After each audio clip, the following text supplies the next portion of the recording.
guess I should turn my phone silent. Right? Hello and welcome back to the Winter Poker Open at the Borgata in Atlantic City, New Jersey. We are back here for our second stream of the series. This is going to be the final table of the Hybrid Championship. It's a $1,000 buy-in that played in online down to the final table this past Sunday. We have our final 7 players at the table here. I'm Matt McNeil, Whitesmith, Blacksmith. A lot of people know me by a bunch of different names. Joined by BetMGM Ambassador Michael Lavin. And a special guest for a little while early on today. We have the winner of the Fall Poker Opens Hybrid, Dylan Cohen, Leaping Rhino. Here we have our players at the table. That is Julian, NapoliStacks, Penza, now Aubrey, RiverMeDaddy, Williams. This next gentleman is going to be Sanat M. He told me not to try to pronounce the last name, and I'll take him at his word for it. Orhem 3001, so Sanat M from Jersey City. We'll see Jacob Modert, L. Escoban from Michigan. And the player pool does include Pennsylvania, New Jersey, and Michigan, so he did come out from Michigan since the online flight. Then we have Eric, alwaysliquid, Vanauken from Parsippany. Yeah, probably won't be up to like 30 minutes after we start. Yeah. And then Tyler, tslate, Hirschfeld, as you can see from Glen Rock. And last and certainly not least, we have Casey, and I'm Casey Kane Malinowski from Dover, Pennsylvania. 500 largest chip. So we have the final 7 players played down again online this past Sunday. We can see the payouts here. They've locked up a minimum of about $9,600, playing for a first place prize pool of $52,500, as well as what should be 2 trophies, the BetMGM and a Borgata Winter Poker Open Trophy, which we should see shortly. Again, joined by Michael Lavin, BetMGM Ambassador, World Series of Poker bracelet winner, I believe 3 bracelets, 1 live. 3 times, yeah, 1 real. And the winner of the Borgata Fall Poker Open Hybrid Championship, this exact same tournament from the last series, Dylan, Leaping Rhino, Cohen. Thank you guys both for coming in. We'll start off very quickly. Dylan, you were here. You won this tournament in the fall. We're going to get right into the action. We'll get to that in a sec as we see the raise of the ace-king. But Dylan, you won. You came in. What was your position in chip count, do you remember, going in? You were one of the shorter stacks going in, right? Yeah, I came in 4 out of 5 in chips. I was pretty close to 5th, but like a 5 big blind difference, around 22 bigs. One of the shorter stacks at the table, and navigated your way all the way, obviously, to the trophies and a very nice payout. When you come in with that kind of chip count, what was your plan? What was your strategy? Were you saying to yourself, whatever, screw it, I'm going to just play whatever I want? Were you saying I'm going to try and find ladders? Did you have a specific strategy? Yeah, definitely the ladder to at least 4th. It would be a disaster to go out in 5th. It was like a 6K pay jump, I believe. But yeah, if you're short in this spot and there's other short stacks, you really just want to outlast them to begin with. And, pick your spots wisely. Cool. Did you guys have a double elim? Had to start with 5? Yeah, it was supposed to be 6 at the final table, and then the last hand was like UTG opened, and then middle position flatted with aces, and then short stack into big blind jammed king queen off. 190. UTG rejammed king queen off, and then aces just called and double KO'd. A nice double pay jump there. Don't mind that one, do you? Yeah, no, I was pretty happy with it. As we'll see here, Aubrey with the chip lead coming with a raise in our second hand.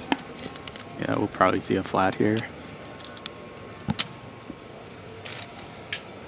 Actually, I don't know what the other stack sizes are, but I think there's one very short stack, so. Yes, we have one that I believe came in under like 10 bigs. A 5 big blind stack. One of the weird things with the hybrid structure is that they will sometimes have to adjust the structure to fit live poker as opposed to online, so they may have tweaked a couple of the blind structures. We can see we're coming back to a $45,000 small blind, $90,000 big blind with a $90,000 big blind ante. We get checks through the turn. Now, excuse me, Eric picks up the ace on the turn, and Aubrey, having been the pre-flop aggressor, she's going to come in with the bet here. 600,000.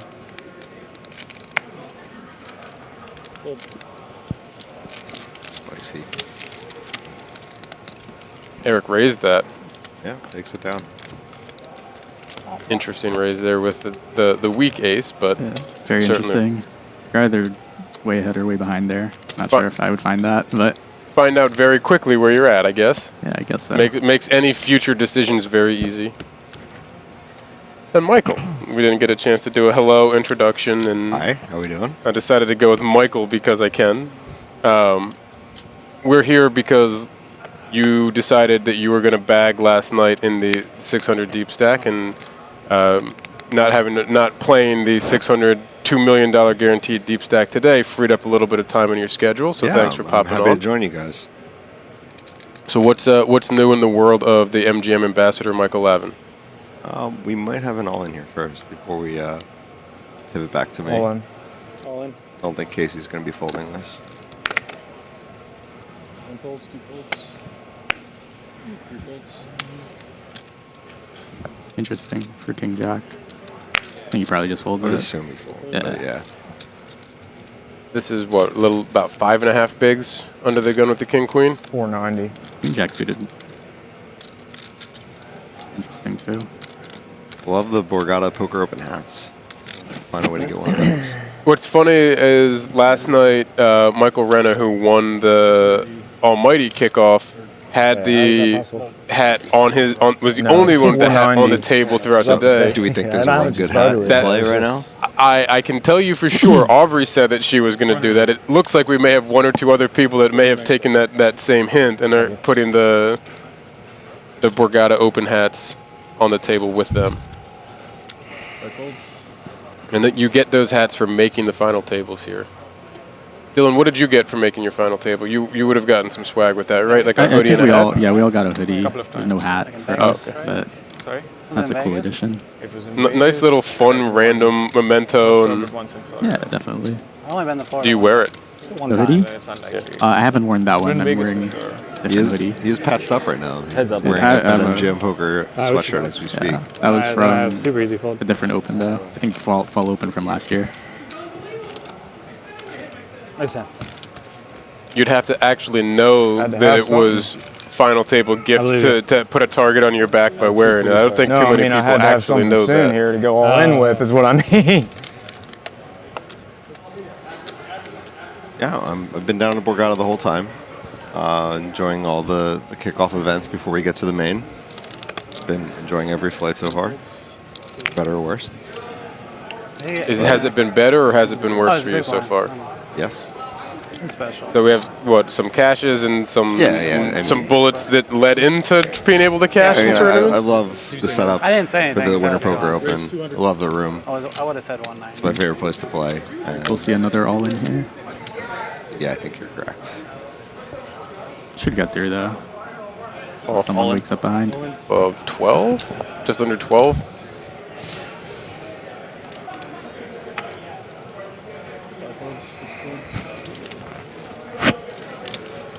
Yeah, chipping up nicely.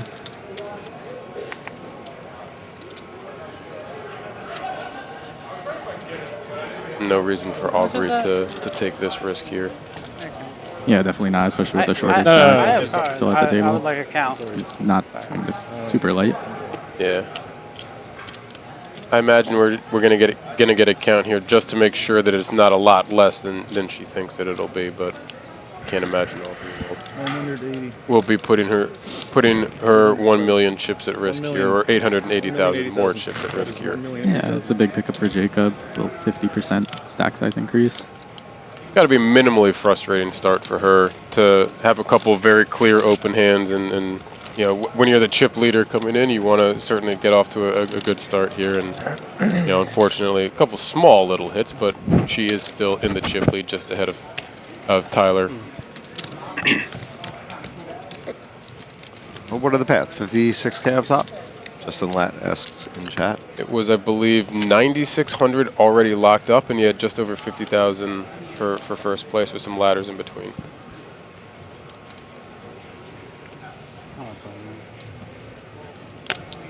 Was this your first streamed final table? Yeah. Yeah, Nice.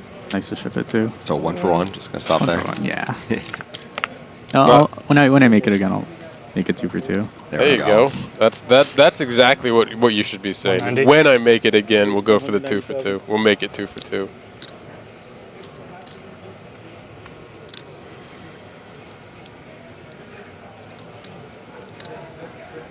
I want to quick shout out Julian Penza here. He's got a relatively mediocre Italian soccer league's jersey on. He's a supporter. His online handle is NapoliStacks, and he is wearing a actually decent enough jersey supporting Napoli. Again, relatively mediocre Italian league soccer team, football team, if you will. You can just see the disgust on his face supporting a team like that. 6 checks. Heads up.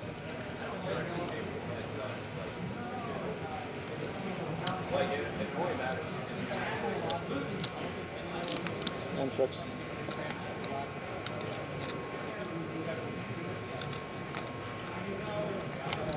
Yeah, let's see if Tyler goes for a value bet here on the turn. 6 checks. Heads up. Check it down. Interesting that they both got a piece of it and nobody. I can understand He's gonna Julian not value bet the river, wanting to though, fire for anything, sure. but He could go block, or if it checks over, he'll value bet. he can get snapped Expect off more here. than line and a half. Yeah, 5,000. I imagine he's getting snapped off Yeah. here. Call. 2 pair eights. Nice pickup for Tyler. Should put him in the ship lead, I think. Should slide him just above Aubrey.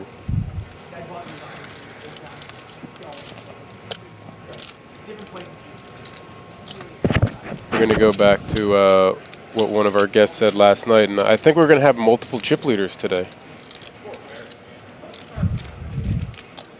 Yeah, especially as the blinds go up. It gets kind of swingy. Well, we also just hit our second chip leader, Oh, and that was yeah. that was I'm sorry, that was an inside joke at I Bob wasn't Merwald, who here for joined that. us. He joined us yesterday, and as we had, I think, our third chip leader, he's like, it looks like a kind of day where we'll have multiple chip leaders. It's like, thanks, Bob. Hot take, Appreciate Bob. you. We continue here, and again, this is kind of a weird dynamic as well. And when you guys went in, nobody was really short, if I remember, at the beginning of your final table. Nobody was at under 10 bigs or anything like that. And it's kind of an interesting dynamic here, where we do have Casey on about Thoroughly, 5 big you know? blinds, give or take, a little over 5 big blinds. How much, if you're in any of those middle stacks positions, how much would you have tightened up? Yeah, like Jacob has to be pretty tight here. He definitely doesn't want to go out in 7.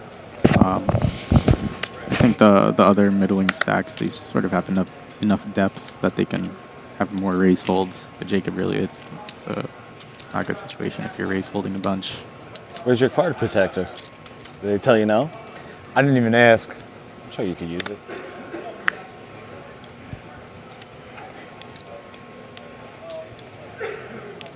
See what Aubrey chooses to do. If she chooses to put some pressure on with her stack here. This is the exact kind of hand you'll see people doing this with out of the big blind.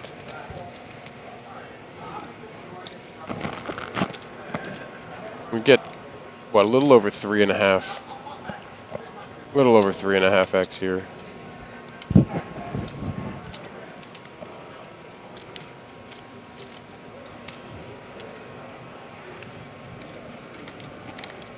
Pretty sure Julian's brain might be working a little slow after a full pasta meal for dinner beforehand, so we'll give him a minute here to make his decision. Julian's coming off a deep run in the 6 max. Pretty sure. Do we know how deep? And I don't think it was FT, but I know it was deep. Yeah. last Had a couple lot of tables. chips. Yeah. 1 million. I was, He told me he wanted to get here a little early. Mine's at Get the 3, feet though. wet. Yep. Interesting. 1 million. Spicy. Let's go, Julian. Well played. Aubrey gives us the sound effects that pretty much sums that one up. Nice little playback by Julian, One good and card or picks 2 up good some, cards. Definitely one good card. picks up a nice little, I had nice 0 little good chip up cards. there. Yeah, Julian I had had 0 good heaps cards. throughout the day yesterday Like in if I the had 6 max. 0 good cards, that'd be ridiculous. You would have just probably folded. Aubrey did the same thing. She came down. She fired the night flight last night of the 600. for the exact same thing. Come down and get your feet wet. Get back into the live scene a little bit, where a lot of these players are playing online more than live. So, not surprising to see several of them having come down just to get some of those live reps in, get some of like the potential butterflies in the stomach, some of the nervousness out before coming to Pretty sure the both final of them table. said they haven't played live since WSOP this summer, so they wanted to come down to Borgata a little early and get some hands in. Aubrey obviously joined us last night for a little bit and hung out, and I'm going to try to recall a few of the we have an all-in, excuse me, Casey with the King-Jack. Tyler could find a call. Oh yeah, he opened already. He's definitely gonna call it. Oh yeah. I didn't realize he opened. Thought he was behind. It's like, how much? Do you know how much it is exactly? 475. A little more. 500. Just to be sure. The online players here not having the numbers being given to them on the screen, we're going to run into a little bit. Yeah, correct, Olivier. This was online up until the final table and plays out in person here at the Borgata.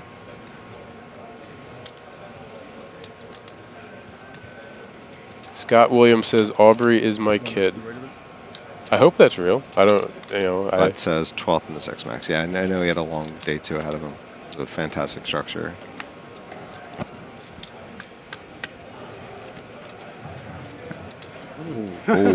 Oh. We had the ace in the window, but the king and the jack to follow right behind it. And Casey with some life here. Wow. I was going to say we'll likely pick up some more outs with the turn, which we do for Tyler. And the 4 does not bring the first knockout of the night. Casey picks up. That'll keep the fun dynamic going for a little bit longer here. Picks up a very necessary double up to get him up to a healthy enough stack to start doing some damage. One more double that ace up. and I'm like, and again, you know this one, Dylan, yourself, because you got pretty short. Then I think you had 2 very, very quick double ups. It doesn't take much to go from a relatively short stack or one of the bottom stacks and then be right up there at the top and potentially take home an event like this. Yeah, especially with the full big blind ante for live. Could snowball it pretty quick. It's got to be rough for Jacob, though, seeing that double. Now he's pretty close to him at the bottom. Yep, and that's, as we can see, about $2,700 that he thought he would have had locked up going in, was hoping he would have been able to have locked up. And yeah, it also unhandcuffs him when he's the clear short stack. Now he's still pretty handcuffed. 190. He's going to open with 9-10 suited. Might see a 3-bet from Julian. I think Julian, I'm pretty sure this is getting 3-bet. Yeah. He's finding the Jack 4 suited on 3-bet. I think he's finding a 3-bet here. It's going to be pure.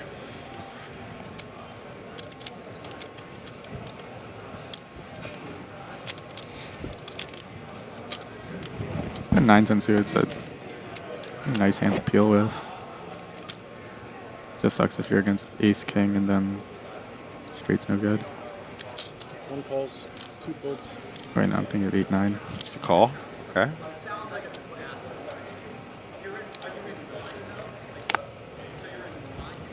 Three folds.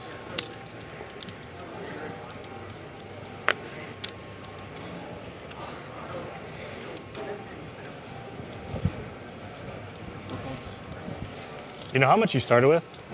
So we're both wrong. Not exactly, but there's nothing better than the commentators being wrong. It's the most fun part about doing this for me is we all know what we expect, what we think, what we might do, and certainly not exactly what's going to happen in person, and so many different ways to play poker. And we'll say something, oh yeah, we're good. I know Julian, he's going to 3-bet here. Call. Well done, Michael.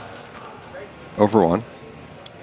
I'm maybe hitting 10% across all the streams that we've done. Yeah, I wasn't going to come in with too many hot takes, but Yeah. I thought he would find the 3-bet there. that's $125,000 or whatever. 125,000.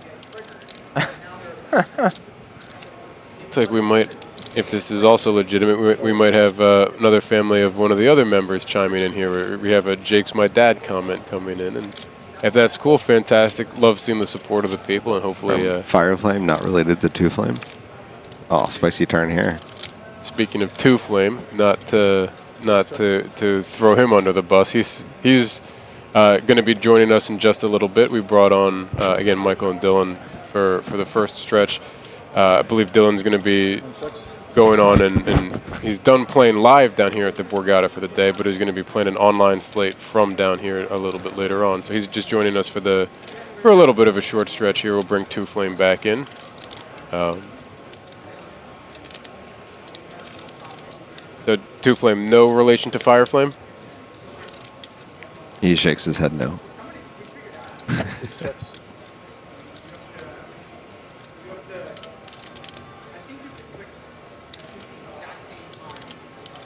An interesting river, just in the sense that Tyler had a lot, but he really can't like that run out. If Julian finds a bet, I think it should work here. It'll depend on sizing. Certainly. 410,000. Just under half pot. Milky sizing might work. Yeah, it feels very value heavy. It's big enough where he can't just say, okay, just snap it off. It's nothing. Not too big where it starts to raise too many eyebrows. Story doesn't really add up, though. From personal experience, I know Tyler isn't a huge fan of folding, so I'm not sure if this gets through, but he's grabbing his cards. Nice job, Julian.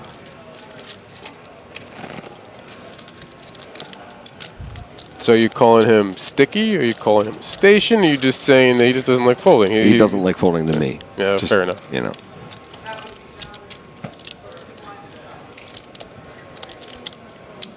We have what looks to be dads in the chat, Wardy? We have what looks to be someone who stumbled into the wrong chat. That is not my father.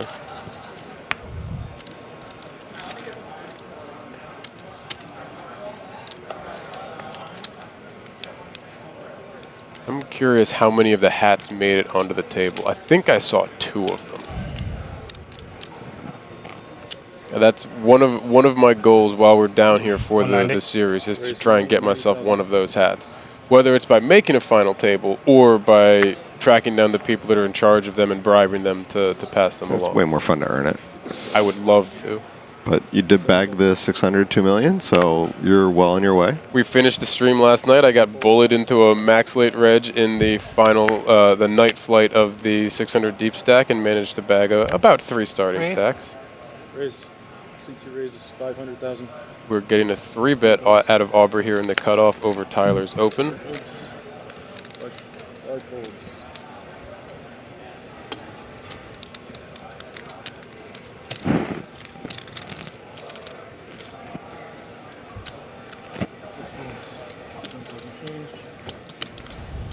That's enough to get her back up into the chip lead.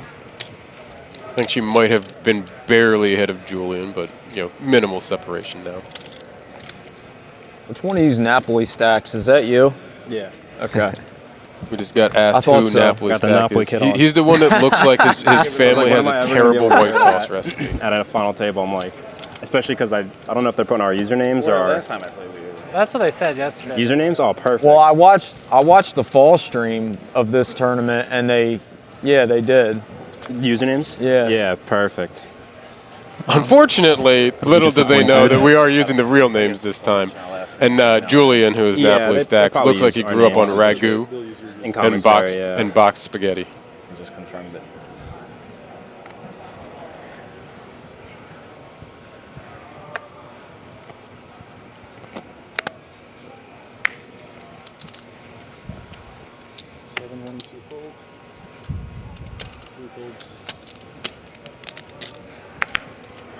Do you have an You MGM should jersey? see an all in here. No. You don't have any? Jake's first hand of the day. No rings, no 190. jerseys. We're just I gonna have a just basketball, RiverMeDaddy. It's just a Is weird the depth. username on there? That might have saved him. Yeah. And then it's like whatever number. I'm not sure how Tyler responds to this. close. I was going to say Do I you have could numbers in AC, your yeah, AC. both Do you have options numbers in your here. username or no? Yeah, I don't think so. I do in my WSOP name. Yeah, It's Tyler spelled should be differently 'cause Yeah, it's that's a going 3, all right? in I with remember. someone like pretty took the other one, so I just put it range. like it's put it like That ace-8 would be Xbox ahead of. username. Wait, that's kind of funny. Kind of the middle zone. Jersey. You know, you don't, Yeah, you like don't ace nine, get, you ace don't nine, get called by worse, call it and pretty you quick. don't fold out better. I was like, I can't do it. Feeling he's just going to peel. Yeah, it's cool. Oh, Then. ace-9. We'll just peel. Yeah. It would be kind of iconic if I had my username on this jersey. Yeah, it's Right? Napoli. If I got it typed out. Well, I think you get the point across enough easily. Yeah. That's enough. Play a lot of FIFA then? Yeah, I used to. I mean, I still play here and there. I used to play got like this 10 one. years ago. He's like in college. I used to No play help some- for anybody Yeah. on the flops. It's just Jacob getting does worse and pick up worse. a backdoor I used flush to be draw. really good, now I'm probably off. Both of them have backdoor straight draws. Play a lot of NHL now. So. Me and my boyfriend play a lot of NHL. Chow? Play like one of those.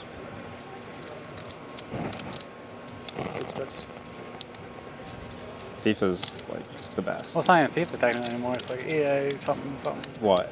Oh, it's FC now. Yeah, Yeah, something football, else. I don't know. football I haven't club. played it though. Yeah, it's 175. a lot more like intricate now. It's like Some EAFC chat at the I table. was gonna let the action kind of continue here, and then touch base on the some of the video game chatter from the table.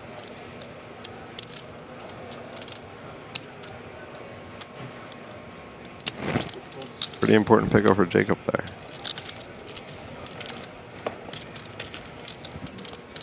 With the chip, the stack between him and Casey, that's going to be massive to put just that little bit of separation.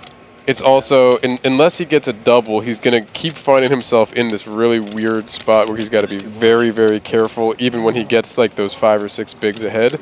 He then almost puts himself in a really weird spot again, where he then tightens way back up. It's just kind of a weird dynamic until something happens with them. One of them or both of them double, or one of them gets knocked out. Everybody's clicking fast. Yeah. No time bank. this was gonna be the fastest. They don't need a shot clock.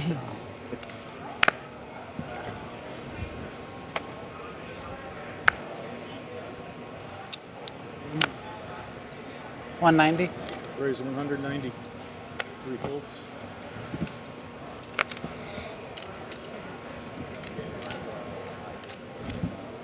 Four folds. 5 folds.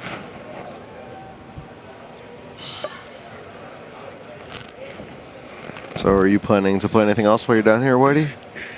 Well, I was originally going to play the deep stack on Friday and try and bag Friday.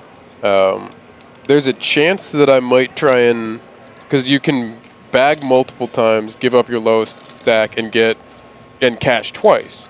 So I might try and fire again to see if I can find a bigger bag. I might also just sit around. I think there's like there's some of the 775. random daily things. I'll see if there's anything fun that's going on Friday. Then we've got day 2 on Saturday for the deep stack, so we've got that. Then we have the commentary, or hopefully the final table for that tournament on Sunday. I'm going home. I've got a lot of stuff going on throughout the week. Then we'll be back here. I'm not playing anymore, but I'll be doing the commentary for the final table of the PKO next Friday, which, correct me if I'm wrong, but barring you, unlikely actually making day 2 of a PLO, or unlikely making the final table of said PKO, maybe joining us on stream again. That's correct. So- On all fronts. I will most certainly be playing something. I just don't know what it will be between today and tomorrow, and then day 2 on Saturday, and fingers crossed day 3 Sunday. As we just saw, Tyler with the 3-bet, Aubrey gets out of the way pretty quickly in the previous hand here. Dylan, what's up? What's next on your to-do list down here? I know we have online tonight, but Yeah, I've got to bag the 600 deep stack. Still looking to find the bag there. So hopefully it comes tomorrow.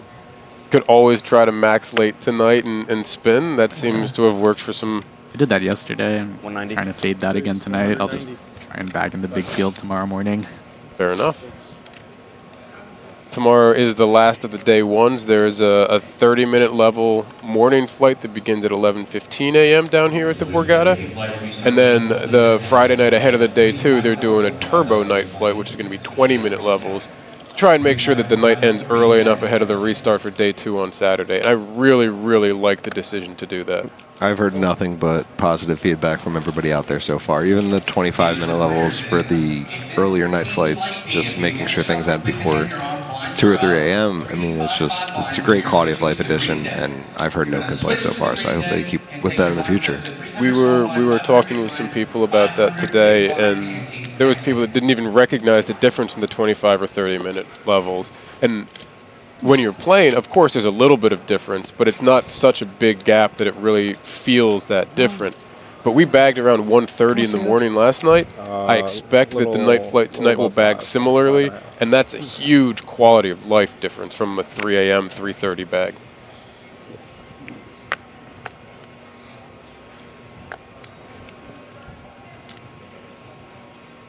Is there anything else after the 600 on your radar, Dylan? Not sure yet. I'll see what I could SAD into online. Hopefully the PKO or the main as well. I think I might have made some comments in the fall because Dave with MGM Poker had basically called you a ticket hoarder, someone who's in every satellite, and just something probably a little bit nicer than that. But oh my goodness. Yeah, it was pretty much you're in every satellite looking to try and find your way basically into everything that's out there. Yeah, the SADs they run online they're great, good value. Yeah, I run decently, so I tend to have a few tickets in the account. So why not? Make your way, cheap buy-ins into some of the live events. Are you going to stay? Even the hybrid, I SAD'd into that. Spun 100 into 63. Not bad. Not bad at all. Decent ROI. Yeah, pretty decent. What were you asking? I was going to say, are you going to be staying down here through the main or any PKO or anything over the next week or so? Trying to SADdy into any of them? I mean, if I SADdy, I would. I live a little far, but yeah. Otherwise, I'll still have to decide. Fair enough. It's nice to have a decision though. Do I want to stay? Do I want to go and maybe come back if we SADdy into some stuff later, into some of the bigger stuff? Yeah, I would end up just coming back, if anything. I think for the online event, they should at least got 4-color deck, So I can remember what. We have a comment here that shouldn't there be someone a bit more qualified in the booth? Lavin makes no sense.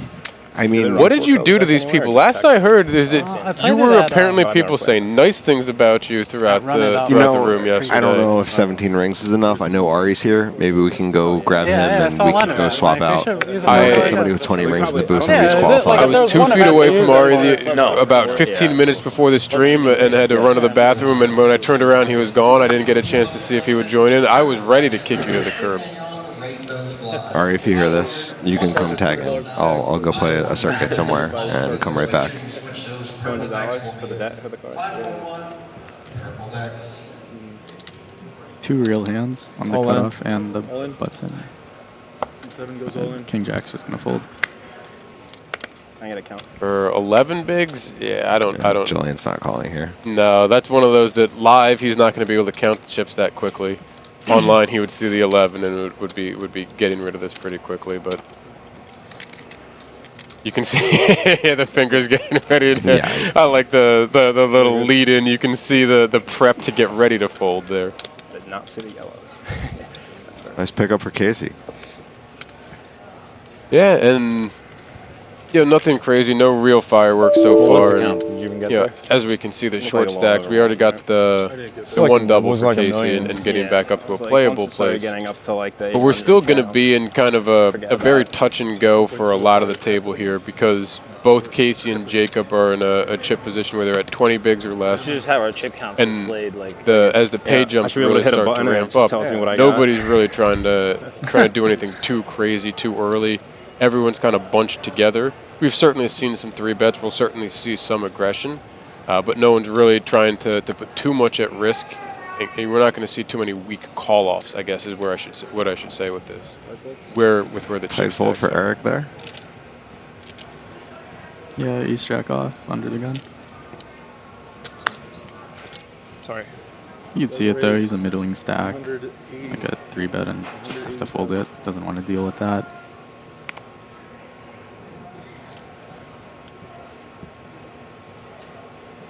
Assuming that L in the chat is Miss Sriracha, Mrs. Frankie, Mrs. Franklin Live Poker. just a guess. I kind of feel that way, but It's colder up here than it is over there. You think so? Yesterday I was freezing, but I was chugging waters. So I was like, it's pretty warm in here. When I play online, I'm drinking like a liter every break.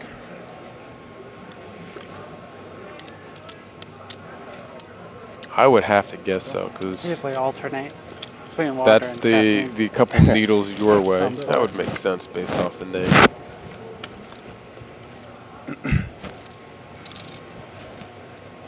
Four checks. Jacob with a 10-6 suited big blind defendant is really not going to like that flop. This is going to be over pretty quickly, I would expect. Bet 100,000. Oh, and it is her. Hi. Hi, El. Will you be making a appearance at the Borgata, Miss Sriracha? I know there's some talk I had of you a and coffee Frankie at coming down for the ladies' event right and before we something came else, over. but I was trying to convince. I was trying to get both of them down here for the PKO next Friday night, but I'm told that I'm getting big time. Chugging hot coffee. I mean, you know, I don't want to bring up any controversy on stream. I don't want to be that person, but I'm pretty sure that the person in the chat still owes me a dinner from a prop bet for the series from 2 years ago that hasn't been paid yet. For poker rooms, because it is You know. typically chilly. That makes sense. It's sort of a big thing in poker, you know, making sure you pay your debts, and I hate to do it on stream, but it's still sitting out there. I mean, you did already get called out for your credentials as a commentator, so I can't say I'd be surprised that you returned the favor. Dylan, do you know any of the people at the final table? Obviously, you've played against a number of these people online, but do you know any of them? Have you met any of them before?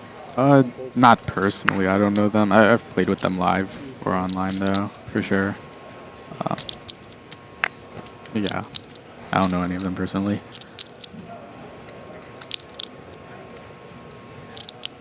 What we'll do real quick, since we still have the people, do we have any predictions for the evening? Do you have anyone who you think, you know, we don't have any runaway chip leader. Do we have anyone who you think is going to take this down? Dylan, we'll start with you. I mean, I would say tslate or Napoli, based on how much we play online. But also, I don't know how Aubrey plays. I don't play with her much. So she could be up there in the favorites. But That's not really an answer. That's such an easy pick. Yeah, they're the three chip leaders. One of the least decisive answers I may have. That rivals Bob's. Oh, we've got multiple chip leaders comment in terms of. All right, my money would be on tslate and Napoli heads up, though. Okay, we got tslate Napoli heads up. We don't have a winner, though. Do we have a prediction for the winner? 225,000.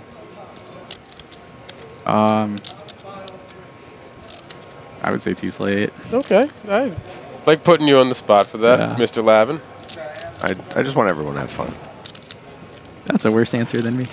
That's a worse answer than him. Hey, I mean, this is probably the first live stream for everybody there. I just want everybody to have fun. Well, you know, it's a nice opportunity for them. I only say tslate because I take those 5-bet clicks from Napoli online personally. Well, there's a good answer. I'm gonna go with Aubrey. She lives a few minutes away from me. I've known her for years, and yeah, actually we discussed carpooling if the schedules had lined up, and they didn't. But yeah, I'm gonna say Aubrey. Just that's who I'm rooting for. I really, you know, certainly no offense to any of the other players there, but I've met Aubrey and Julian before. I hope that Aubrey wins, beats Julian heads up, and again, very similar to Lavin. As cliche as it sounds, I really hope they all enjoy their experience here, because especially when we're playing online, and you know, and you kind of can speak to this a little bit, Dylan. We don't always get out as much. We don't play as much live, and then you get a chance to be on that, you know, on the final table here on a stream tough final spot table. for Sanat here. Not to distract from other comments. Yeah, I think it's just good enough, though, to put in a 3-bet call.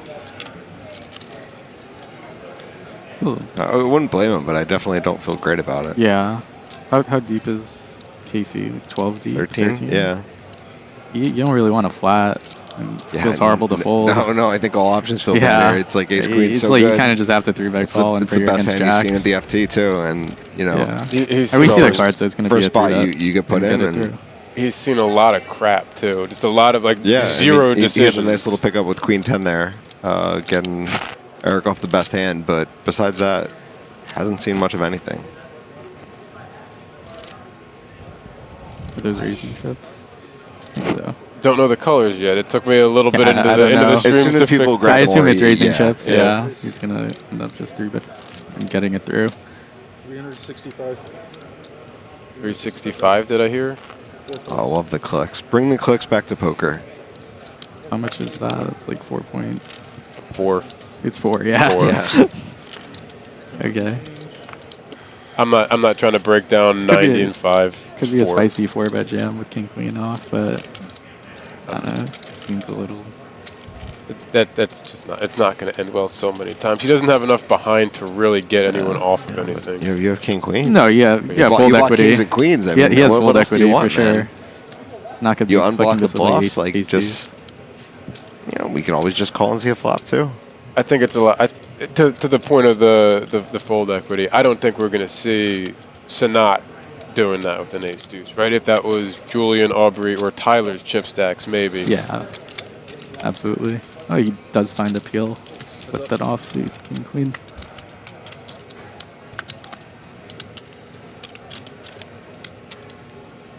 Good window card. Yeah, ace in the window for Sanat. That will pretty much end the hand right there, I would assume. 7 checks.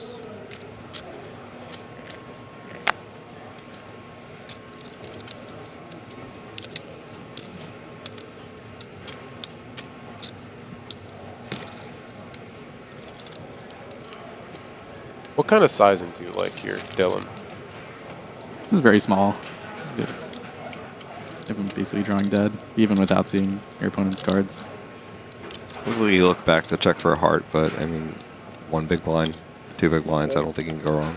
Yeah, like 2 big blinds is fine. Yeah, We get right in between Right in that, between, just there we over go. 1.5.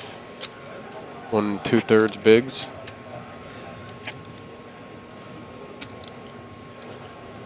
This is gonna break after the Should be a next pretty level. quick fold. Yeah, that's what I was thinking. It's a painful one to lose. He's looking at his chips though.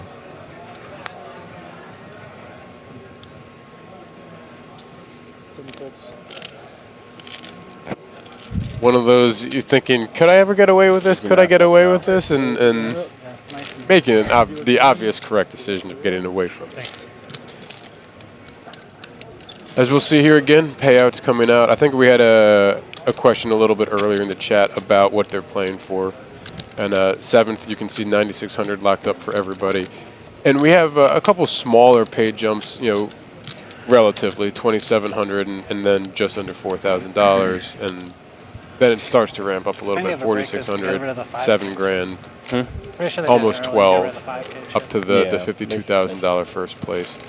What do I know? And Honestly, I'm surprised they for a didn't $1,000 buy-in, 51 to start. turning 1,000 into 52 grand I didn't know what we is a ended pretty up good with. day. Wasn't that big of a Pretty deal. good day of work, or Yeah. 2 days of work in this case. It would be. You know if anyone satellited into this? I assume so. I did do a little bit of digging. We had gotten a little bit of info from the MGM team on the players at the table beforehand. And I know that a couple of the players here tend to play some of the lower stakes. A couple of the players had, I believe, about $10 to $20 average buy-ins. So I would assume that they satellited in. I don't know for sure. I've only interacted with a couple of them directly. I certainly know Aubrey, Julian, Same for, the and main I had show. traded a message or Going two home with tomorrow, and I'll be Tyler, back up Monday. just Staying to up get a on little bit of 600 information. I played Had a little, yesterday. had some Back. separate No, I contact information for them beforehand here. But I don't know for sure if anyone else had satellited in. Are you here for this? That's one of the Yeah, things I'll that's stay great till with Tuesday. MGM, with their online Play the live 600 tomorrow. interactions. Down here at the Borgata for the Fall Open for this series, there's the been series is so satellites good. for No, yeah, I'm back weeks for the main and the PK. for a PK number live, of that's different all. events to Oh, yeah. come That's- I down think here that's the and only play one that live. You can buy directly into the BetMGM client, Usually show up that's at the like a side table event. down here Now at I the actually have Borgata, multiple and they'll flights for get the you into PK, the so tournament from here. Is that $1 million? There's a tickets? small, I think it's the Or two? dealer tip add-on that One. you pay at the desk. It'll be like The PK $20 is The buy-in for a 2,000 tournament. or- Yeah. And you can either satellite buy directly in through their There's like a online smaller client, one, I think. and there's satellites It's running like for this a one, I 580, believe, from I as think. low as I can't get my $2. hand around It them. would I not don't surprise like me at all if people had got in Because, for $2 or $10. Everybody says they don't like them. Tough spot for Casey here. Wouldn't blame him to Oh, fold, yeah, but yeah. No one likes definitely them more until you get appeal the being mystery far away value, and then last you're like, too. oh my God, these are pretty good. I bet live is pretty Yeah, fun for it's that, painful. though. pulling the. Yeah, I don't think I only folded one. Or He has, envelopes. what, 25% of his chips in the middle? Yeah. Rivers tournament like 3 Big years blind ago. Andy coming around really, really hurts. Yeah, he's down to 6 bigs Probably now. longer Don't ask than me that. any questions about how big blind Annie affects this stuff because I do not know. I mean, you know, you fold and now you have 6 free hands without paying any ante. So, are you more incentivized? Is it a sunk cost once it's already in there? Yeah, I don't know. I'm not good with that either. I would have peeled the king 8. If I said anything confidently, I'd be lying. So I don't know. I would have peeled the king 8, and I We can't know tell you you if it don't was fold. right or not. Yeah. No, it's true. You're just building your brand right now, Whitey. We know you're a fake action net. Yes, we'll go with that. I don't know if anyone will have called me a nit in their life, but we'll go with that. Blinds are up. I'm not sure if that was this hand or the last hand, but we're up to 5,100. 50,000 small blind, 1,000 big blind, 100,000 big blind with a 100,000 big blind ante. Casey with a king 8 the very next hand, facing another button open. Do you know what you started with?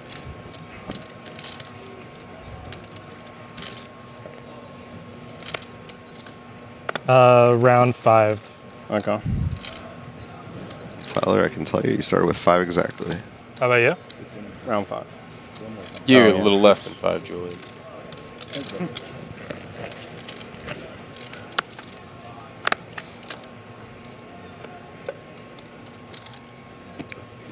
Top 2 with a backdoor spade draw for Tyler, and really nothing for Julian. So not a whole lot of fireworks to happen here we would expect.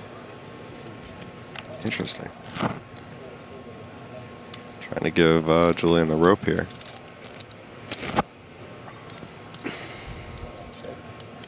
Julian not taking the bait. Tyler picks up the extra equity with the flush draw. He has a check mark already, not that it was needed.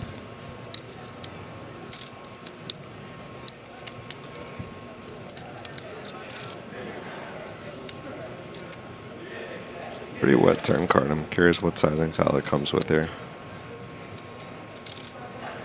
I wouldn't expect more than half, but I don't know.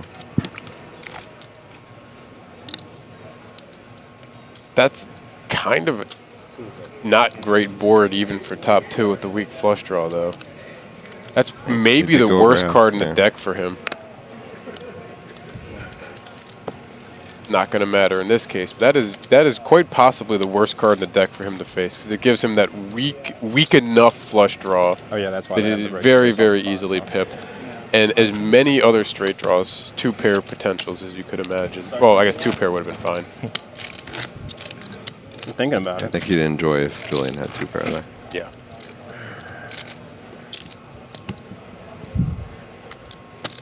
Drink some red wine.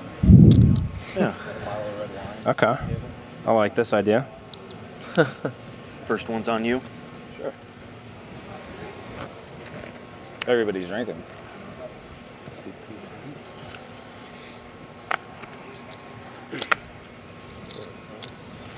What's interesting Definitely with this loosen today, us we up hear a them little bit. talking about, so, grabbing especially some you. drinks for the table.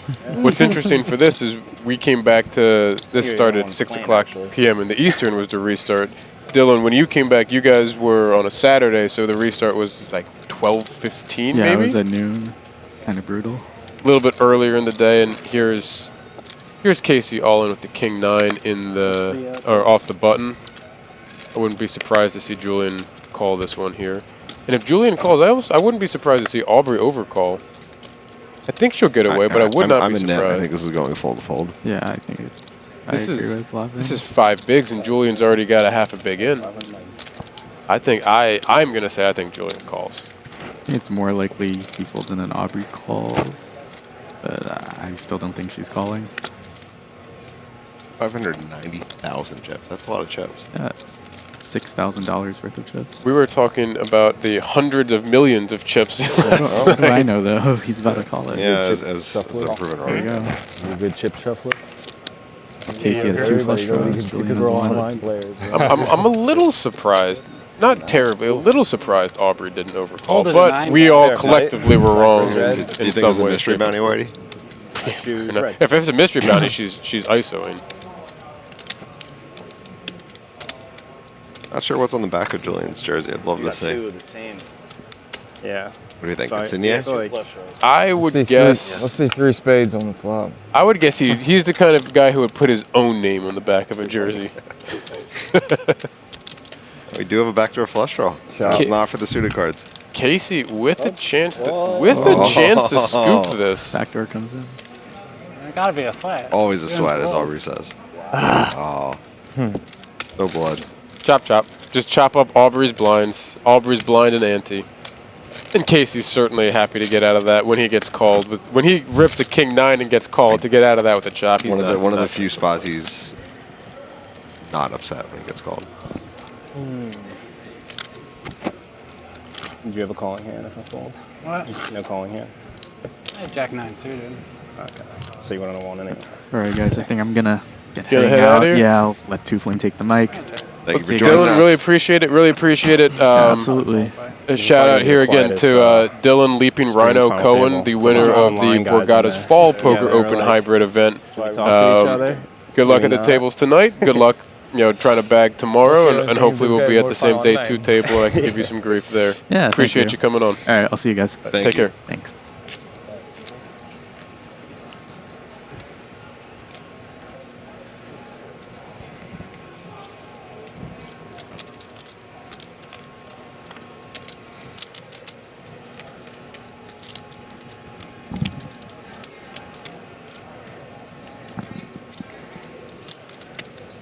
All We in. continue here. We get Casey going all in with the suited ace-4.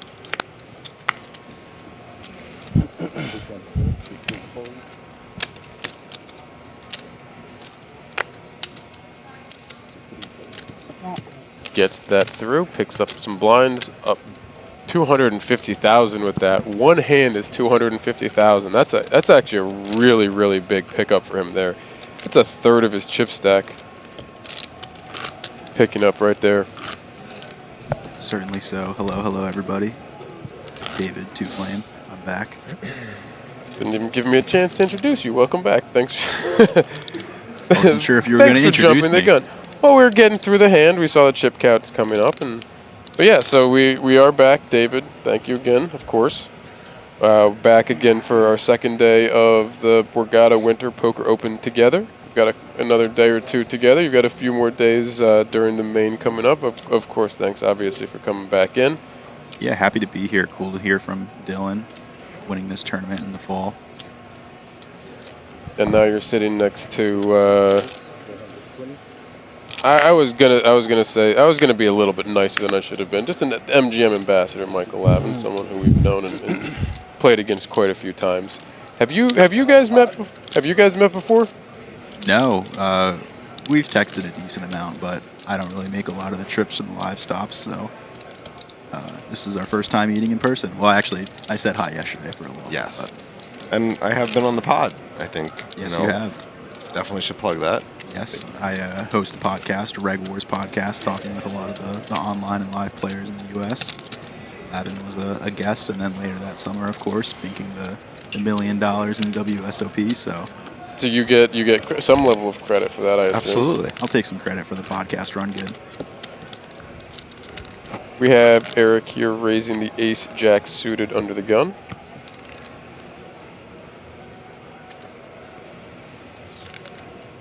Scoops a small pot.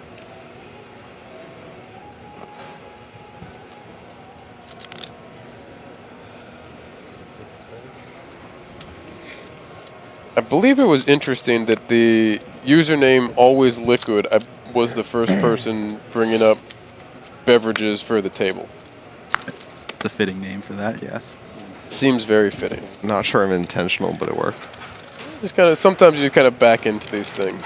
What are you having for dinner? Always liquid. Or in Julian's case, spaghetti Play with from scissors. New Jersey? Did you play from New Jersey? And Play from Jacob's like going here? to be shoving here, I would You assume. live in New Jersey? He found the min raise with the ace-9 earlier, though. So. All in. Yeah. Takes it. I didn't look. I wasn't gonna look. We're taking a 15-minute break. 15-minute break in event 13 flight D. 15-minute break.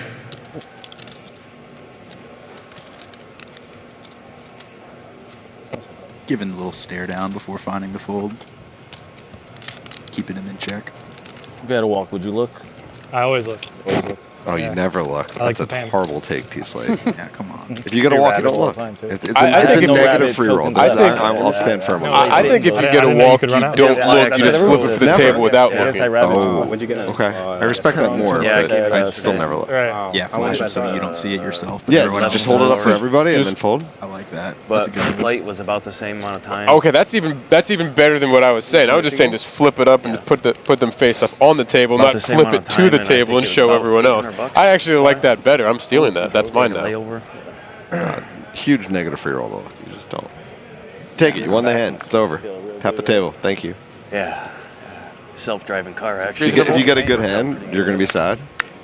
If you get a bad hand, you're going to be like, okay. Yeah. It's just, it doesn't add up Went to through 0. Philadelphia at 5 o'clock. That was fun. I live in PA. I'm like 2 hours and 45 minutes from here.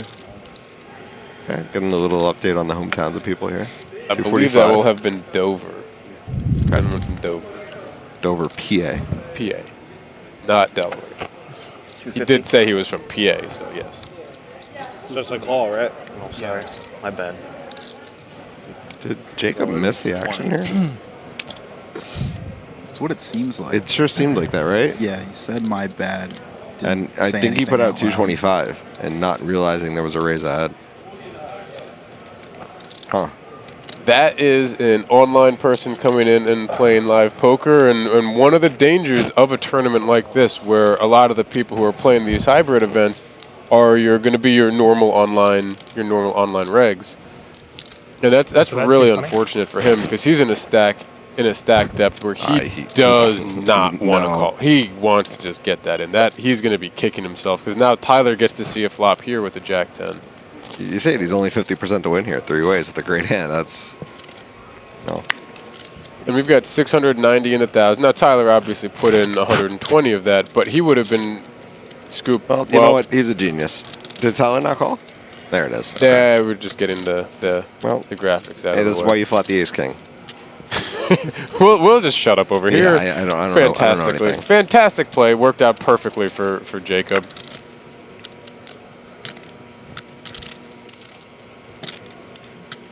$250.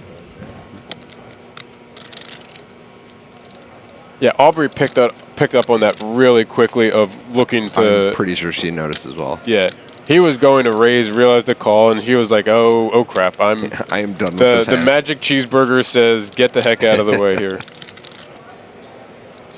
Back to our clubs and a gut shot. I mean, yeah, I don't see Tyler going away anytime soon, but not closing the action. This isn't a fist bump though.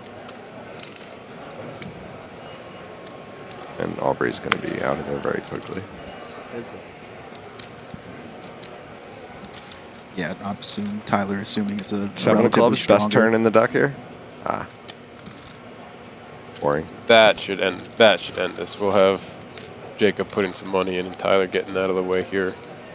I think it's just Going to all be in, how much is he going to go all of it? Or is he going to try and squeeze a little bit more out?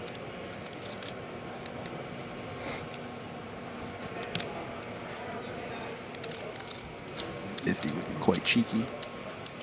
There are some cheeky options that come into play here, and it looks like he's not going. The new commentator nailing it. Not going for all of it. Oh, he did go for all of it. I'm sorry. He just put in the one stack of it. I didn't miss the. Must have been a verbal all in. That's a good point. Should be able to.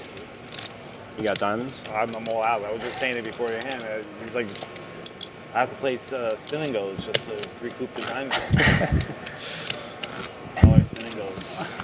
I don't think I've ever. I have it turned off. You don't want to know? I believe they're I don't know, referring like to the watching the all-ins. diamonds I'll look available at on what else. BetMGM online, where you can Hey, for the, I just watched the rabbit percentage cam, loss. the rabbit cam, and you have to build up, a bank to be able to look at them regularly, and I think that's what we just saw. The spin and goes were the way to build that bank. Abby Poker was asking me about that yesterday. She's like, so what the hell do the diamonds do? I'm like, this is how you see if you made a good fold or a bad fold. You're all in. You just see like an 18. I didn't think twice about it until I ran out of diamonds. Like I never used to rabbit. I never used to rabbit hunt. I have a million. How do you run out? I never used to rabbit hunt, and then I rabbit hunted every hand, whether I was in the hand or not. Like I'd be in a small blind. I'd be automatically folding a 7 deuce. There'd be some other action going on. I'd be paying attention to something else, and I'd see the things pop up. Like rush over to click what's coming out. yeah, I almost never rabbit hunt, but It's nothing but pain. You don't feel good. It's the same thing as turning your cards over or looking at your cards when you go to walk. Which is probably why I have 1.3 million diamonds stacked up in my account right now. I'm much more interested in rabbit hunting when I'm not in the hand than when I am. It's a good take. I'll give you that one. That's fair. And that's exactly how I ran out, was just not paying attention and seeing the option to rabbit hunt for other hands and just, oh, there we go. So we have an open from Aubrey with the ace-queen. Casey defends short stacked with the ace-6, and that's going to probably spell the end of Casey's day without a little bit of help. He has some picked backdoors. up some backdoor straight, backdoor flush draws, both of them with the pair of aces, and Aubrey certainly in a commanding position here with the queen kicker. Let's say 125? yeah. Big Like blind, a little all-in bit call. more. No, 125. There's one for you. Look Lavin. at you go. There we Look at you go. go. He's on the board. He's on the board. 1 for 8. Let's go. Enough, one will hit. And at this depth, just too strong for Casey to Is it really get away 120 or from. 125? 125. Just calls with his pair of aces, and I really like this. Not rooting against Aubrey, but 5 of clubs would be fun. We're just not getting those sweaty turn cards tonight yet. Not yet. I'm sure we will at some point. The 9 of diamonds does not give any additional outs here for Casey, so he'll be looking for one of 3 6s remaining in the deck. He's got just over half pot. Aubrey's going to put them all in here, and I can't imagine Casey getting away from this.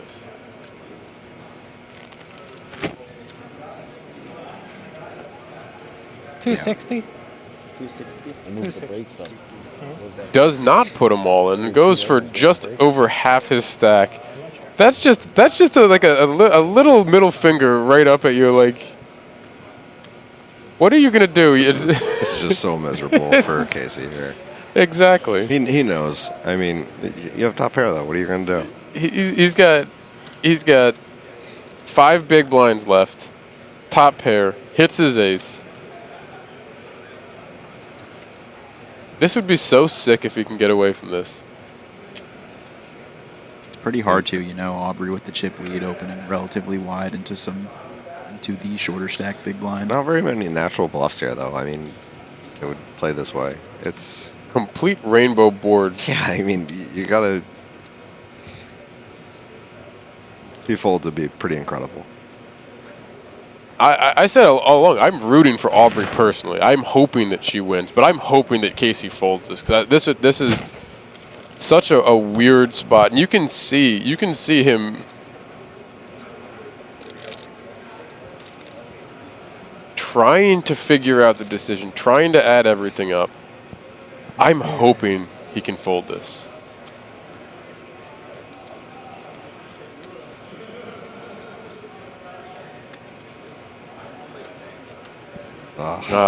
Casey, that's so tough. I mean, never a concern with that. Obviously, we can see the ace queen, and he knows he's in trouble. Just that's so tough for him there. Like, you could see so badly he wanted to get away from it. Don't fault him at all. I mean, no, not at all.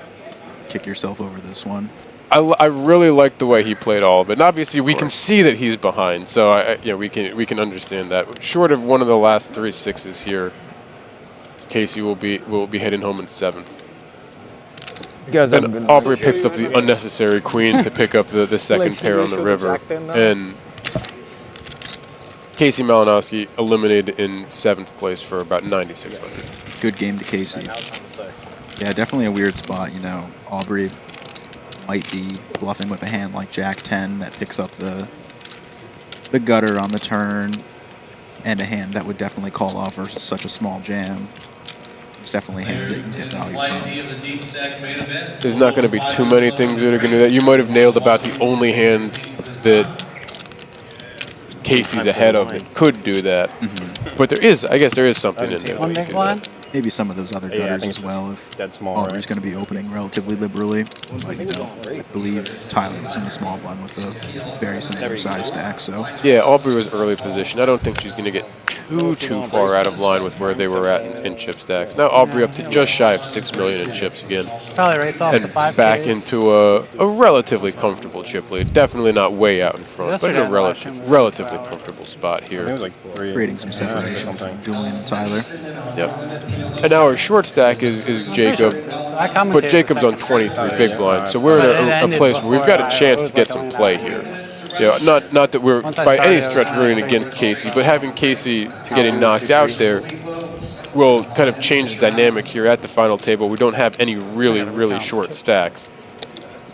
So we'll get a chance to hopefully get a little bit of different types of play, different types of action, and I don't want to say it frees up Jacob, Eric, and Sanat to do whatever they want, but it frees them up a lot more since they don't have the really short stack that you know they can just kind of sit back and hope to get knocked out like Casey did. Right, Casey was the short stack by a decent margin, so definitely locked with everybody else. What do you have now? Like 26? Yeah. Two Flame, are you planning to play anything while you're down here? Just here for the commentating fun?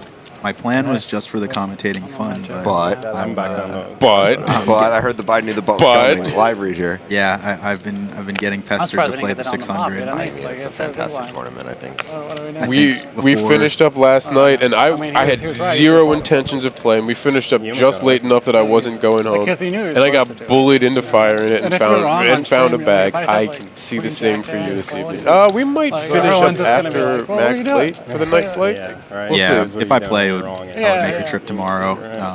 But yeah, we'll see. I'd say before the tournament series started, I would say it might have been 10-20%, but at this point, probably closer to the 40 to 50% range. So that's a yes. Somewhere So around we'll see you tomorrow. We'll see what A happens. bit tomorrow. more, like 4. You mean we'll see you tomorrow?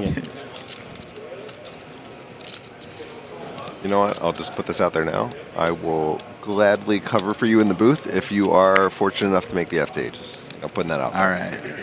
You'll do that for me too? No, just for Oh. Too kind. three-way pot here. Tyler with the Kings, and I love this. I absolutely love this for There we go. hopefully I was for complaining Aubrey. about a lack of fun flops, and we got it. Tyler with obviously the overpair. Tyler's got the Aubrey pocket going to find the kings. lead here. I like it. Aubrey going to lead with the pair of fours, open end straight flush draw. Tyler with the king of hearts too. I assume he calls, but you know. Yeah, these are the 3 biggest stacks. So Yeah, this is what we were rooting for here. If we want drama. 220. Yep. Call.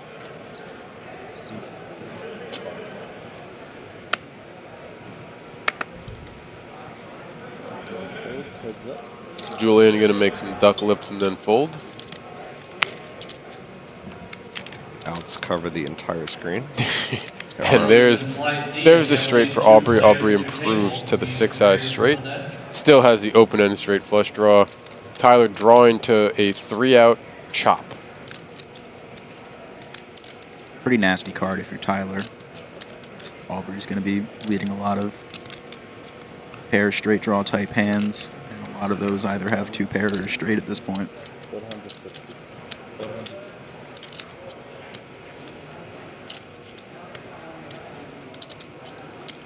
Don't think he's folding yet, though. It's kings. It's tough to make a pair. Especially in position. Yeah.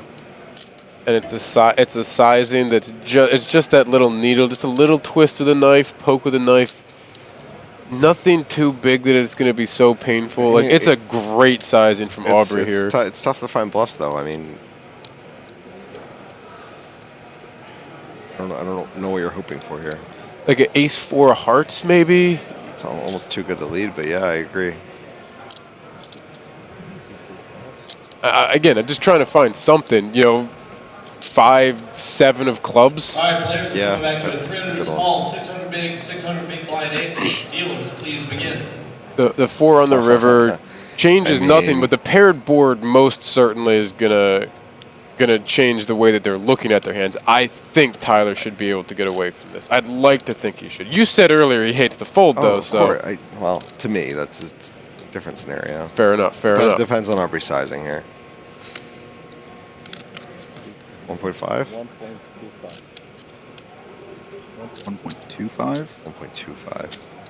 I think he just pays this off. I mean, it's a silly spot.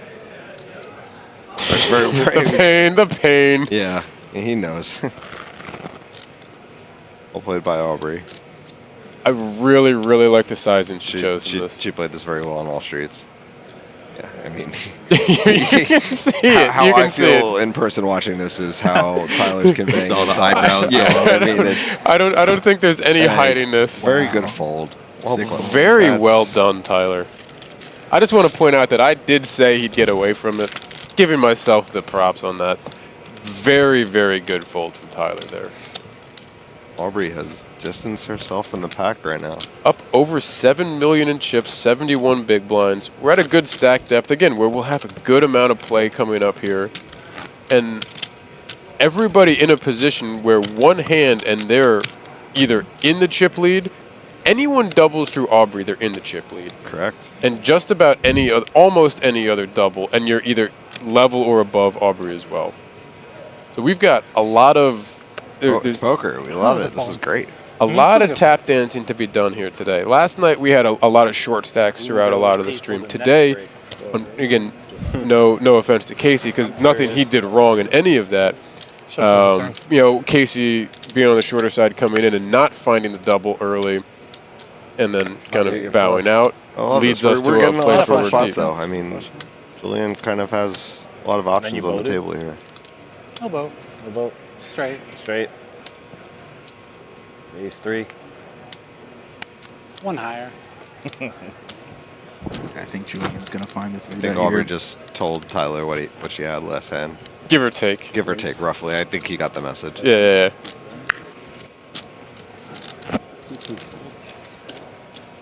I think he said ace 3 and she said something, one higher. Yeah.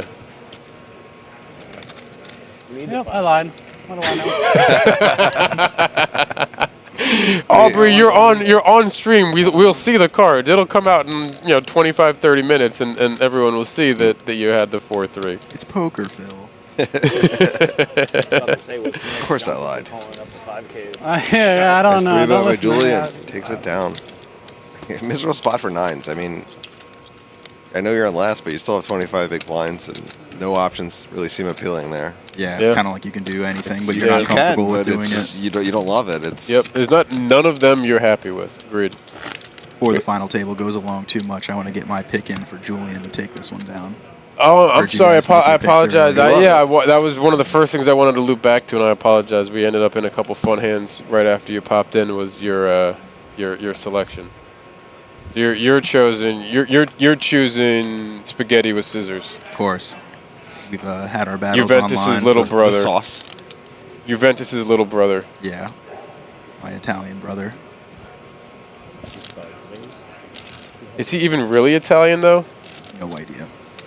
I just hear you making enough jokes about it where I'm comfortable enough to assume.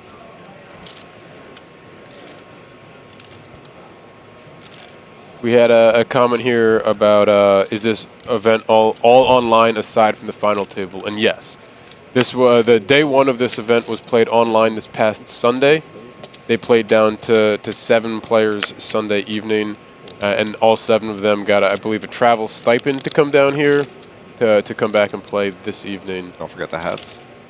And the hats, as you can see on the table. Thank you for pointing that out. We've had some shout-outs from the hats. I've had people asking me what like product I said, placement steal right that. here with the 250K hybrid right in the background. Oh, wow. Yeah. I think we were talking about it last night. Michael Renna, who won the almighty kickoff last night, was the only one with the hat on the table the entire time, and we were wondering if that brought him a little bit of good luck, a little bit of good juju. Aubrey said that she was going to do it, and it looks like she was not the only one. They're going to throw that hat on the table with themselves and try and bring that same good juju. Some players following suit for sure. We have an under-the-gun open from Eric here. Aubrey defends the button with a queen-jack off. She flops 2 overs with a gut shot. Eric with the nut flush draw. Checks to Aubrey. She's certainly going to put pressure on with the hand that she has, and he's not going to be going anywhere. Oh, excuse me. I'm sorry. I did not see the 3-bet pre-flop. I apologize. Yes. Aubrey 3-bet pre. Shout out to Gorilla Gaming, the production for the stream for the action, the current action in the hand. 375. Daniel McGinnis says in chat, I had a hat on, you turd. I didn't see you on the FT. I missed it. I'm sorry. Dan, you made a deep run in the almighty, but you weren't on the stream. What happened to you? Just place check call, and it's going to be interesting now. I mean, she could put out 1.75, and he's just going to sigh fold. I don't anticipate that sizing when he has 2.4 million effective. Oh, I didn't. I'm sorry. I was thinking a little bit more, but like you basically what I'm saying. She could put out a large bet here, and he side folds. I'm thinking a little bit deeper than that. If she bets, I think it would be like 700. How about 850? We'll go 1. 1 even. 1 chip. One chip. 100,000 chips. 1 billion chips.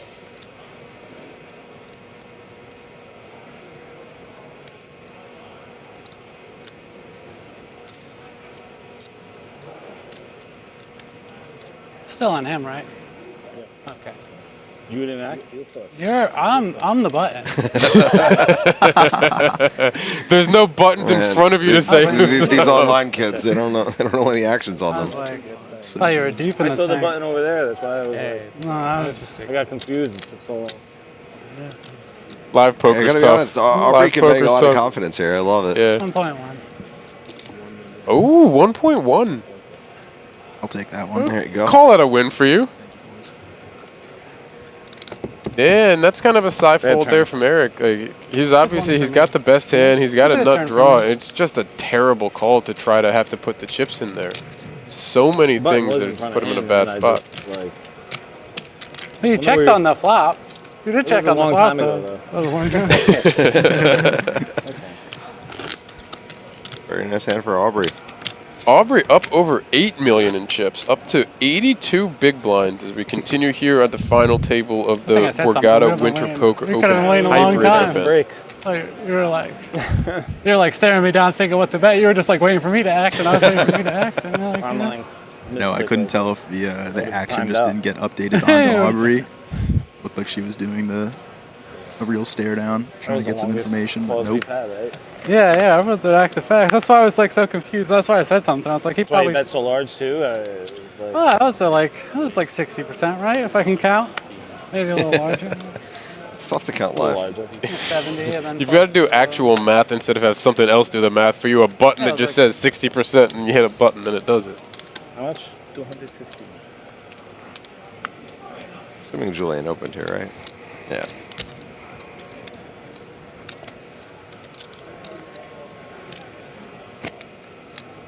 $215.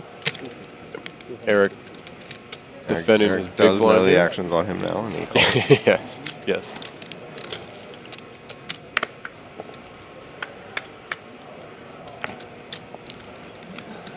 Julian with the permanently confused look on his face. Good flop for Julian here. I would normally look at that and say that's a big blind flop right there, but at FT a little different. Yep. Nice little chip up for Julian, just over 5 million in change in chips.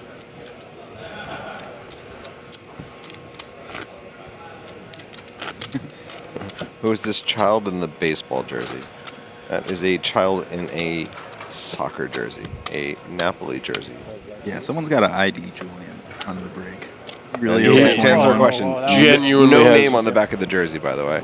I expected it to be his own name. I expected it. I wouldn't have been surprised if he got it made with NapoliStacks. I was hoping for a throwback name here. I wanted a good one. He's a baby. He doesn't know anyone. Give me the Mertens jersey. I mean, let's make it fun. He probably started watching. He probably started watching them when they picked up McTominay. I won't lie, I definitely had a jersey with my last name on it at some point. Did you have the full kit? Yeah, it was the one that I wore when I played. The what is that? The FKW is what they call them. Is that right? The full kit wankers. Yes. Not familiar. It's a long story. Very niche crowd we're speaking to right now.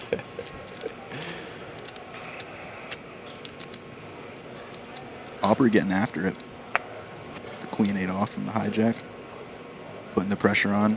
She's got the chip lead. She's got the chips. It's a great Why open. not? I mean, why yeah. not? She's got some paint. She's connected. Why not? Live Aubrey is a different beast. No. Online Aubrey will certainly not mix an it insult to online Aubrey, but live Aubrey has a different level, and she is not fun to play with. That's about the biggest comment I'll give.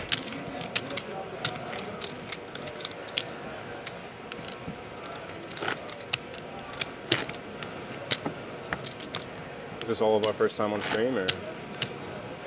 Yeah, and Aubrey's certainly no stranger to the Borgata or deep runs here at the Borgata, but it's usually playing live while we were here. She was at my table for a little bit last night. She said she was very happy to be able to play online, so she couldn't FT bubble. And I was like, we had some RA runs over the summer where we 5 a.m. bust outs back to back. And she's, it's tough to make the FTs, and she did the hard part already. So now she gets to enjoy the fruits of the labor. Yeah. Yeah, she was talking about that yesterday when she came on to commentate how a lot of her live events have been, those 10th, 11th place finishes. 11th. Yeah. We're not branding it 11th. Don't stop trying to make 11th happen. Do you think How do we turn this off? Fair enough. Fair enough. The button or no? You know how to turn this off? Nope. Turn it on? Julian just connected enough. I wouldn't be surprised to see him defend here. Oh, it's here. Take a look at the Right at the top. Just bad enough he wouldn't, Don't hate if he I was gets just away gonna from say, it. And his face doesn't give anything away because he's No, got not at resting, all. confused face. Julian has some clicks in him too. He's not just the online young kids. He's got some old school clicks in him. He's gonna side-fold, but he had intentions, as is evident on his face there. That wasn't just between call and fold there, I promise you. Well, it looks like we're heading to the break here. Looks like we're being on a 15-minute break here at the Borgata Winter Poker Opens Hybrid Championship final table with 6 people left. We will be back in about 15 minutes.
Or she feels she has enough to sit out, you know? Yeah.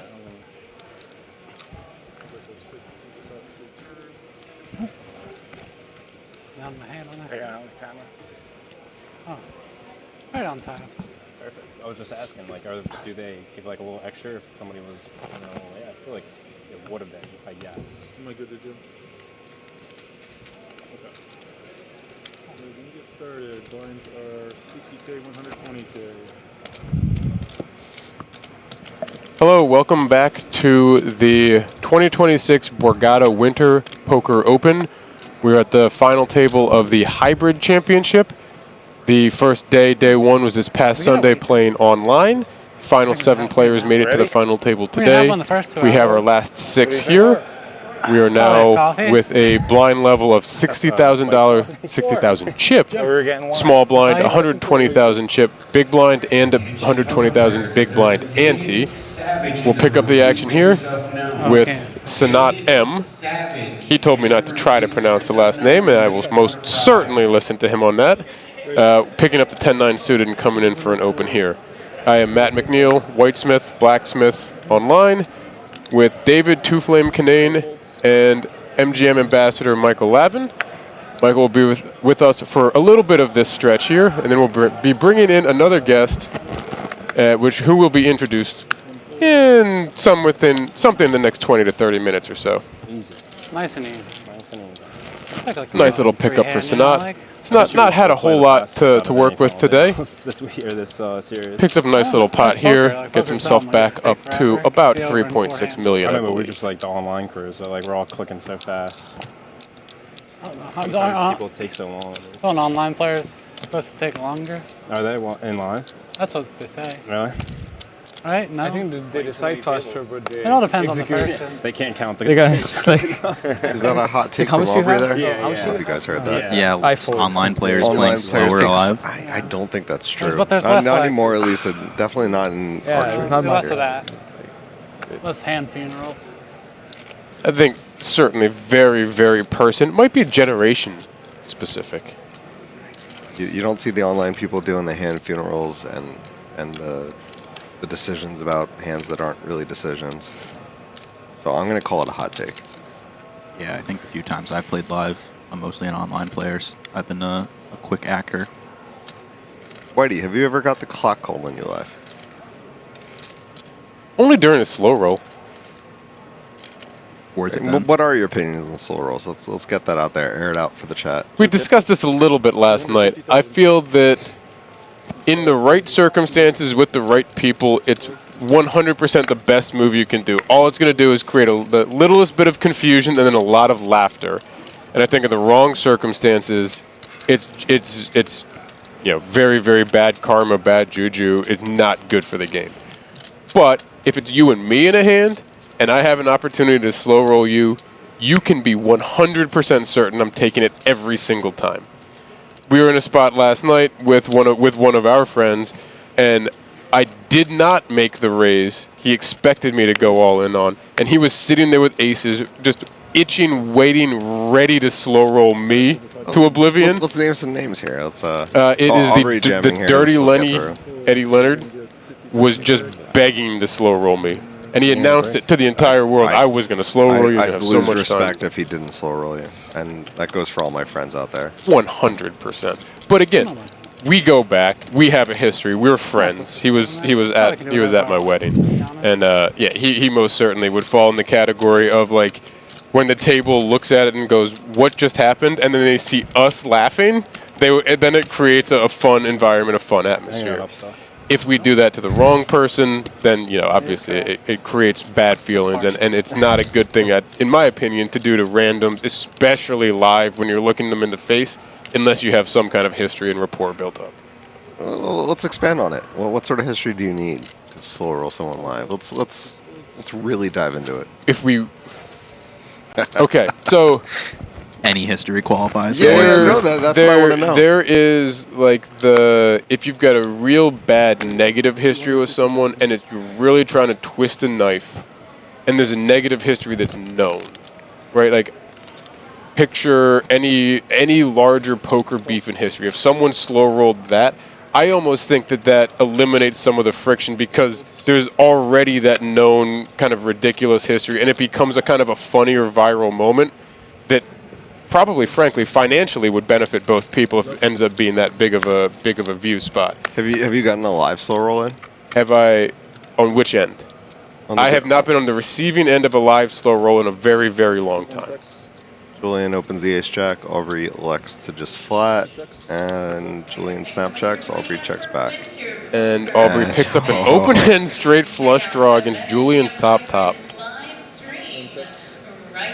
Yeah, two of the bigger stacks. I like both their lines so far here. We've had a few comments about Aubrey's poker face as well throughout here, and she kind of has like that zombie look, and you never really know like what you're gonna get, and it's intimidating. It's intimidating. I already said I don't like playing live with her. I think she's incredibly good. Like it feels like, for whatever reason, if I look up and I see her looking at me like that, or looking straight forward like that, I don't know that I'm getting anything, and it just feels like she knows exactly what's going through my mind. What do we think about this sizing, gents? Do we think this is a Half purposeful troll for the 420 bet size? Or We're not talking about pot percentage here. We are talking about pot. We are talking about pot in a different manner. So it was a good pot sizing, is what you're saying? Yes. An ace of diamonds, very interesting because Julian can beat a lot of bluffs. Aubrey obviously picks up Aubrey's the 10 high not going to be flush. flatting many offsuit hands here. So this gets really weird. Yeah. She's going to have ample bluffs to choose from, and I don't know if I fold if I'm Julian. It's almost the perfect card for Aubrey to get paid here. Absolutely. Just find like a 700,000, maybe million, something in that kind of 40 to 60 range. I would have guessed $1 million. 750,000. Nail it. 750. I gave myself a pretty good window. To be fair. For the chat, you don't get to see the gross smirk on Whitey's face as that. Some might bet call was it a announced. shit-eating grin, but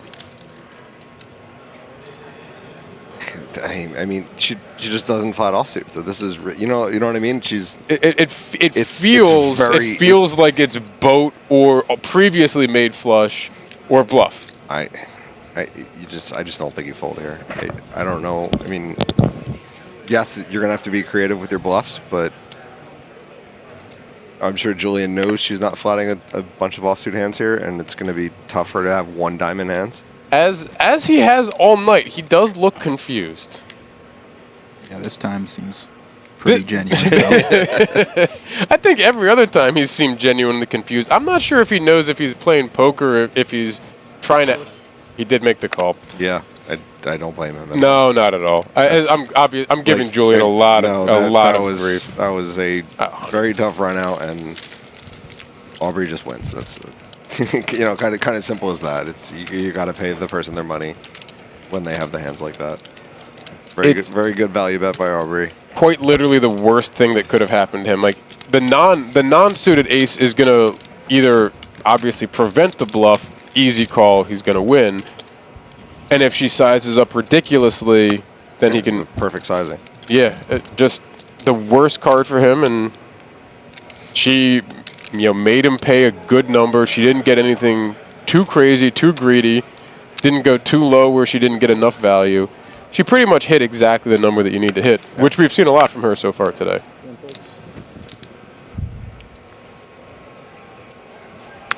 Daniel McGinnis says he had two guys saying they would fight if someone slow rolled them in the Almighty. I believe that. Raise 260. 260,000. Not a fun spot for Jack 10 suited, if I'm being honest here. It is not. You were talking about the good luck hats on the table earlier, but I do want to point out this hat that Sanat's rocking. I'm a fan of it. I have a weird shaped head. Just out of nowhere. We're just going to throw that out there. I don't really have hats that I've ever looked at and said that's going to look good on me. And I'm just jealous because I love a good hat. I can wear a beanie and I pretty much leave it to... So you're trying to cover your hair is what you're saying. Well, even before it started going away. The people at home can't see this, so it's important to give some context. It has not been a great last 4 or 5 years for my hairline. But I appreciate the heck out of a good hat. And it bothers me that I can't pull off any of those. Man. This is nuts. A lot of options for Aubrey here, too. Aubrey with the nut flush, Sanat with 2 pair. Very wet board. Gut shot to the Broadway. Nut flush draw. Versus bottom 2 pair. When even then it may not. Sanat is like sneakily found himself, almost in the tie for second here before the hand started. This is gross.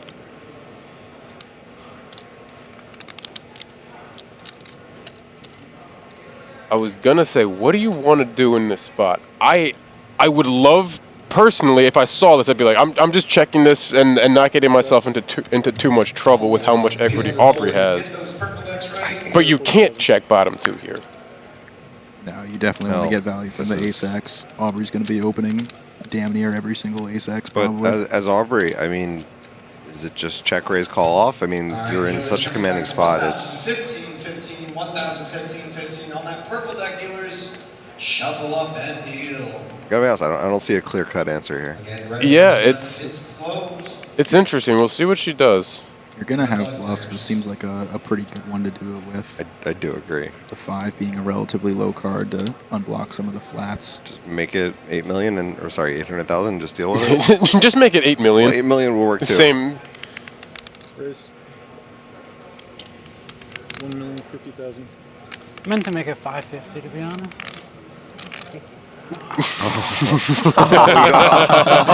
The misclick.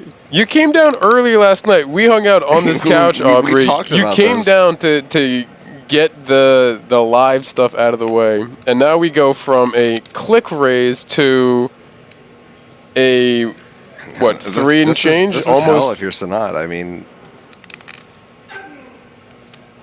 you don't feel good about it. Absolute perfect mistake to make. And I can't for 1 second believe she would have angle shot him with that one either. That was genuine. I know her. That was genuine. And you can see it. We saw this very, very, very often yesterday with Michael Renna again, where just like the facial expression tells a lot of the story. Started a little bit earlier with Casey on unfortunately his last hand. You can see Sanat having no idea really how to handle that sizing. I don't blame him. This goes back to all. what you were saying on the flop. Obviously, you don't know her hand, and your hand wants to bet, but you also don't want to face more action. It's not fun, and Aubrey took advantage of it. I don't blame Sanat for 1 ounce for that fold. And Aubrey has almost half the chips in play now. This is up over 11 million for Aubrey Williams here at the final of the hybrid final table at the Borgata Winter Poker Open. Yeah, definitely some real separation. Be putting the pedal to the metal for now. And for the first time today, we have separation from first to second, significant separation to go with a couple of the short stacks going in as well. So now get a chance to see how out of line Aubrey chooses to get with this chip stack. The 8 deuce suited, not in the not in call the that a heat check. Gonna be a defend from Tyler here though. See if Tyler wants to get create. Oh, never mind. I thought he had 2.3 million. I was gonna say jam might be on the table with a hand like this, but 3.3 million. I don't think so. I don't think even at that point 20 bigs versus an under the gun open from Julian there. I don't think we would have seen that personally. But Tyler tslate is certainly capable of putting some chips in spots where you might not expect it. Tyler definitely a regular in the high stakes scene online. A lot of experience. Yeah, he was yelling at us last night to make sure the 400 went off. Wouldn't even take a night off. Who loves it more? 6 checks. It's fun getting the spam tags from Tyler to start everything over the holidays. He's like, these tournaments are probably going to overlay if they run. Everyone hop in. 175,000. Tyler picking up a flush draw here. Julian with the backdoor flush draw, backdoor straight draw. Neither of them picking up any pairs, but Julian going to continue with the C bet of 175,000. Think of a turn card here, Whitey. What would it be? 8 of spades, or not spades, 8 of hearts. It's 10 of hearts. Come on, close. I want the 8 of hearts. Okay. I would prefer nobody to have any pairs and just kind of see how they choose to navigate all the draws, all the options. Jack of diamonds is going to make Tyler very happy. Julian now, no pair, no draw, just an ace high. Blocking Facing. the backdoor floats from Tyler. Not great. Facing someone that looks a slightly bit less confused than he does. People in the Oh, chat. there's my 8 of hearts. There it is. Oh, One why card couldn't too we late. even just flip that? Would have been more fun. Not for Julian. I'm not rooting against him there, but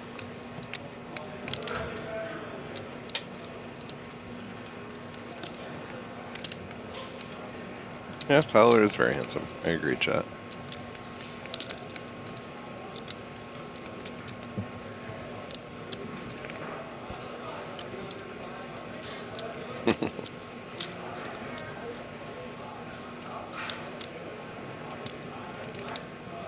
we just had a nice little chirp from the chat that Tyler, it looks like molded like a handsome Squidward. I don't know what that quite means, but we'll go with You that. don't know that reference? You're not tapped into the meme I do understand. No? No, nothing. Squidward looking all good. I do not know this one.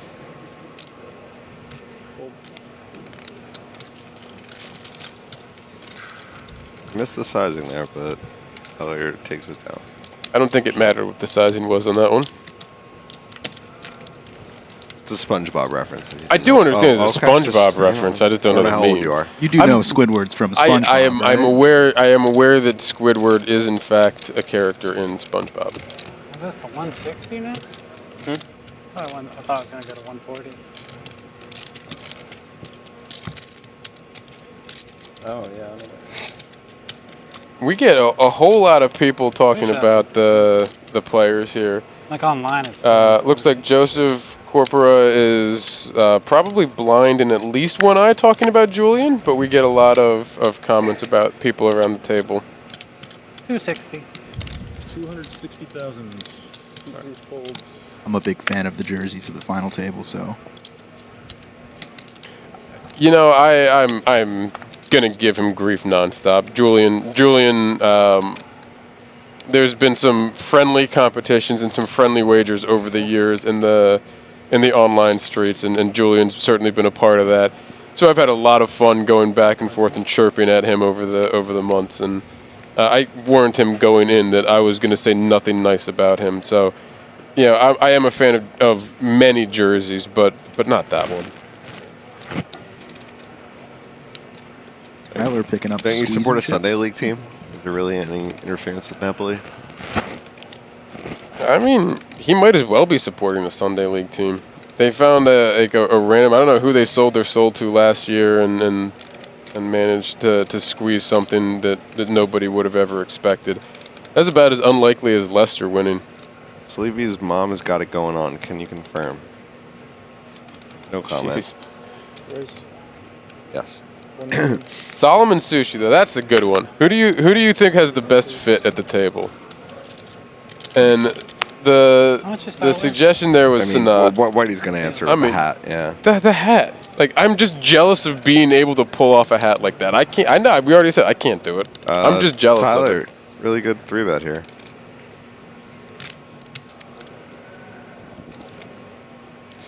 I mean, Aubrey has such a nice position here. You know, you don't really need to get out of line.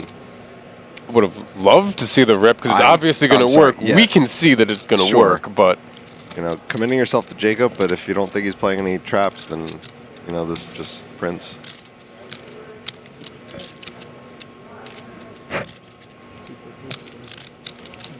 So you're locking in your fit final answer.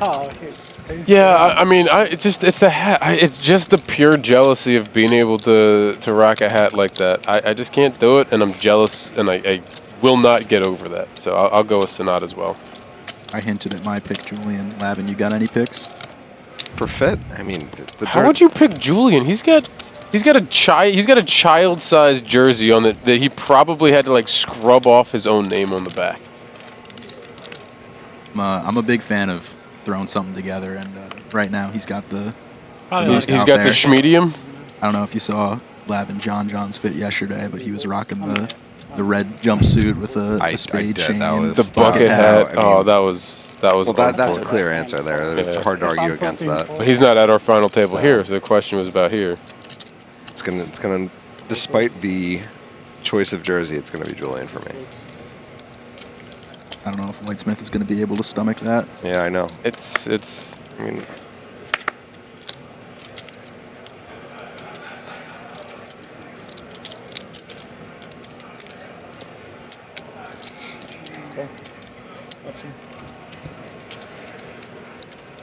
Curious to see how Aubrey responds to the limp here.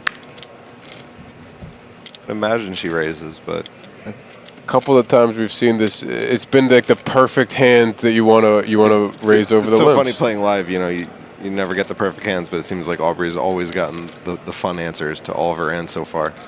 Yeah. C2 raises 420,000.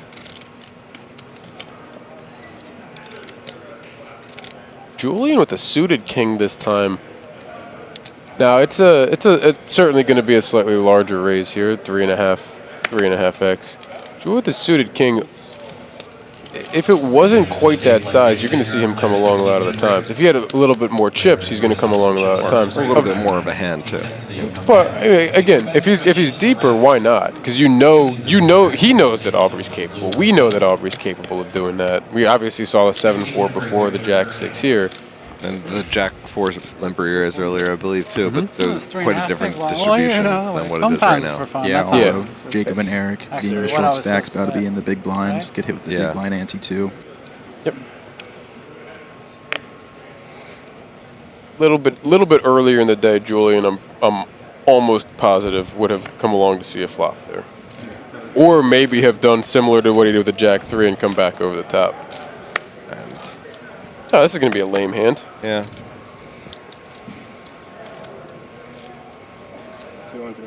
Miles, we did have Leaping Rhino in the booth earlier. He left a little bit ago, so that's why he's at your table now. Said he was going to fire up an online session. And to the people later, yes, Julian is NapoliStacks, and yes, he is. Snap this off, and yeah. I mean, I said a lame hand. It was just going to play itself very quickly. Late position you're buttons. just mad that you can't guess any of the future actions here because you know. I could have guessed, but there's no point to it. I couldn't have been wrong on this one. There's no question about what was going to happen with those two here. This is your. Yeah, I had 2 flush draws. Which one did I have?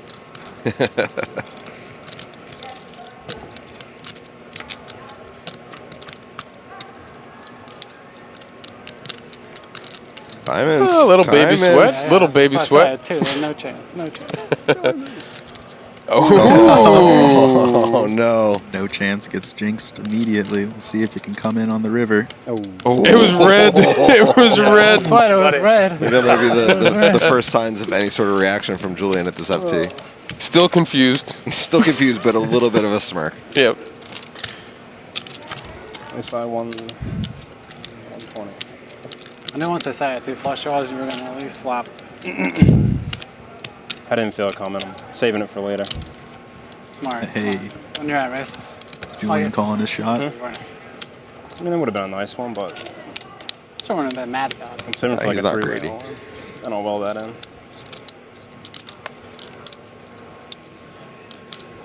I don't even want to win like that, though. Crummy chop hand. That's not scum. Like, come on now, Julian. Of course you want to win like that. Don't lie to us. 5 folds, 6 folds. Is this the Borgata in New Jersey? Correct. Atlantic City, New Jersey.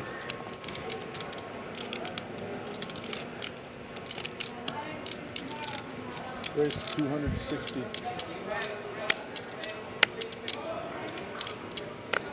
I feel like this is pretty close to being able to jam for Aubrey, but she's pretty comfortable and not taking the high variance route.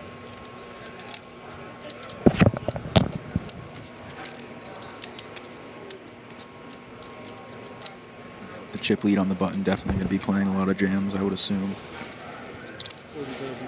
Also Meriton taking the lower variance route. Play in position post-flop, never a bad thing.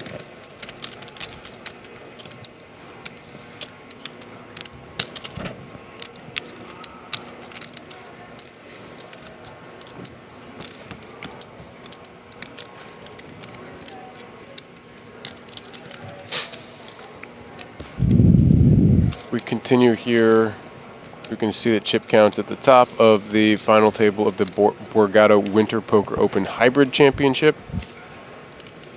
6 players left playing for just over $50,000 tonight.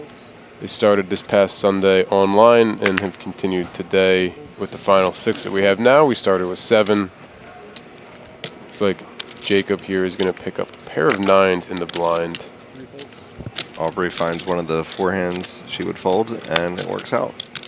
Perfect timing for that to have happened. Things have worked out pretty well for her when today. you know, you know. Things have worked out pretty well for her today. All in. All in.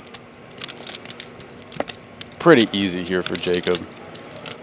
Well, what did we have just here? 11 and change bigs or so? 11, 12 bigs, and Eric obviously nothing to fight back with. But a very good time for Jacob to have picked that up. A very nice and necessary, handful of bigs for him there. It's a pretty big swing for him to get that as opposed to Eric, considering the two short stacks, battling each other.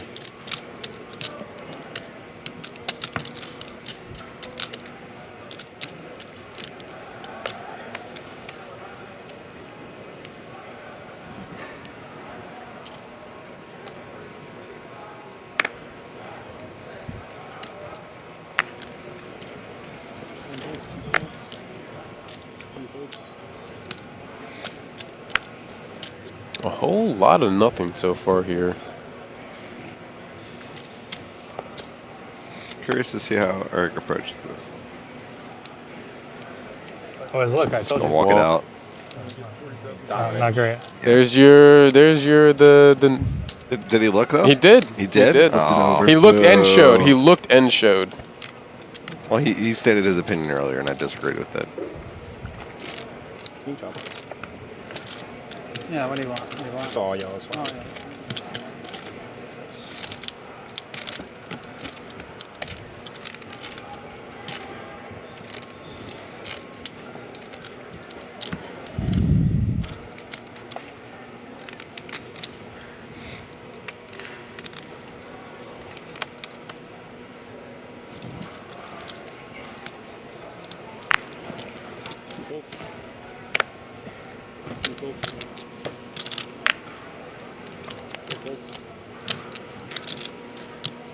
Eric picking up a hand that's worthy of a jam, likely. Pretty easy decision for him here. Gets this through. He gets close to Jacob again. These stacks are not that far off.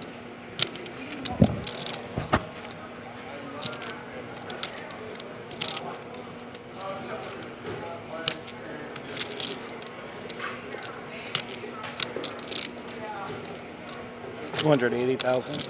280. 280,000. He chooses to go. He chooses to go with a little more than a min raise. About what do you? Oh, you went 2.5. 2.5. Man. And I wonder how Julian's gonna read. Not quite. 2.3. In Julian's shoes, I just rather see deuce 7 here. This is. Yeah. This is, it's like a hand that you can probably jam, given you have the deuce. You sure. Block some of the opens.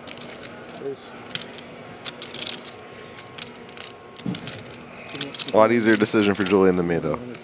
He doesn't think long and jams it in. There's no way you can get away. There's no way you can fold an ace-9 here. I hated the open. No, I don't want to tear someone down who's made this final table, and he just open folds ace-9. Like that's just, it's got to be a rip. He's on 10 bigs there. Just rip that in pre-flop. Nice pickup for Julian. Very nice pickup, back over 3 million. Pardon? That's a tough one. I don't want to talk negatively. Julian gave off a ton of confidence, though. He did not think long and jammed quickly. You know what I mean? He was not in pain. He knew what he was doing. He did it. Still looked confused, but confident. But confident. Confused confidence. Staying at 2 mil could be my hot spot. That's your triple up range? I don't know. Yeah.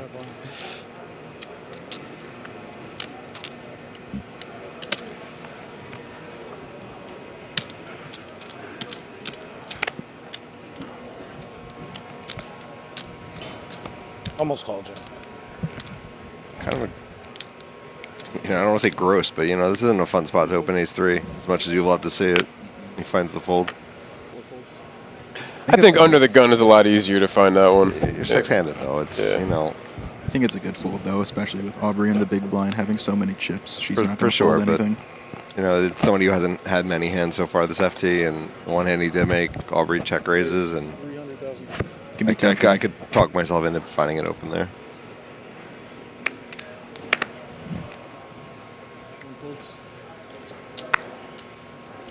Tyler choosing to size up a little bit here on Aubrey's big blind. Goes with the 2.5, yeah. Still won't see Aubrey folding. No, I don't think so. She's connected, more than connected enough to see a flop here.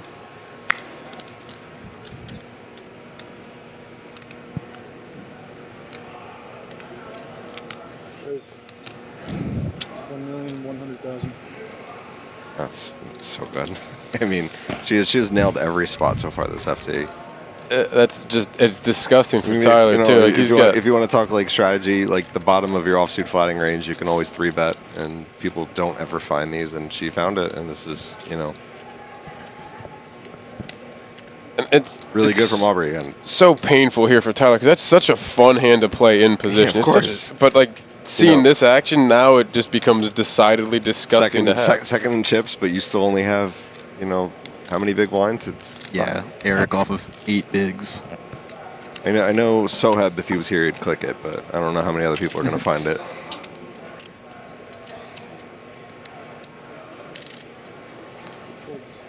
I think he thought about the 4-bet there a little bit. Yeah, you can see the wheels spinning a little bit. Can I ask out the waitress again? Not to be. You get coffee there? No coffee? Yeah, no way. You don't need it. I need something. I'm glass of wine. Parched. Anything. Eric trying to tempt her into some alcoholic drinks. Oh, yeah, we didn't even get a chance to order. Good. I'll get a floor's attention on it. Okay.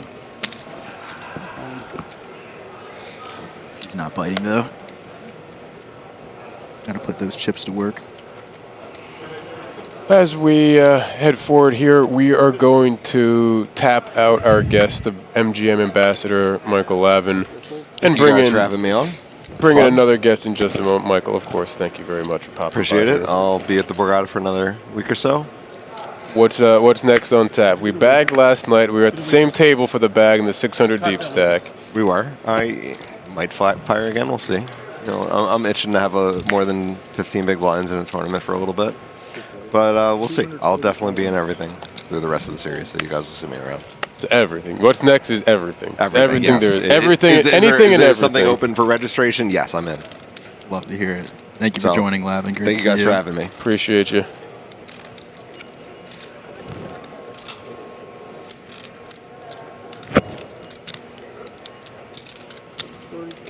Julian raising the ace-king on the button. Sanat with a hand that he can definitely defend with.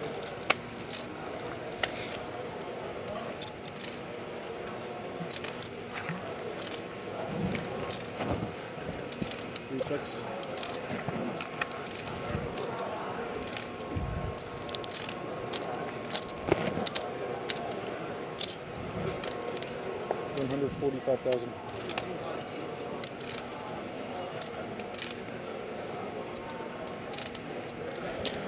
So we now have our guest here with us. Many know him as Gags, Michael Gagliano. I see a patch on your shoulder, so it looks like you might also have some level of BetMGM affiliation, some level of BetMGM ambassador. You know it. Nothing but the best out here. Gags, welcome in. Thanks for popping by. Thanks for having me. Coming in.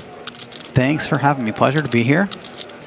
Haven't done one of these in a while. It looks like jumping right into it, though. This is a fun final table we got here. It is. It is. Did you fire this hybrid event? Of course it did. This is a... Did you make this final table? No, I didn't make the final table. But I tried my best, and I had a lot of chips, and then, I don't know, I was out. I don't know what happened. I couldn't even tell you, but... Did you make the money?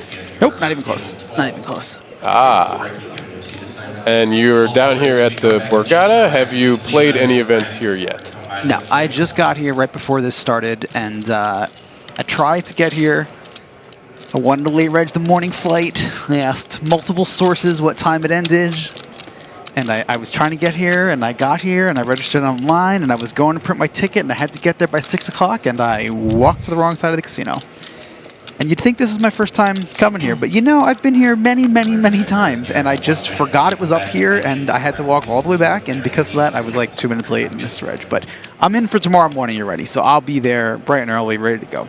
Nice. Now, for reference, did you ask anybody what time late reg ended? I did. Did you ask soul anybody? In the booth told me not only once but twice, because I asked again just to verify. So I appreciate that. But did you ask anybody where this was? No, I forgot that part. Forgot that part. Yeah. Did you pay attention to any of the other potentially dozens of people that comment around where this was taking place. There were so many reasons I should know, but sadly, I was so excited I just walked the wrong direction. But what can you do? So we get stuck with you instead. What can you do? Yeah, I'm having fun though. But look at this, Aubrey picking up 2 10s here. Let's see how this goes.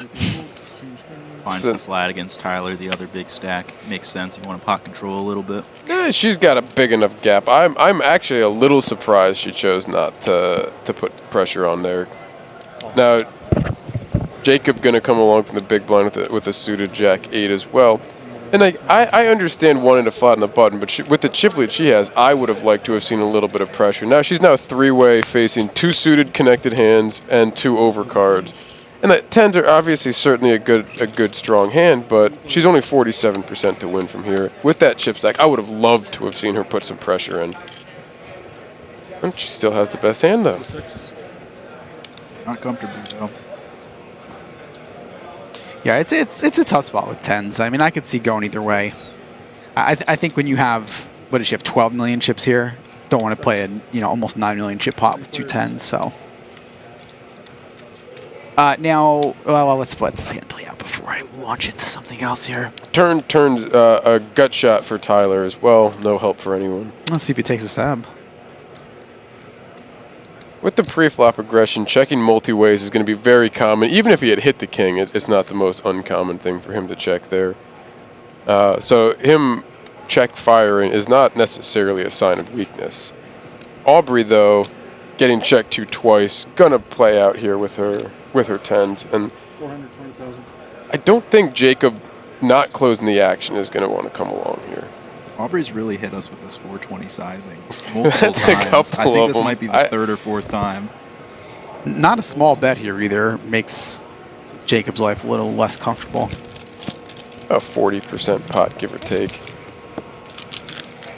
And ships a little bit more sherbet to Herbert, and up over 12.5 million in chips for Aubrey. Now, do we know these players' online screen names? Have we mentioned those? We do. During the initial introduction. Let's see. I think I know most of these players. I got the list right here. You got the list right here? Julian is NapoliStacks. You can tell by the Napoli jersey.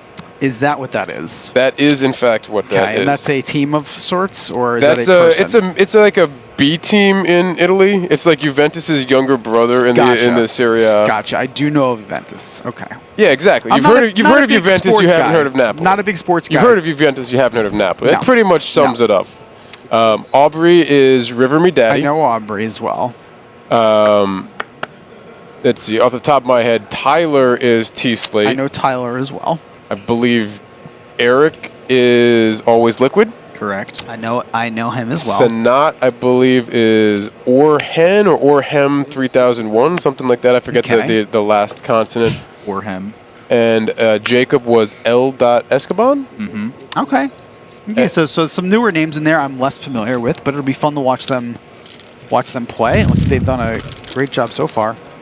I have the list. I didn't have to try and do that off of memory. I was pained going through that. 3 chips. And that I'm amazed that I didn't end up with egg on my face there. Well done. Eric getting a little on the shorter side here.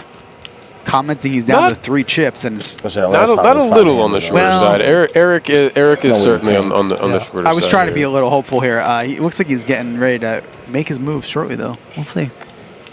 5 bigs, I think. Just hit that big blind and big blind ante, which went from not comfortable, but 7-8 bigs down to a real low danger zone. Aubrey with a suited king, massive chip lead, foot on the pedal. Just gonna keep raising, keep pushing out a lot of stronger hands if they had them, and continuing to chip up. Doesn't look like we'll have a whole lot of resistance here. Tyler might choose to defend a 7-5. Wouldn't be surprised to see that. He does not. And Aubrey going to go up over 13 million in chips. And certainly how she would have hoped this final table would have gone. I think she had 1 or 2 hands early where she raised and had a little bit of playback and had some chips kind of trickle away from her early. But since then, it's just been on a straight upward trajectory going. I think she started just over 6 million, more than doubled that, and up over 13 million now. Yeah, she came in as a chip leader, but since then it's only been separated even more. There are definitely some congregations very close to her as well. Some clear separation, you know. Second in chips, only 26 big blinds. She's just going to be able to run this over given the current dynamic. Yeah, really looking like it could go that way, huh? We had a question, what was the buy-in? This was a $1,000 online buy-in. I'm greenlit. Yeah, click on the little button. It is The good luck. 1,000 buy-in, I think it was a 250K guaranteed tournament. And when your head's up, you unclick it. Was it 250? It might have been 200. I say no. thought it was 250. I thought don't it was remember. You know what? It's gone. No, when you are heads up, you have to click. It's been around that area for a while. Aren't you supposed to be affiliated with them? You're supposed to know these things. Why did we bring you on? You're supposed to know these things. One of the interesting dynamics of final tables like this, when I see a chip leader who has, such a commanding lead, is that what happens when some of the shorter stacks double through each other. Like if we saw a second and third place stack collide, that could be, set the stage for maybe a three-handed battle or something where it's anybody's game. So it'll be interesting to see how that plays out.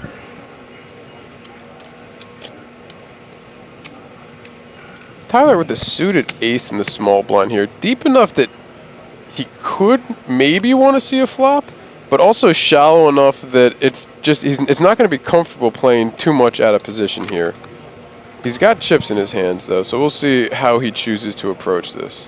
Yeah, I'm not sure how many jams he's going to want to play, given just Eric's stack and all the other short stacks as well, him being second in chips. He knows Aubrey's going to be opening wide, so definitely some room to attack here.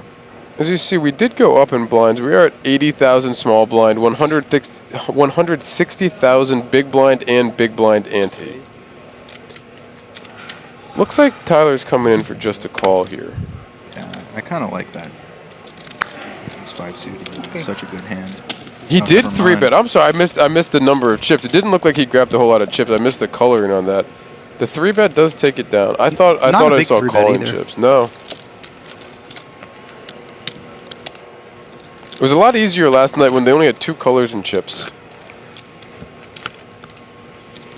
And I haven't had enough chips in my own possession since we've been down here to actually know what the colors mean.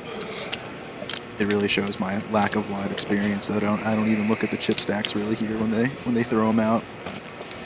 Try to decipher how much. I want to point out this is one of the best chip stacks in poker, if not the best, in terms of looks.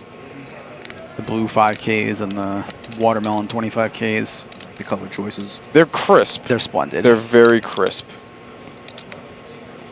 Eric going to be all in here with his ace-3 suited, we have to assume.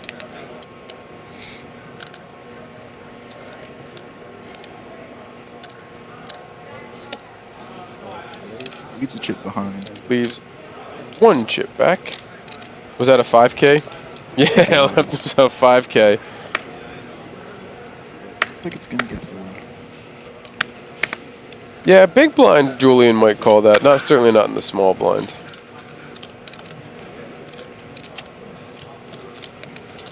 So Aubrey just has no risk premium on her. She's got under 3 bigs to call with the queen, trying to figure out if it's quite right there, and she's got no incentive to put herself at any risk, because as long as she can keep Eric short like that, she can just continue to kind of steamroll the table, press the action as she sees either way. fit. I'd rather not see any cards, just take it down. No, that's exactly. Good pickup from Eric. Puts him closer to Jacob. Second shortest stack at our table right now. Now, Eric has been, out of all the players at this final table, I think I've played the most with him. Maybe just sheerly based on the fact that I believe he's been playing New Jersey MTTs since the dawn of New Jersey poker in 2013. Since the dawn of the internet. Well, yes, when everything started. But he's been a long time warrior, always doing well, always making final tables. So good to see him here at the We've got stream an interesting hand here where Tyler has an ace-jack suited in the cutoff. We're going to see him open. Julian with the ace-king off on the button is most certainly going to be putting chips in. He's at under 20 bigs, so I would not be surprised, given the ICM situation, Aubrey stack behind, his stack in relation, if he does anything but shove this. What does he have? 3 million, it looks like? 19 bigs? Yeah. I think a shove is pretty good here. Called by worse hands like this. He's got less than an all-in chip stack in his hand. Looks like a big size, though, essentially. I don't know what the colors mean, so that's either a call or a raise, and a raise to almost all of it. Okay, I like that. I like that. It's an all-in raise. It's not quite all-in, just in case Now, something wild happened behind him. Tyler has a spot here. In event 13 flight D after you change your deck. This is not a weak hand he's showing up with at all here raising. No, I think he's going to be a pip low for where he's going to want to call this. So I don't think he's going to make this call or going to commit the rest of the chips. But it's tough with a suited ace-jack. That is such a strong hand. That is a sexy-looking hand. Kind of tempted to go with this as Tyler, to be honest. I mean, Julian's probably going to be three-betting a lot of suited broadways as well. He does stick it in and sees the bad news, but still 34% for Tyler to win. Julian 66% to get a double up that would put him up over 6 million in chips.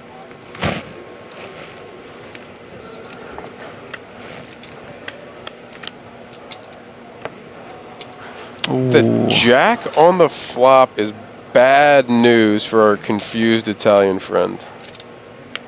That diamond's working for him. That's not a diamond.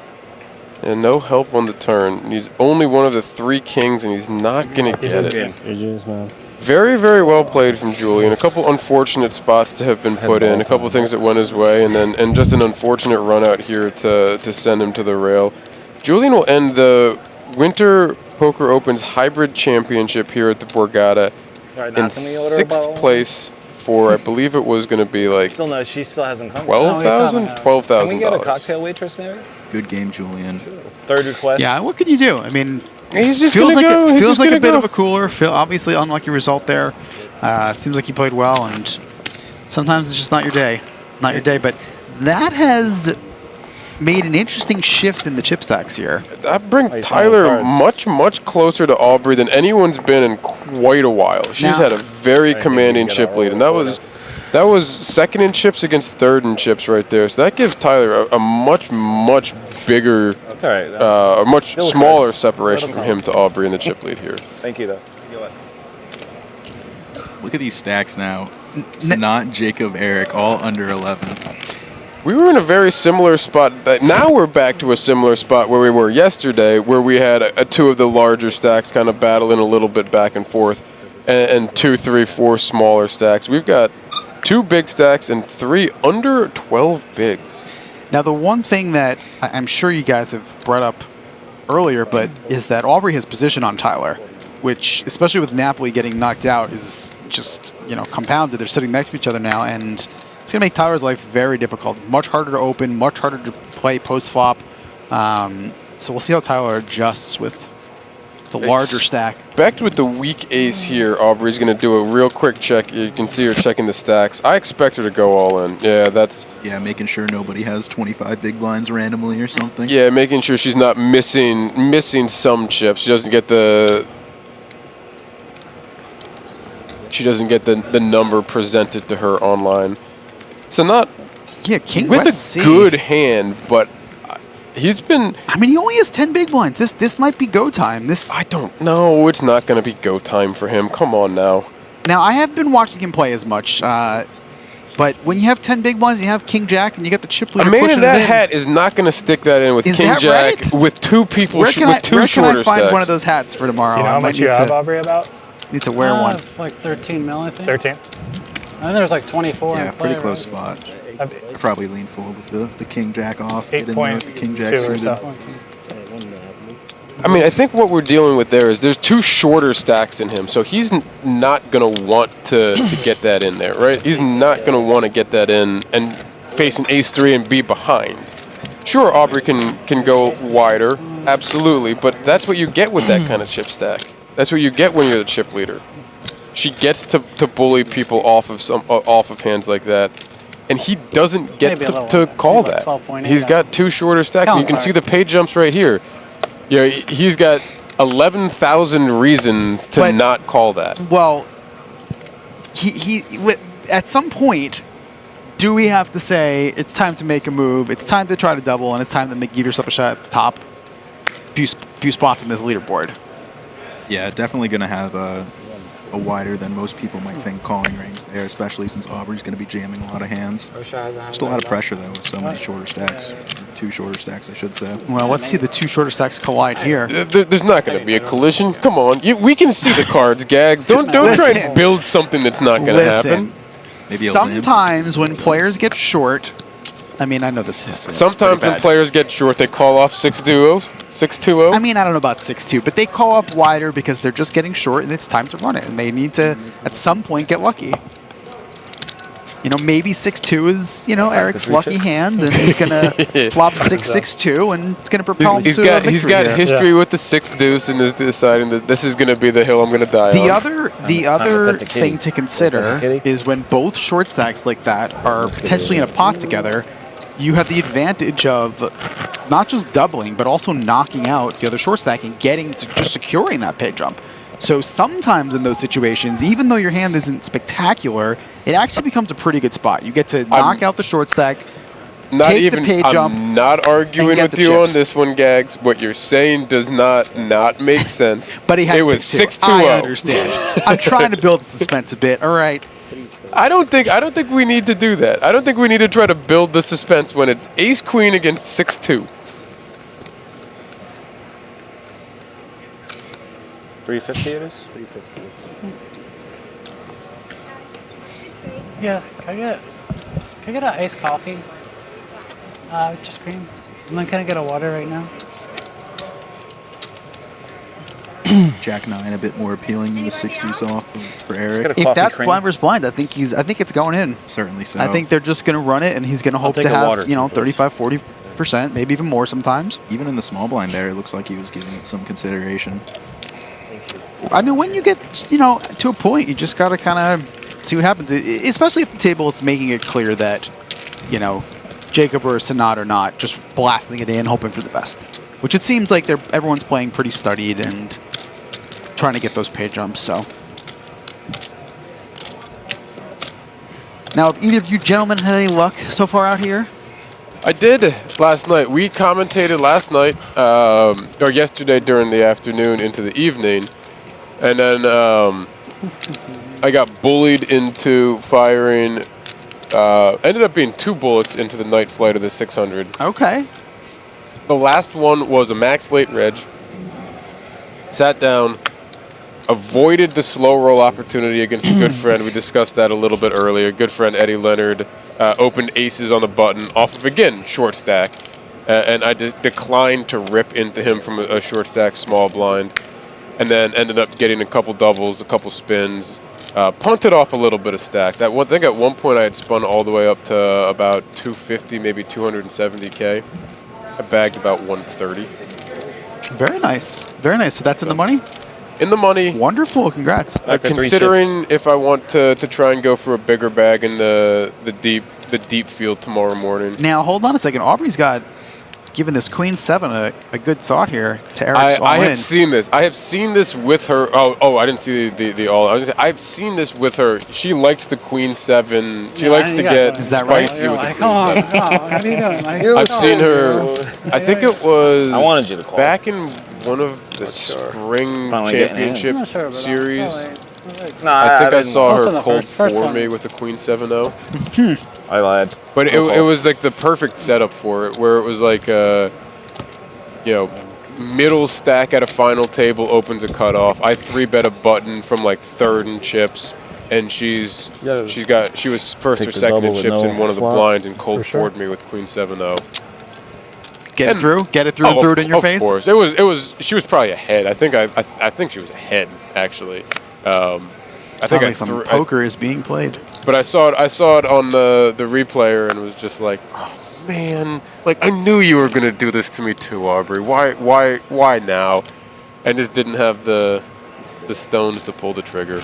Ooh, look at these hands here. But you know, this is sort of similar to that 10 spot earlier, where I guess Aubrey's the small blind now. I know where you're starting with it. As soon as I look back, I think we were about to say the same thing. I thought it was out of position. I thought it was cut upper's button, where I don't think that flatting in that type of situation is insane.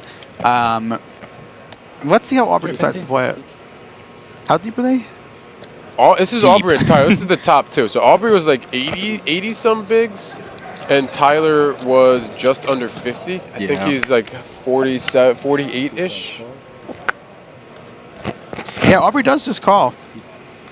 But I don't mind this at all. No, again, it's the same idea as the 10s. She's suited too, so playing the suited ace-queen out of position is much more comfortable. If this was offsuit, I would have expected a 3-bet. I definitely wouldn't be surprised to see a 3-bet with either suited or offsuit, but I also am not surprised to see a flat. When you have two big stacks like this, we're not dying to collide and play a huge pot. It can make things tough, especially when you're out of position. Especially at a final table, a lot of the 3-betting. Look at this. Tyler checks back the jacks. That's a little mean for him. I think if he bet, though I guess depends on his sizing, because she'll easily peel a lot of smaller sizings on that flop. Well, interesting check with the ace on the turn here. Well, hold on. Let's chat about the flop for a second here. Tyler decides to check back, and again, I really just think that this is showing how little these players want to play a large pot against each other. Where even an overpair on this board is, I don't want to say scared of a check raise, but uncomfortable versus a check raise, where they don't want to have to play this, humongous pot. So Tyler goes for the check. Play a more controlled pot. Hopefully there's a brick on the turn. You have a nice hand to call down. Unfortunately for Tyler, certainly not the turn he was hoping for with his hand. And let's see how Aubrey responds here. 675. Good size bet. Yeah, I mean, this is a tough spot for Tyler. Your hand is. I don't think it's really a tough spot, is it? It's a tough spot in the terms of you had a hand it's a frustrating spot. You had a hand that you were effectively trapping the flop with, that would be thrilled to call down on a lot of different runouts. Be looking to value bet in a lot of different runouts, and now all of a sudden you get two of the worst cards in the deck, and you're facing a relatively large bet. It's a frustrating. It's a very annoying runout. That's a painful runout for Tyler. He makes a nice fold, especially with someone like Aubrey, who's capable of turning those low pocket pairs that would often flat the small blind into a bluff. When he checks the turn ace, exactly, she can bet anything on the river. That brings Aubrey up over 13.5 million as well. Just the rich getting richer. Picks up the deuces. First ever interaction I ever had with Aubrey was at a final table where I 4-bet ripped deuces, I think. held against ace king. She was streaming, and she had said on the stream, deuces never loses at a final table. Wow. And they didn't. So I Venmo'd her $2.22. Deuces might have to prove it here, because Sanat's lining those chips up and he's going to put them in the middle. So let's see if your saying can hold true. It's a final table. Deuces never loses. Best of luck to you, Sanat. I'm not actively rooting against you for this, but for the sake of I guess history. That's strong, yeah. The deuces can't lose this year.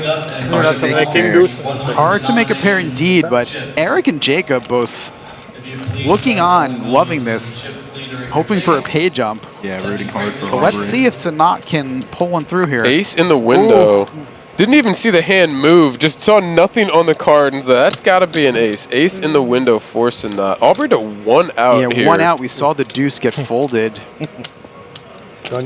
Just paying him early. Just paying him early. Never loses. There you go. you heard her say it. Unfortunately, this time it does. It does. So nice double up for Sanat, who leapfrogs into 3rd place. Actually, was he in 3rd place? He was already in 3rd. Man, oh man. They were all so close, though. What you were saying, though, about having to take a stand, And like he got a strong enough hand to pick and choose to do that right then and there. That's such a massive pickup. It is a massive pickup, but this is what I was discussing earlier, where he's doubled.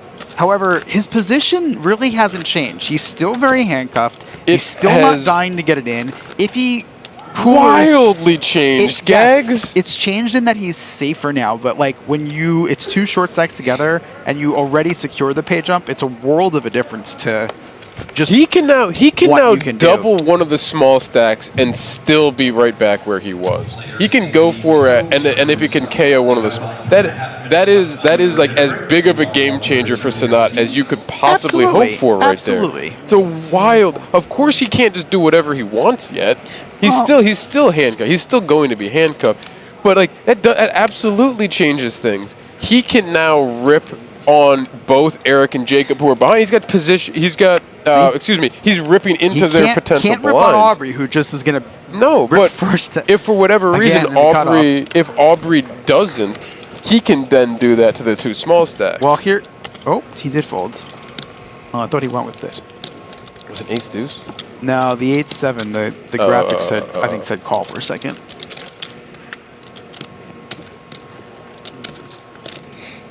Guess what? I'm enjoying this because I love sitting here and just contradicting everything that you say with you and your crop top over there. Listen, I'm not a what? Crop top. Is it riding up? just for you boys. For those that don't know, here down at the Borgata for the commentary, we're actually sitting on a couch. We're set up in a fantastic spot. Again, I shout out to Guerrilla Gaming for the production. Shout out to the Borgata down here for setting us down. We're back out behind the stage area, kind of tucked back a little bit. We got a nice little suite over here. And we have a couch. We're sitting here looking at a setup. We've got a TV for the later streams when we've got something important, like maybe a Philadelphia playoff football game this weekend. We've got a bathroom. We've got facilities, a refrigerator if we so needed. Borgata set us up back here. BetMGM, thanks for setting up all of this stuff from our end. We even got a shower if we need to. We have a shower. Take a quick break. So we're sitting here over on a couch watching this, and I'm watching Gags. Watching Gags' shirt just kind of unintentionally just continue to rise. I'm just lounging out here, boys. I can't believe it. It's so comfortable. It's tough not to. My jack. I like the fold. Yeah. You would have hit the 9. I would hit the jack and you go. One of the things about tournaments in particular that I like is watching how different players navigate these different stack size situations. We're talking going back and forth on some of the shorter stacks. We're watching Aubrey navigate the big stack and just kind of, blast around on people. Always interesting to see because I've seen, some players play a little more carefully when they have chips or carefully when they're shorter or more aggressive when they're shorter trying to double. There's a lot of ways to approach some of these situations. Aubrey with the King 8 there, and Sanat to act before the small stacks is such a great spot for her to be. Basically, close to any not any 2, but any high card she can just kind of rip there at her leisure. And Sanat is folding almost everything once he got that first double. She's just got to get through the 2 short stacks. And Sanat, he's miserable looking at any of those previous rips because he's going to rip that ace himself if she doesn't. To your point, Gags, about looking at how these players navigate these final tables, I think that's really emphasized on final tables. There's so much disagreement in what the best strategy is. You can look at a sim, but those aren't always the most accurate because it assumes the final table ends right after it. There's so much future game that you can consider when you're developing a strategy. So a lot of differences, especially at the highest levels. Fun to see how that plays out. We've seen this a lot from her, the aggression with the weaker hands. She finds it with the 7 deuce. I think she should be showing that, and she gets paid from the people at the table for winning with 7 deuce, right? Are we doing that here? Show it.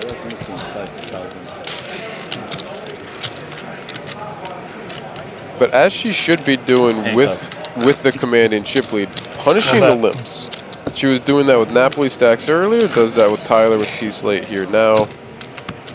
Now, how much tighter do you think Tyler's playing just because of the situation here? Like, are you even surprised to see the 6-5 limp, or is that a mandatory Got to try to see the flop. I think 6-5 you've got to limp. 6-4 you can get away from. 6-8 I can get away from. But without any gaps, I think I'm limping there. My opinion. Yeah, I would imagine the strategy involves the vast majority of limping. Yeah, exactly. I don't know if there's going to be many things that are doing anything but limping, except for your mucks, your walks. It's 3. Yep, as expected. Sorry, Sanat.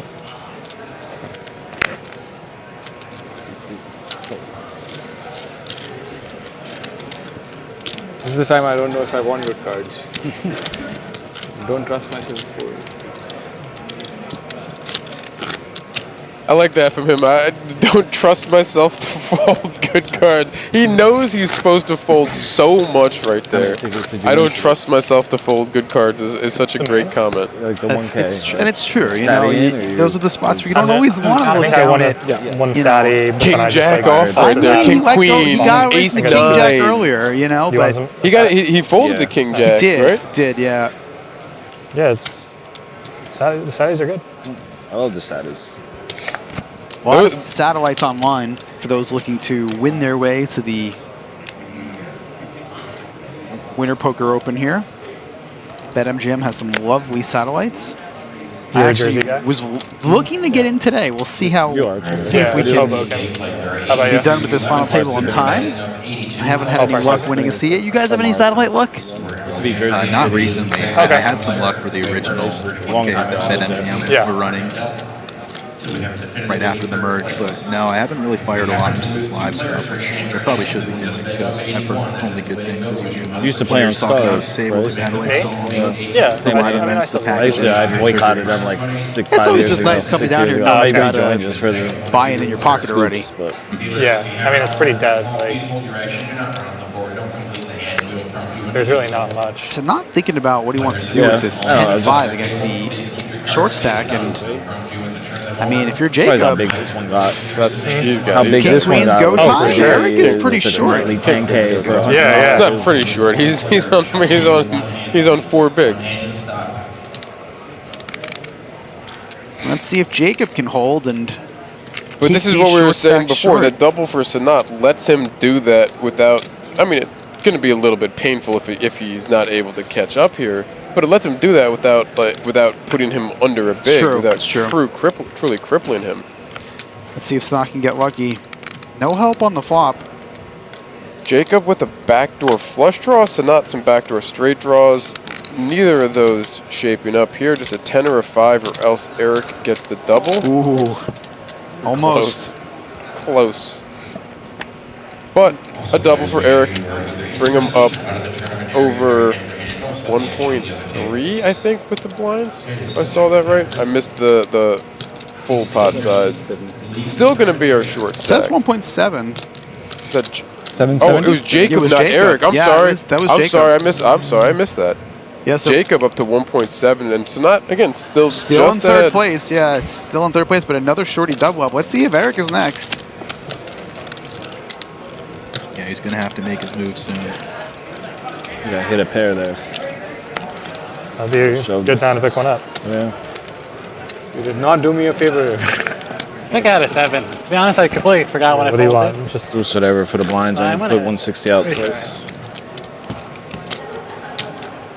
And Eric's moving into the big blind now off of his 3.8 bigs. So half of his stack is going to be in the middle already this hand. Yeah, it feels like he's going to be almost committed with any 2 cards at this point. Boris with the prediction in the chat that Eric is getting top 3. Let's see, Boris. I like You know, it happened last night. Michael Reno was down to 3 bigs once or twice and came back, spun it all the way up and won it. I think it's the beauty. It's the beauty of tournaments. You can never count anyone out, and I would definitely never count Eric out. That's for sure. John was down to like a 1.2, 1.3 and spun it back up to like 30 or 40 before he got knocked out. Now let's see how Sanat plays this with only 12 bigs here. Does he find a raise? Does he shove? Does he even fold? Not wanting to try to tangle with. I think Sanat will shove this, and I think Jacob will fold. Yes, he is going to shove.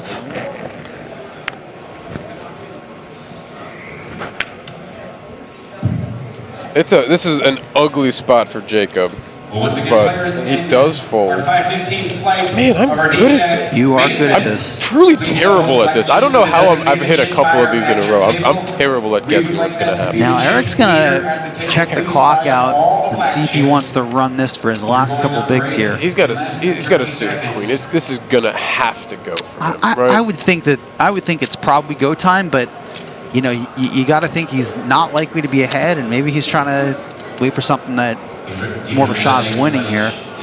But with nearly half his stack out there, or actually half his stack out there, he's got under 2 bigs. He's got to go. He's got to go. He's got to go. Yeah. You can see the pin. He's got to go. I think he's priced at 5:15 flight. Can we get a hand turn? We're now on a 15-minute break. Players, please make sure you double Eric's check not all thrilled, your but stacks. it is go time. 40% is That's not a bad spot. That's a fantastic spot. Gonna need some help, or Eric will be our 5th place finisher. Make sure you double check all your stacks before you go on break. Nothing on the flop. Sanat with some backdoor flush draws. Eric does pick up a backdoor straight. That takes away a few outs. That's not good for him. Time. Good game, guys. Good game. Good play with The 9 to end it for Eric.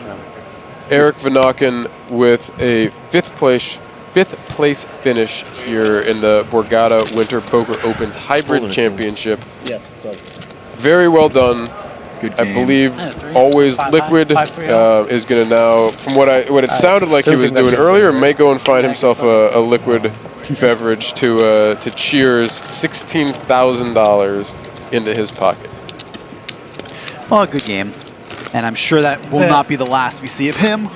Oh no, not at all. He's been around. He's and always here playing some stuff and always online and volume. Plenty great guy, of volume. great player.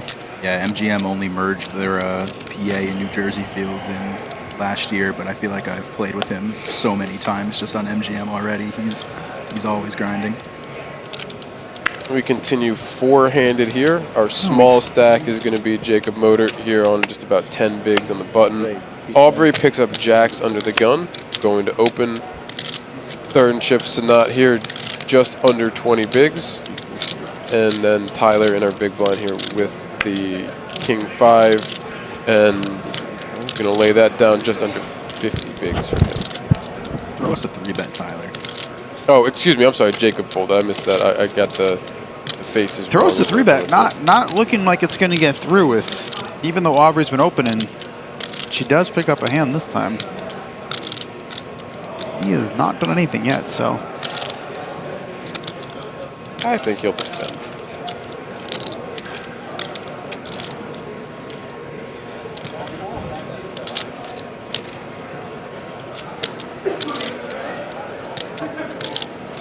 Those look like raising chips. Regulars in the day play, shuffle deal one hand, blinds are up 6 and 12, 6, 12, and 12. 1.6. So a big 3-bet from Tyler out of the big. Goes to 10. He's got, what is that, 34 behind? Yeah, about 45 to start. This is a really cool spot for Aubrey. I mean, Tyler's bluffs are going to be coming from a lot of these ace-high, king-high hands with a lower card that Jax is going to have, like you see, 70% equity against. So I can't imagine she doesn't just rip it in on him here, right? There's definitely merit to keeping in the bluffs, and you know, if you have 30% or if you have 70% equity and see a flop with that. Also, is there just any merit to not wanting to play a 14, 15 million chip pot here? All in? I guess not. Quick all in. Finds the jam. I just shot you. I'm sorry. I wish we could see that. I just shot Gags to look because for the first time since I've done a few of these commentary spots, I've been actually somehow correctly predicting what's going to happen here, and I can't imagine 4-handed Aubrey with the chip lead there is going to do anything but shove Jax. Well, listen, Jax is obviously a very good hand, and Tyler's a very aggressive player. And, so yeah, she's gonna then. Yeah, you just get it in, and if you're beat, you're beat. You know. The problem though is that if Tyler did wake up with something that's better, and now all of a sudden you've lost more than half your stack. Tyler's the commanding chip leader. Aubrey's running this table over, you know? Here's where my counter to that will be. If Tyler has queens, kings, or aces, I don't think he's going to go that big of a That's three possible. Bet. I don't think you know, I don't know his game well enough. I got to toss you some grief though, Whitesmith. I called the 3-bet initially, and you said flat with the king 5, so you're not getting it perfect. Fair enough. I'm going to say fold next time so we can have all options covered. yeah, one of us is going to be right. Loser drinks.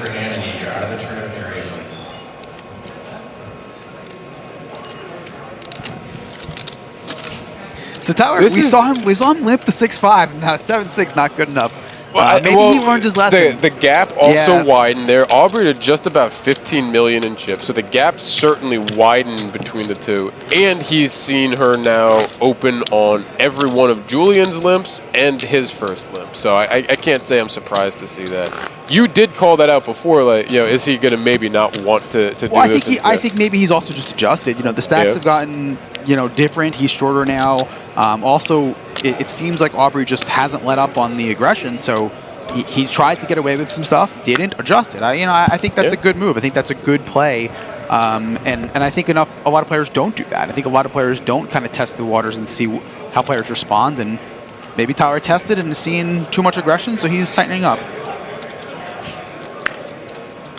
We'll see what Aubrey chooses to do with this cheeseburger. Beautiful hand. Truly terrible hand.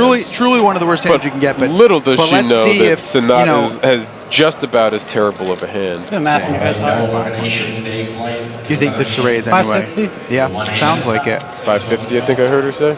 Close enough. Wrong. Still just, you know, regardless of how weak Aubrey's hand may be, just nearly impossible for Sanat to do too much with a vast majority of hands here.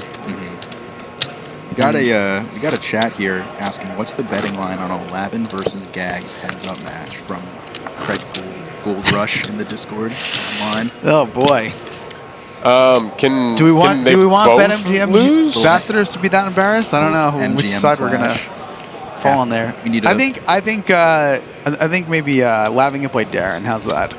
I'll sit this one out. Come on. Just running and hiding? Just running scared? Listen, I'm happy to play if Lavin would like to throw down, but we'll get you two on stream right after this finishes up. I'll tell you, I think there'd be a lot of fun in having some heads-up matches like that.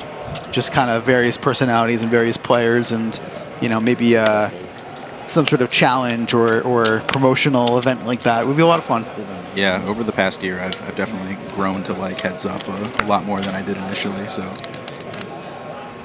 Aubrey continuing to apply the pressure here with the queen deuce, scoops up some more blinds. All right, Boris is on my side. Let's go, Boris. Minus 180. And shading Lavin like that. Might have to make it happen. We'd have some bragging rights for many a time. Play for the patch? Is that what we're doing? Play for the patch? I don't know. If Lavin hears someone's putting Gags at minus 180, he might hit the lab for a bit beforehand. I don't know, man. He's got to get himself back into shape for golf season. Now, that is one venue that I think I may struggle a bit in. Well, you mentioned before you're not a big sports guy, so I'm assuming golf is not your game. I did play some golf when I was younger, much younger. I had some friends who were quite good that we used to go out a lot, but it's been a number of years, and my game has not kept up.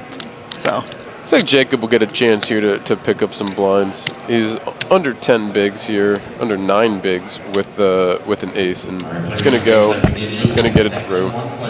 How much is it? Gotta love seeing an ace with, what is this? Would you say 8, 9 big blinds here? Yeah. And it folds to you. Best thing you can look at. Players in order to keep you banked up and out. 1.3? Please help us by 1.2?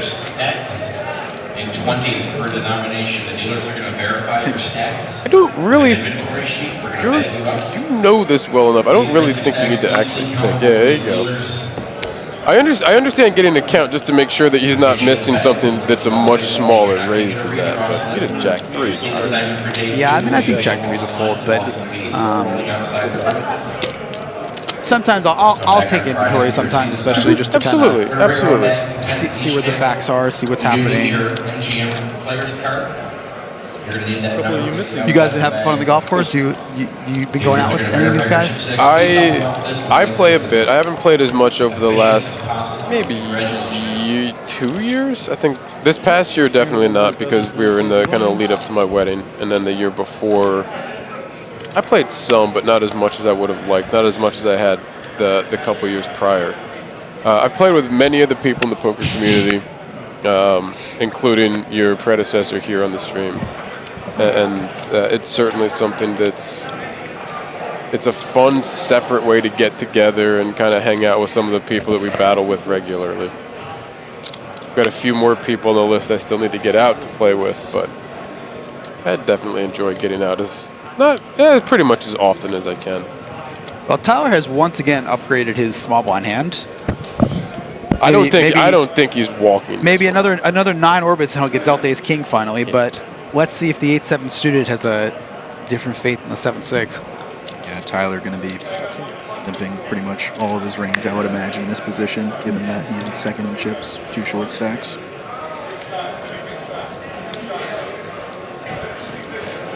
Me, on the other hand, I have been to driving range, I think maybe twice or 3 times, and I want to say I'm 20% on making contact with the ball, so I'm not making it out to the range anytime soon. Contact is a start. Also, to note, blinds have been raised to 100,000, 200,000. As we can see here, Aubrey goes to 3.5 bigs here. Tyler's certainly strong enough. It looks like he's going to do something.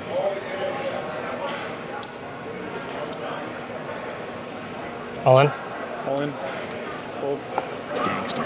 Gets the all-in snap fold with the 8-7 suited. Nice pickup from Tyler there. Knowing how Aubrey's going to play, I'm not surprised to see someone finally fight back. And that's not the worst kind of hand to do it with, because if Aubrey wakes up with it, Aubrey's still going to be facing a hand that's in. Excuse me, Tyler's got a hand that's still not happy, but perfectly fine drawing against some of the really, really big hands. It sounded like Aubrey said she had 4 high on the table, and then I couldn't tell what Tyler said, but he might have said something about his hand as well. With all the aggression we've gotten out of her, picking up queens just feels a little mean. That's the bonus. That's the bonus of, unrelenting aggression, is that when you do get a hand, it just, you know that everyone's kind of just been waiting and waiting and waiting for something that they can put their money in with against you, that, you feel like it's almost unlucky if you don't get paid. Interesting decision with strength to go 2.5x. Well, stacks are a bit different than in the previous hand too. Only, 21 bigs here. No, I'm sorry, 20 bigs. 21. I guess his big one Andy's in the middle. You want to try that math again? Well, his big one Andy's in the middle, and Sanat's going to go with it. 11 bigs. Oh, well. Yeah. I was close. Yeah, more or less. It was 11 in my head. Yes. Sanat is all in here. Gonna need a king. I understand why Sanat did Absolutely. that. We just saw Tyler do very similar. And we just said, it's just unfair when you've got unrelenting aggression, you pick up a hand like that. Sanat does pick up a gut shot here, so now any king or 7. The 5 adds a couple more outs to win. The 7 now becomes the chop. Oh, wow. Running 5 gives Sanat a double through the queens of 5. Aubrey. I didn't even miss that. Sanat will be up over 4 million in chips. I was like, I was just rooting for no king. I'm Yeah. special. 2,035,000. Aubrey poking some fun at herself. I truly thought you were wrong. Not yet. Can certainly understand again why Sanat chose I was just thinking about no to king, try to please. play back at her, No king, because very little has, and the few times we've seen people play back, she's just avoided confrontation. Looks like he just happened to choose a time where she was incredibly strong, and then got very fortunate and now is up over 20 bigs. I mean, what was the hand we saw last time Aubrey raised? 8-2, I think it was? Like 8-2 off. Yeah, I mean... 8-2 off, 4 clearly, deuce. Sanat has been waiting for an opportunity to make a move like that, and it just is unfortunate timing that he ran right into it. To be fair, fortunate timing with the way things worked out if we go results-oriented. True.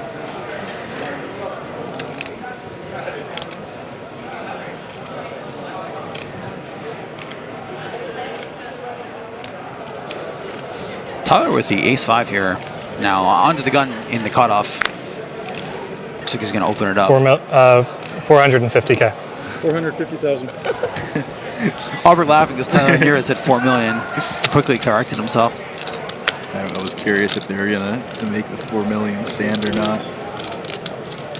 I did the opposite of that once. One time. Would have been the same here, outcome. I thought it bubbled. Would have been funnier for it to have been 4 million. I thought like there was like all the people standing around me, you know. I could have. You know what's funny is I had the flush draw. What's funny is, you know, people often tell I'm the worst live player. You know, newer players, especially like if you're unsure of how to put your chips in the pot or how to count your chips, if it's, you know, less familiar to you, that you're better off just verbalizing what you want to do. Verbalize your action, verbalize your intention, verbalize your amount. But we see that make a sound either. you can still slip up sometimes. Nothing. I mean, some funny the table gap talk. from my brain to my mouth betrays me many, many times. I say so many stupid things in the course of every single day. Some pretty funny table talk right there, if you guys caught that. Aubrey was talking to Sanat a little bit, poking fun at herself. I'm the worst live player. You know, that's what's fun about the hybrid, is that sometimes we get these players who don't really get to play live too much, and they make the final table and they come out. About 4.1. You know, they get to show what they've You're playing about 5? And you also get 5.5. You know, opportunities to see a little bit different style of poker. Online and live, you get a good bit of. There's plenty of obviously similarities, but you get a good bit of change up when you come to a live scene and you see some of the way hands go. It's kind of a. It's almost like sometimes it's almost like a cold plunge. You jump into something, you know what you're getting yourself into, and it still shocks you sometimes to see the way that 500,000. that hands may go sometimes. See the way people play certain hands, or see the hands that get to a certain spot and that you might not expect, or that just people play things a little bit differently. Saw a lot of fun hands last night at FT. Conventional things. We haven't been quite as unconventional here tonight. We've had a little bit more kind of expected play, and Aubrey, someone who has a lot of experience. As funny as she said about being a terrible live poker player, she has a lot of experience playing live. She's had a lot of success live, and you know, certainly having a chip lead and understanding the aggression that goes along with that, the ability to have the aggression that goes along with that, is a little bit different than we've seen from some of the other deep stacks on a few of the streams that we've had. Now Jacob's going to go with his King-9 here. Tyler has a decision. He does have Jacob dominated, but you know, represents a large portion of Tyler's stack. You have Aubrey behind still. Yeah, this is one where if he's closing, comfortable spot. If he's closing the action, he's a lot more comfortable putting chips in. Even just being in the small blind would be so much more comfortable. He's going to side fold this. Yep. You can just see the. I love watching this. You can see like the sigh before Careful when you're the folding. fold. I saw on the bottom. So Okay. The other. I was folding anyway. The other point to consider too is that Jacob really, you know, I mean, I've been here for quite a while now, and he really hasn't gotten out of line. It's not like he's been doing a lot of shoving, hasn't been super aggressive. You know, rightfully so. I mean, we've seen his hands. He hasn't had anything too great to work with, but I think that's a spot where if you've seen Jacob kind of making moves left and right, keeps putting it in, you're a little more comfortable as Tyler. Nice of Aubrey to note there that she might have saw the bottom of somebody's card right there. And she had said there was no question what her action was going to have been, so she wanted to hold off on saying something. But gets rewarded for the good juju. Picks up aces. Picks up aces the very next hand. Dealers in the deep stack, please prepare your purple deck. Someone mentioned live players are so bad, or live meaning Philly live. No, well, Philly live, no, I just mean live in general, just in-person poker play. No, I'm not necessarily saying it's bad versus good. It's just kind of a little bit different. When you're online and you see the volume of hands that you see, it kind of changes the way some people might approach, because you're seeing so many hands, some of the variance starts to shrink on the long term.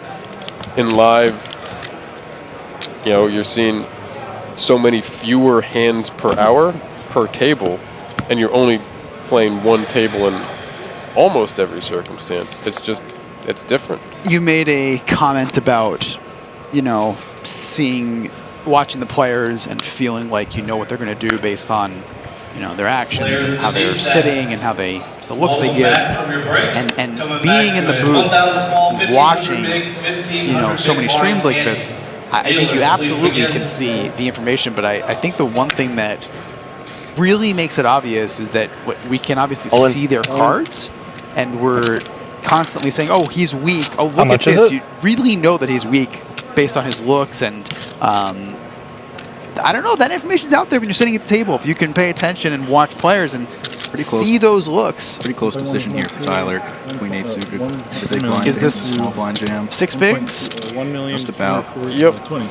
He's gonna run this Queen 8 suited. Oh, yeah, I think that's close enough.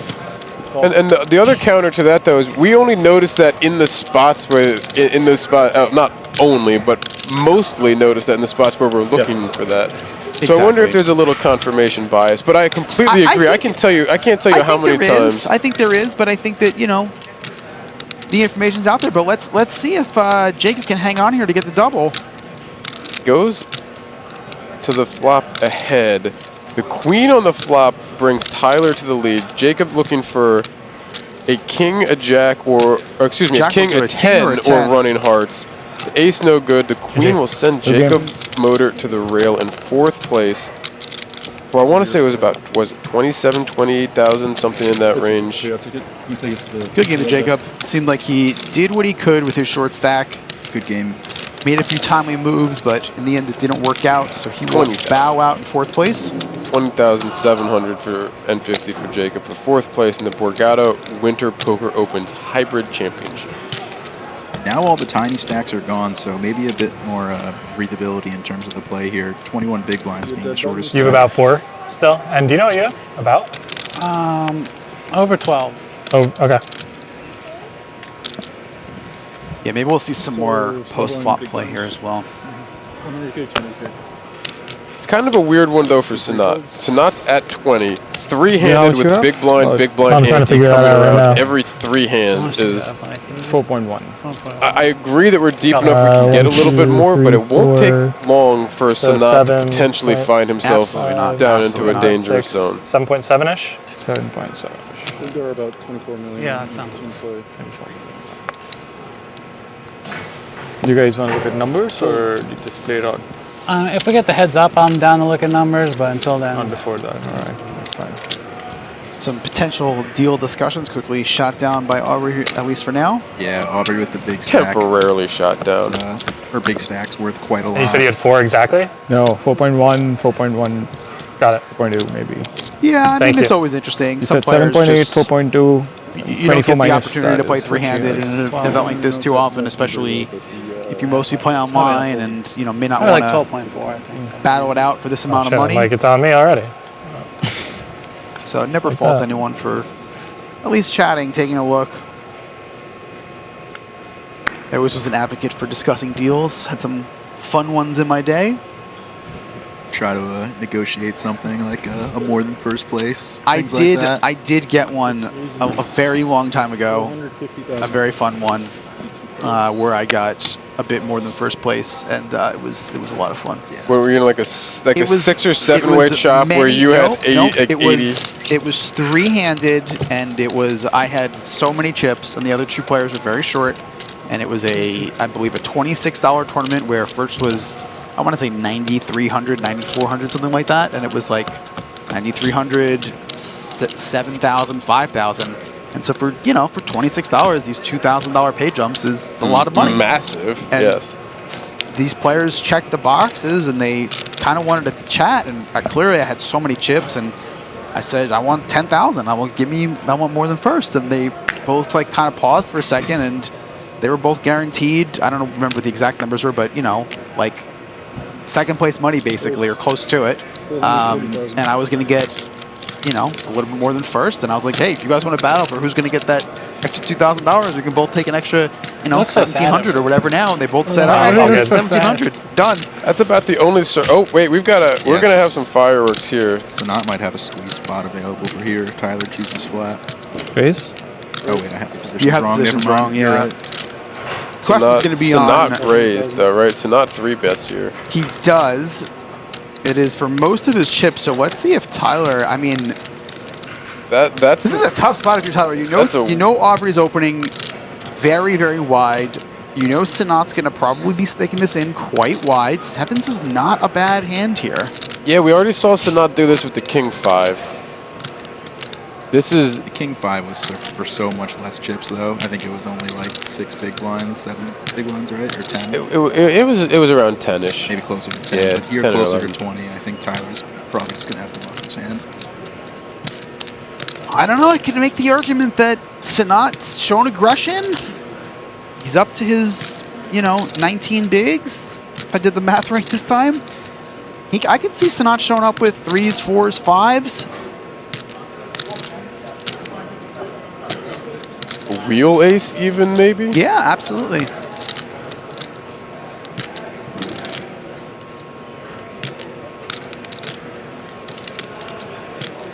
Deep in the tank.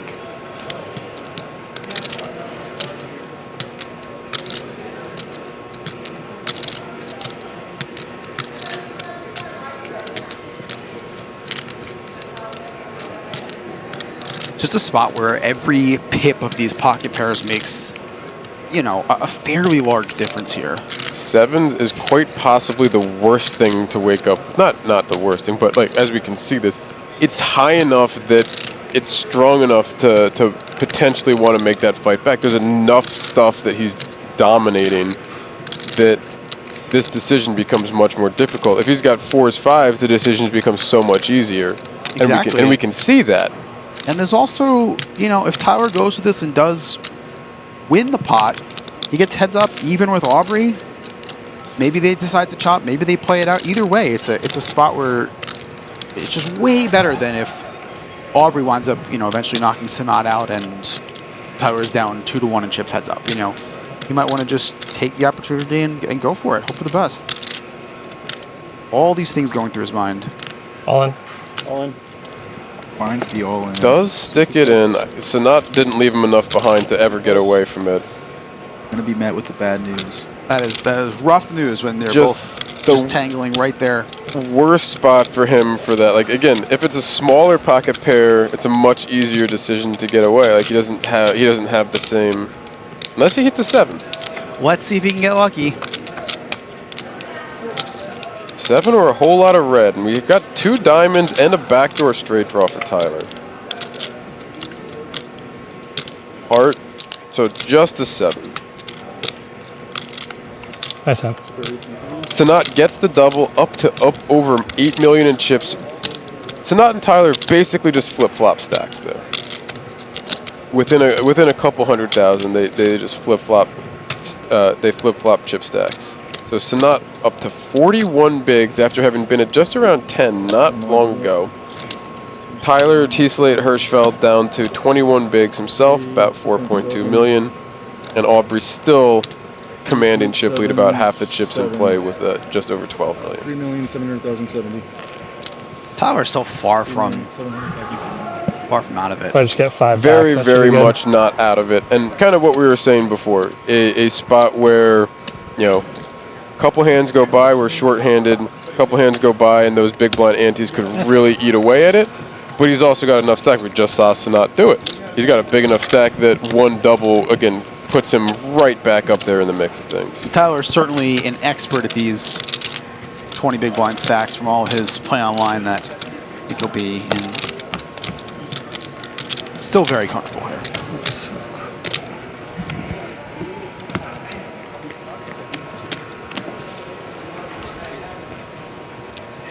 chips all figured out for that all in play.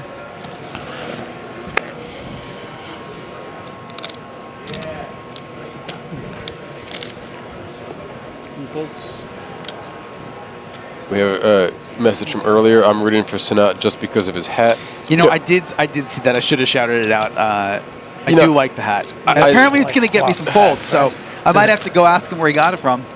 Maybe if he doesn't win this tournament, he'll sell it to me because he's not lucky enough. What I was going to say is, like, I'm still rooting for Aubrey. You know, again, we've gone back. We've known each other for years. She's a good friend. But I love the hat. I'm jealous of the hat. I'm happy that we've had it around for all this time. No, wait, they don't just run the turn card? I thought after the flop, they just constantly run the cards. Oh, there's chips behind. I don't think we've seen this yet. First time in a while. It's been a while. It's been. Yeah.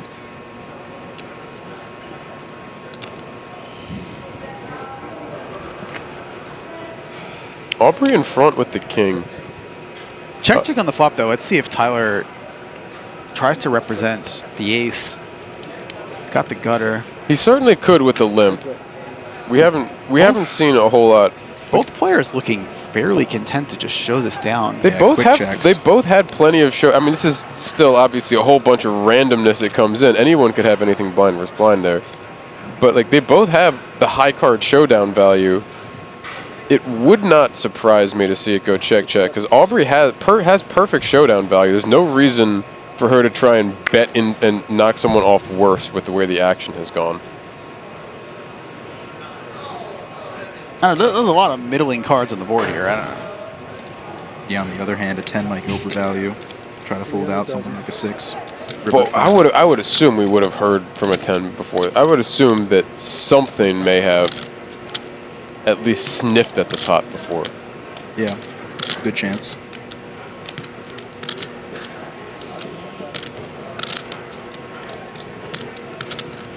Especially in position for Aubrey.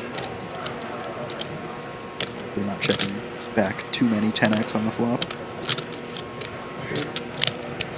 Gets it through, though.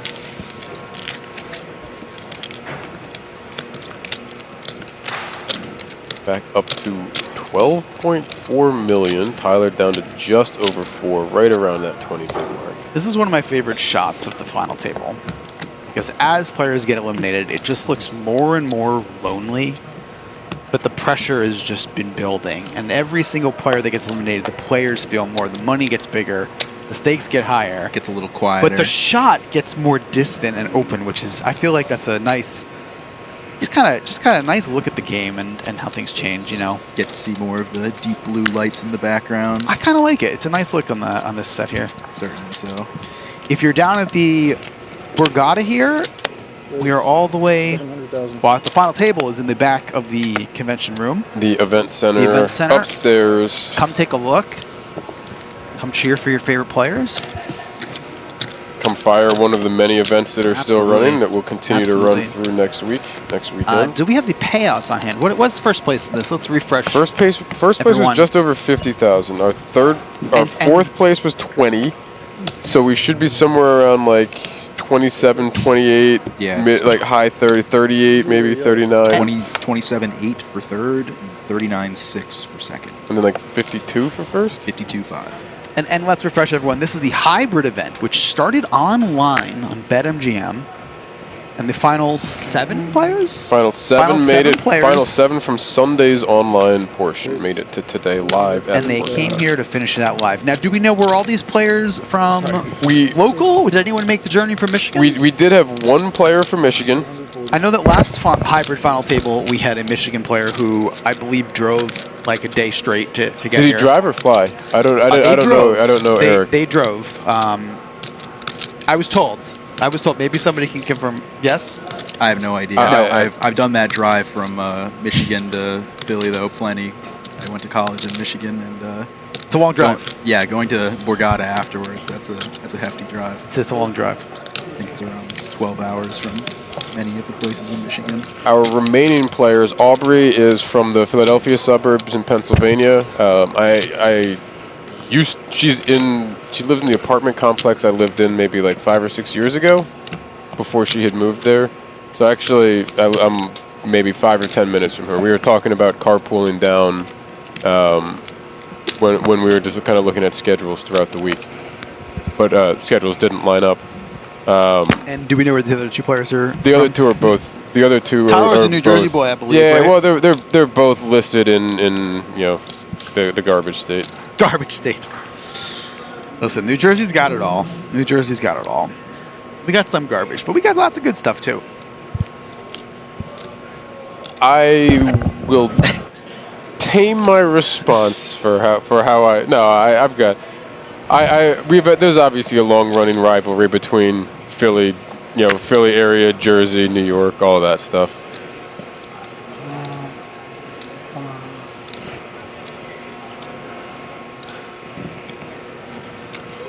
There's a question about, is it true that MGM provided airfare and room for finalists? Thought I had read that somewhere. I don't know. You'd think that would be something that we might know. I've never made a hybrid final table, I know that there was. If they want to private jet me down from Northern Jersey, I know that making the final table included a stipend. I'm not sure how that played out. I also have not made a hybrid final table. I don't know if it was a airfare and hotel covered. If it was just like if it was a hotel covered and like a cash stipend, I'm not quite sure how that broke down. My understanding is that there was something in addition to just, hey, you made the final table, make your own way here with your own dollar. Yes, exactly. But I don't know how it broke out. Whatever it was, I'm sure it was great because BetMGM takes care of their players. So when the opportunity arises, they've always done well and helped people too. We have 8 bigs in the pot here. And Tyler flops bottom 2. Aubrey flops a gut shot with the jack. There's a very, very good chance for Tyler to make back some of the chips that he lost to Sanat not long ago. Yeah, Aubrey with a pretty nice hand to barrel with. Checked 2, but... Well, Tyler goes ahead and leads. Tyler takes initiative. Quarter pot, and that feels very inducey, considering we can see the hands. And quarter pot's at leaving himself basically a pot size behind if Aubrey were to raise.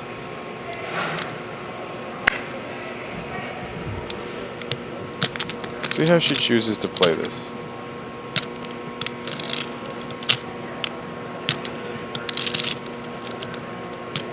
Raise ever coming to mind? It wouldn't shock me. I mean, your hand is not great to call. I think we did just get a raise. It's tough to kind of pick out what chip she chose, but she reached to different stacks, and there it is. Yeah, it's a 9, just a little click raise. The problem with raising is that, if Tyler does go ahead and shove, you get blown off your equity. Yeah, but with a gut shot, you don't have a lot of equity. Not the worst. No, we can see, she only has about 16% equity here. If she had backdoor flush draw, then 100% on the same page, and the thought process makes sense. I kind of like the raise here, and I think that Tyler's going to stick the rest of his stack in here, and Aubrey's going to fold. But I like the thought because there's not that much equity. If she had the backdoor flush draw, then I would be much more inclined to say let's just not get blown off the equity that we have. Aubrey's saying she should have just folded. Doesn't sound like she was interested in trying to see more cards with that gutter. Well, again, it's not like you were saying, David. It's not that much equity. No, it's not. But he doesn't always have 2 pair there. He could have just a 10. Sure. You could have a little more equity when he just has a king. Things like that. What can you do? Looks like we got someone in the chat smarter than us saying that the top 7 got a few nights stay at the Borgata and some cash for travel. That would make sense. I think this is a conspiracy by the YouTube chat, just trying to drum up some extra stuff for next time when they're all ready to fire the hybrid. Now, I heard everybody gets everything. I heard that Gax is down here for the month of January for free. Yeah. The entire month. Just for showing my face here for a couple hours with you guys. Yes. They got the commentators spots at the steakhouse every night that they're working. and free beverage service. I heard Dave's hand delivering those too. So I asked them. I want a jersey in one of the online series, and when they reached out about it, I asked them to have Dave hand deliver it to me. those jerseys. So for those that don't know, BetMGM has run some series in the past where the winner of the event takes home a custom jersey. Like a baseball jersey. I think they've been done a couple. basketball. I think football. They have done all Maybe of hockey. those. Hockey has never been done. I have requested hockey because I need a hockey jersey badly. I was a large hockey fan growing up. You're not very large. You're not. I was a wonderful goaltender for many years. Relatively playing short hockey fan growing up. Yeah, but either way, they're wonderful jerseys. I won a football one, I think. But it's really cool. Yeah, I want a football one. I think the baseball ones are my favorite. And the nice button down, they look super sharp. And I hope those come back. Although we have the Spade Championship online coming up, which I don't know what the prizes are going to be for the winners, but I heard they were going to be really cool. So I'm actually gonna maybe find out later tonight or tomorrow. I'll be honest. I've been distracted by everything going down here. I certainly know of the Spade Championship coming up. We've been in discussions around some things, with some of the events there of maybe doing a commentary around some of the higher buy-in events or the main events for the Spade Championship series. The Spade Championship starts. It looks like next Sunday, the 18th. So right after we wrap up here. Right after we wrap up here. This is on BetMGM, and there are many events to choose from, varying buy-in levels. I believe from 100 to 2,500? Definitely is a 2,500 high roller. There's a $1,000 main event championship. Series is going to run for a couple weeks. It looks like 67 events altogether. So that should be a lot of fun. That should be a lot of fun. Yeah, I'm a big fan of the trophies that BetMGM always gives out, even if it's a we were jersey talking about this last night when they bring the trophies out. The comments between, or the commentary from Aubrey and I were like the nostalgia of the Borgata crisp, clean, awesome, like old school Borgata trophy. The glass Borgatas. Oh yeah, but then the MGM has just also a crisp, clean. It's like the black and gold. They're both very, very nice. They look amazing. Listen, any trophy is a nice trophy in my book. Even the participation ones. Well, but which one? If you were in a spot where, like, let's say they end up even heads up and they chop the heads up and they each get a trophy, which one would you want? I've seen that happen before, where players chop and then each take home a trophy, which is kind of nice. I'm reminded of. You're avoiding the question. Stay on target. Which one would you want? I would want the BetMGM one. I already have a Borgata trophy, and I don't have a BetMGM trophy. I have the jersey, which is lovely, and I love my jersey, but I don't have a nice trophy from a victory like this. So I would definitely choose the BetMGM one.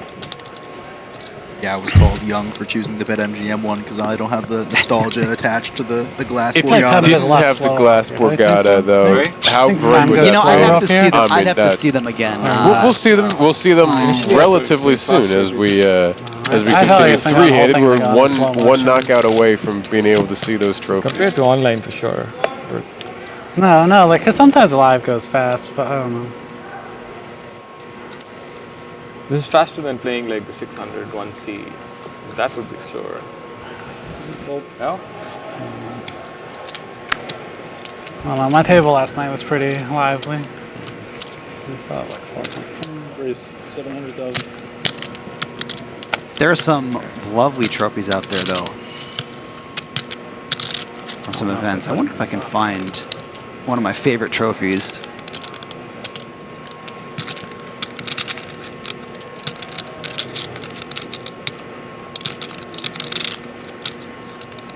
This guy loves being a contrarian. Gags is never coming back. I'm showing one of my favorite. We don't have the ability to show this to the stream, but Gags pulled up an old school trophy. An old picture of somewhere in one of the Arizona resorts. Somewhere has a poker trophy that's like an eagle. It's like 4 feet tall. Is that like a wood carved eagle? I have no idea, but it's massive, and it's one of my favorite trophies. That's taller than you. Yeah, it's really big. To describe the image of this trophy, the eagle is sideways with one wing down and the other wing straight up. About as tall as the guy standing next to it.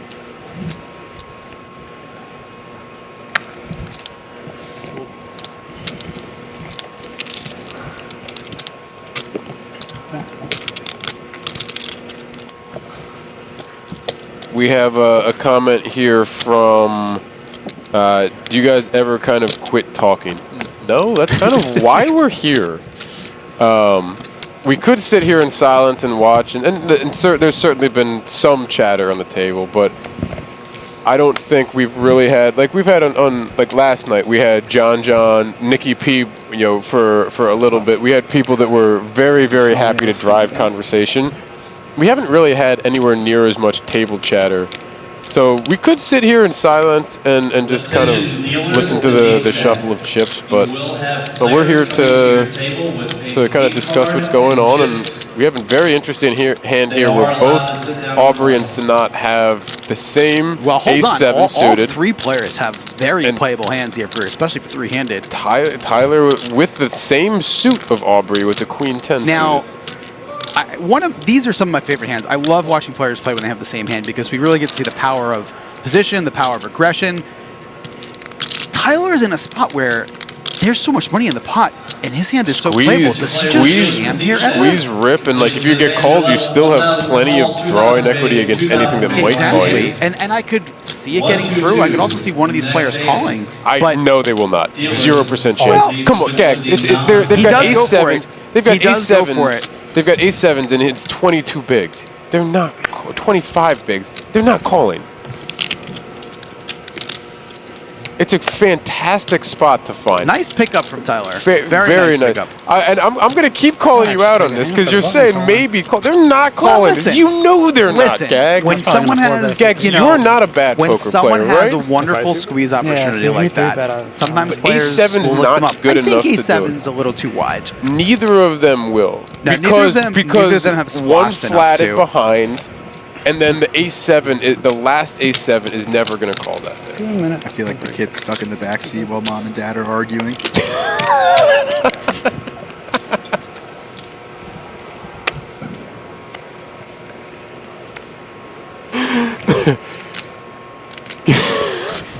Well, son, how was your day? Did you do your homework? I'm hungry. Get anti-hands.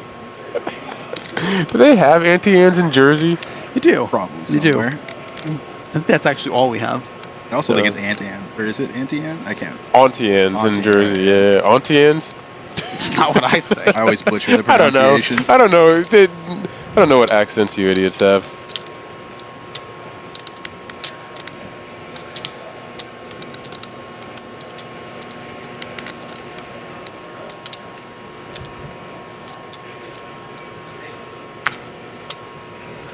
$1.4. Now, Aubrey once again turns around before putting in the 3-bet.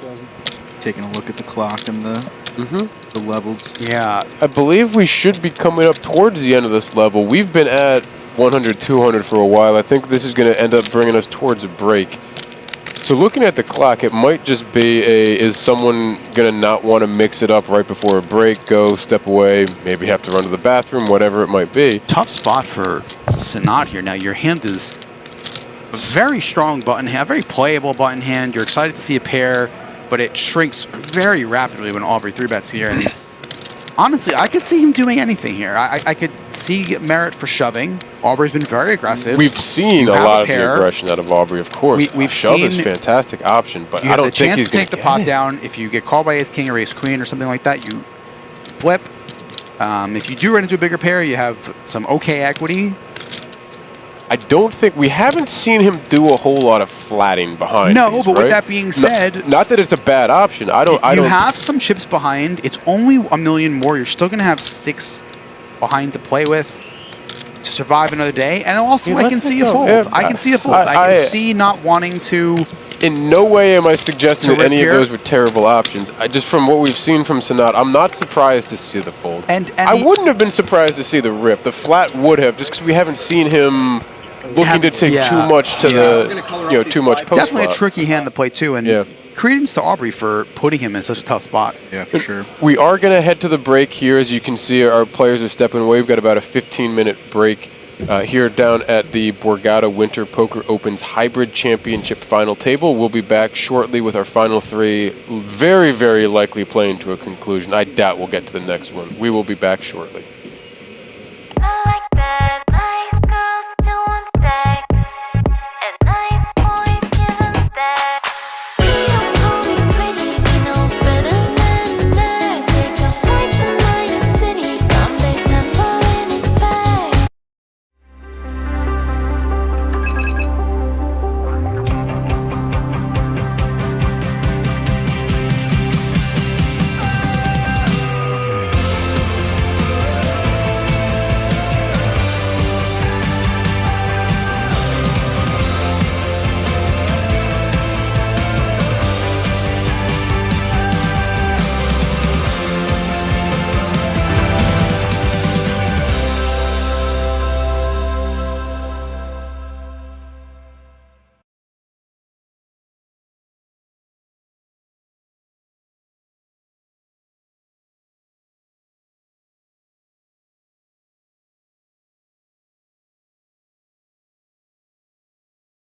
Hello and welcome back to the final table of the Borgata Winter Poker Opens Hybrid Championship. We have 3 players left. We started today with 7. The first day of this event was on Sunday. We had a $1,000 buy and we played down to the final 7. And we are back live here with 3 left, playing for about $52,000 for first place.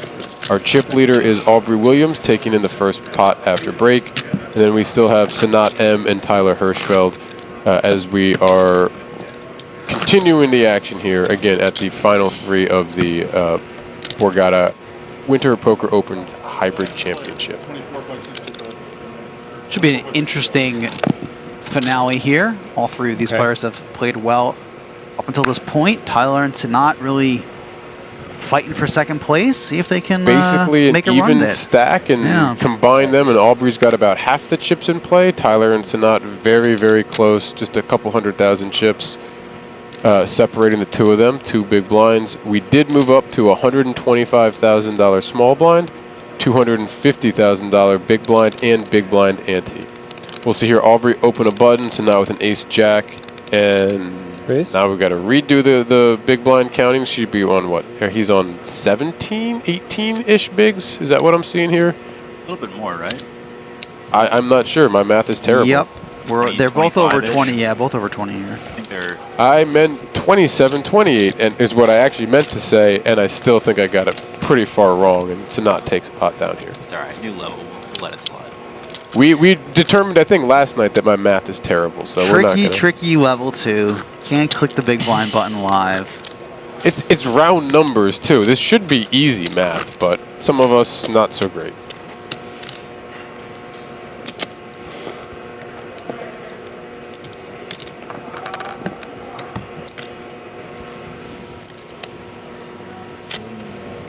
$125.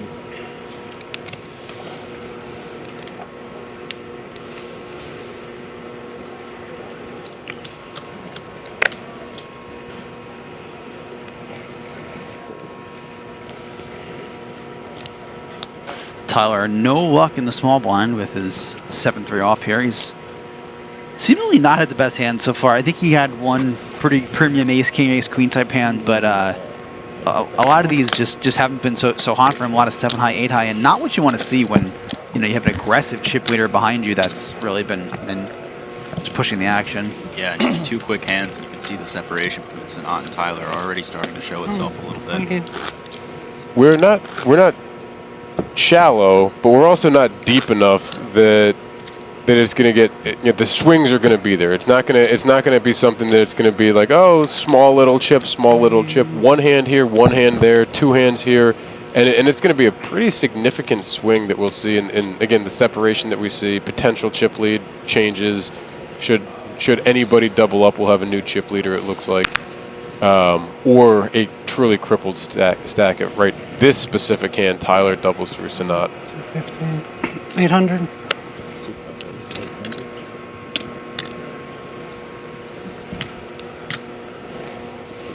Aubrey continuing to apply pressure in these blind versus blind situations has been a consistent thing throughout the day. We've seen her wake up with it once or twice, and a lot of times without any kind of premiums, and that has probably been one of the most consistent patterns that we've seen from her play today, and has certainly brought a lot of chips towards her side of the table. Yeah, you could hear right there. She had the same issue as you, Whitesmith. Didn't know what level it was. Said something like that. I always forget the levels.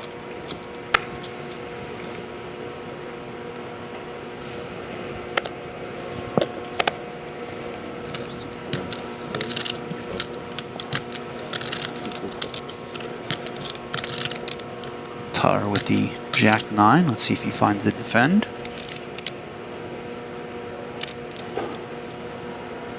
I would guess so.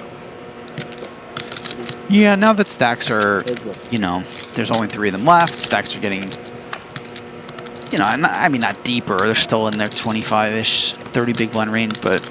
Yeah, full big blind ante in there as well. Yep. Got to get in there and defend your big blind. Second pair for Tyler, a piece of it for Aubrey.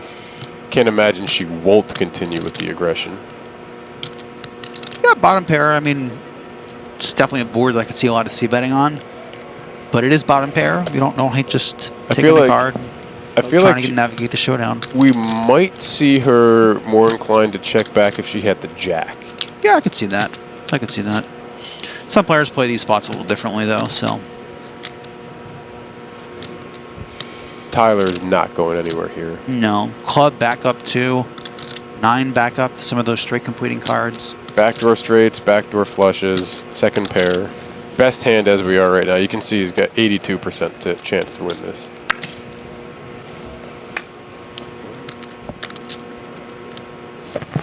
Eight of diamonds brings in a little gut shot for Tyler as well. Now, is there any world in which we see aggression from Aubrey? There is, because we've seen it all night from her, but I does have like showdown value with the bottom pair. I would like to think she'll slow down, and that, yeah, we do get the check back. Wow, and she hits the trips on the river. I think we'll see some aggression from her here, guys. Certainly, certainly.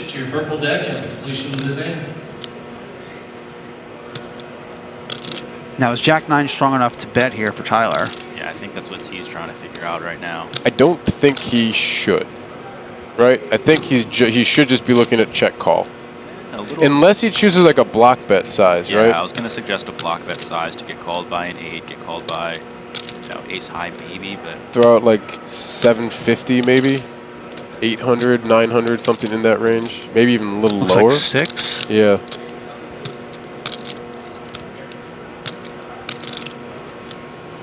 He's going to be met with the bad news, and Tyler with a relatively appealing bluff catcher, I would say. Lock some of the straights. Yeah, I mean, you can say the 9 of clubs, whatever, it takes away some of the straight draw possibilities, some of the flush draw possibilities, but it still is not a bad bluff catcher at all for him.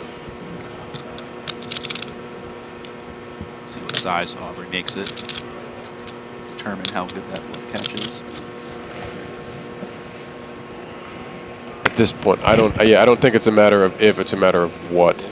Is that an all-in rip? Yeah. Where I don't know how many are effectively of all in. That's like 6 million. Yeah, 4.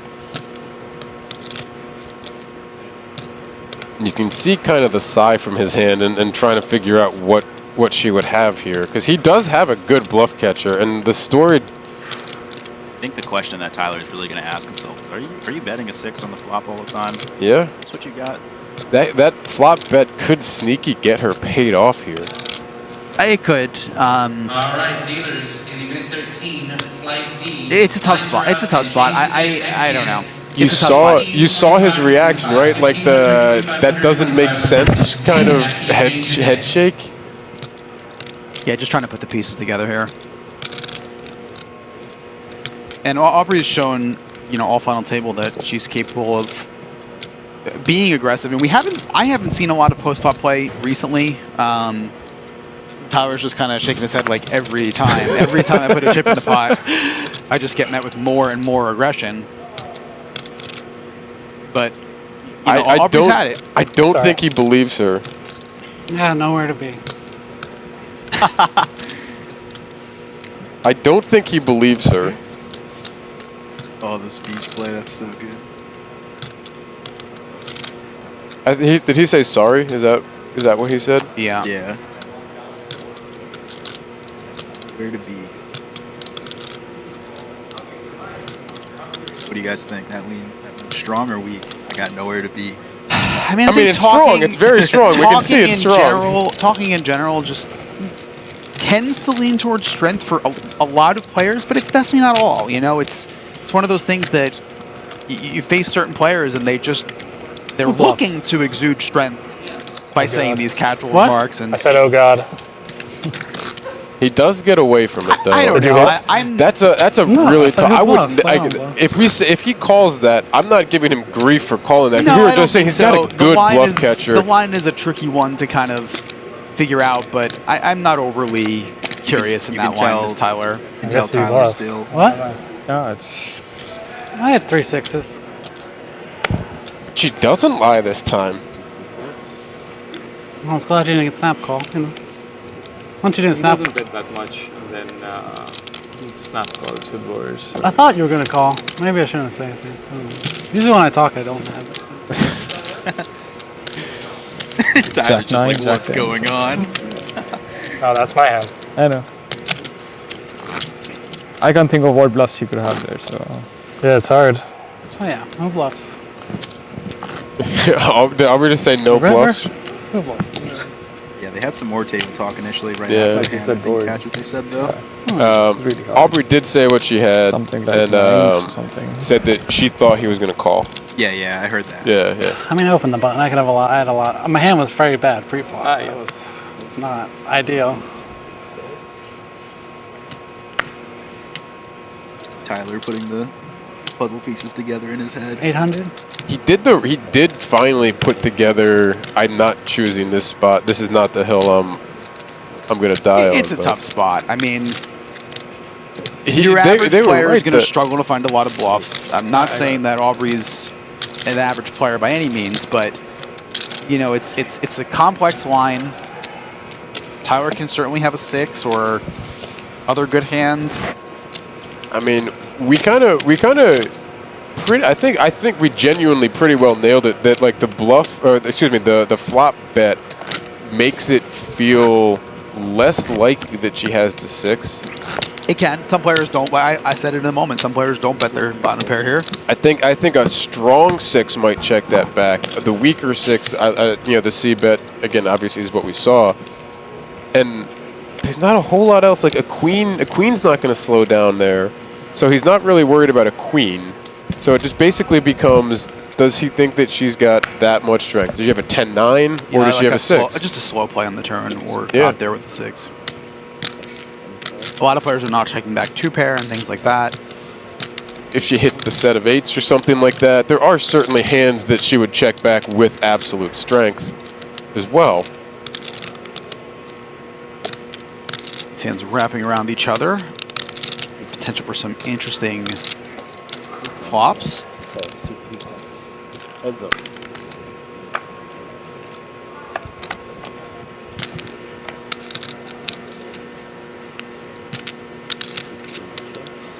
Not much going on here. Yeah, hard to think of a more disconnected board. Yeah, for these usually hands. just going to favor the aggressor here in those spots. Which, as we've seen, is pretty much always going to be Aubrey at this Tyler final table. angrily lets this one go. Snap folds with angst. Or I should say frustratingly more so. He's down to 10 bigs, getting to a real danger spot here for him in his tournament life.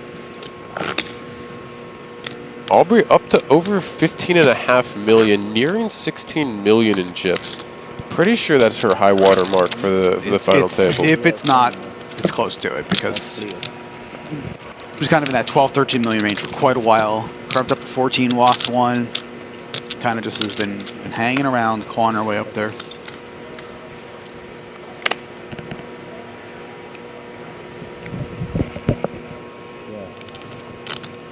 Yeah, I'm good. Super fold.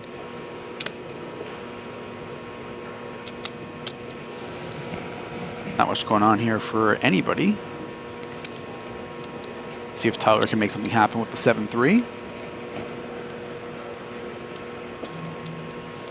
Now, we talked earlier. Well, we talked earlier about Tyler limping the 6-5. I think he folded the 7-6. He shoved the 8-7 suited. And now he likes to limp the 7-3. And let's see if it has different fate here. But it doesn't look like it. I mean, It's up to 5 or 6. Already puts a hand like this in a pretty gross spot. Just non-stop aggression. There's no way around it. Nothing. Nowhere to hide. Nowhere to get away from this. what's interesting too is that Aubrey has had just garbage hands nearly every time in the big blind in this spot. I don't think we've seen a single good hand so far. But 7-3 is good enough for Tyler to come along, so we're going to see a flop. About a little over a pot size bet behind. That is And not that's the flop 7-3 dreamt up. of diamonds as well. Like Aubrey can just throw one big blind out and Tyler's running.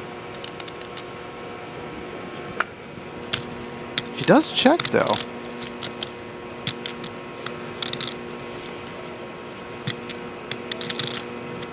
If Tyler, What do you make of this check? Mixing it up? I Trying think to appear like a actually, trap? I think it might actually be concerned that Tyler was trying to trap her. Yeah, I mean, I don't think I'd expect to see a hand like a 7-3 here. Tyler, exactly what Tyler I just does said on the check, flop. I was going to say one big blind would work for Tyler. Well, she's going to test the waters. That's more than a big blind, though. A little bit more. That might be more than. Yeah, that's half Yeah. a stack. Yep. It's an interesting sizing. Really kind of making him play for it all. I mean, he could call with a million behind, but No, he's not. He's not going to call with 4 bigs behind there. I mean, I don't think so either, but really asking for the rest of it there. Yeah, that was part of what was weird about that is everyone knows that's basically an all ineffective bet. Yeah. So Aubrey steals another one with only 6 high there. Tyler just kind of a little bit of a dejected look. You can see, you can kind of sense some of the You frustration. can't blame him. I mean, nothing has gone right for him in the last he really hour and a half. stepped really a foot wrong though. No, he hasn't. It's just the way it been goes. Unfortunate spot after unfortunate spot. Bad hands. Not much you can do. He's had some good hands and run into slightly better hands. I wonder if Tyler or Aubrey's going to rip this on Sanat. Yeah, I would imagine so. Because it's under 30. And with where Tyler's stack is, yeah, here we go. And Sanat has an ace. I don't think he's going to call this, but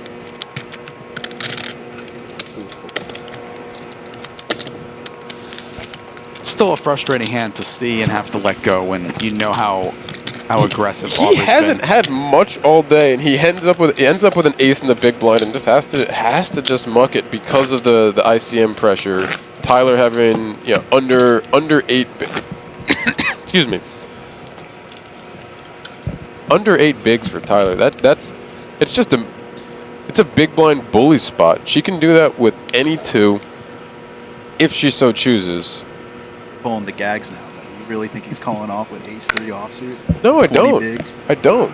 I think that if they were closer in stacks that we might, because we saw him rip the king flop. I don't think he'll call it off. Back but in my day, you would 3-bet call ace-3 off for 40 bigs. You thought the guy was bluffing. I remember you could beat that Jack-10. I remember the leveling wars, the 5, 6, 7 bet pre-flop, like just some of the crazy things that you would see. You get to 5, 6 bets, and it's basically just playing chicken. And it all was off of sub-25 big blinds. Tyler's going to commit the rest here with the king 10. I think it's going to be close enough for Aubrey to put the chips in. I don't think she's got a suited connector. It's not very well connected, but I was going to say. This feels pretty close. It's pretty 4 gapped. bigs. The pain. Jack 8 suited's in there fairly quickly. Jack 7 suited. I think this might be the. And as you can see, she's 40% to lays it when she down. does lay it down, though. Interesting. Well, there's merit to not wanting to double up Tyler. Tyler's definitely she can just take from Sanat, Yeah. just chip Sanat down for a little while. Tyler's definitely a good player who you don't want to give ammo to here. He's most certainly not going to sit back and passively let his stack go here. No.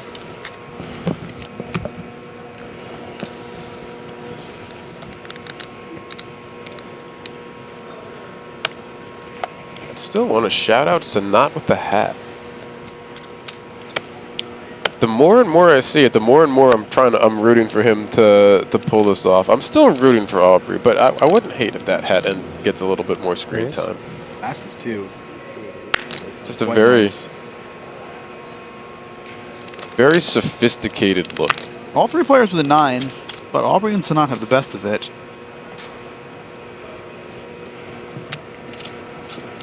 We haven't seen much in the way of a raise from Sanat. I was going to say, I wouldn't have surprised me if Aubrey had decided to do something like potentially rip there. But So gutters for both. And let's see how this one plays out. Does Aubrey come in with a raise? I was gonna say, I think we might see the check raise. Does out Aubrey of her just here. call? Does Sanat get aggressive? I could see this one going several ways. We'll see the sizing. 300? Did I see him pull up 3 fingers? 300? Yeah, that's going to be a tempting sizing for Aubrey to come Yeah, over top. I could see her wanting to put in like 1.5, 1.7. 725. Oh, just even the little baby click. I don't think that's going to be enough to get Sanat off the hand here, though. Well, now again, you know, I could see Sanat doing several things here. There's nothing wrong with folding. You only have a gutter.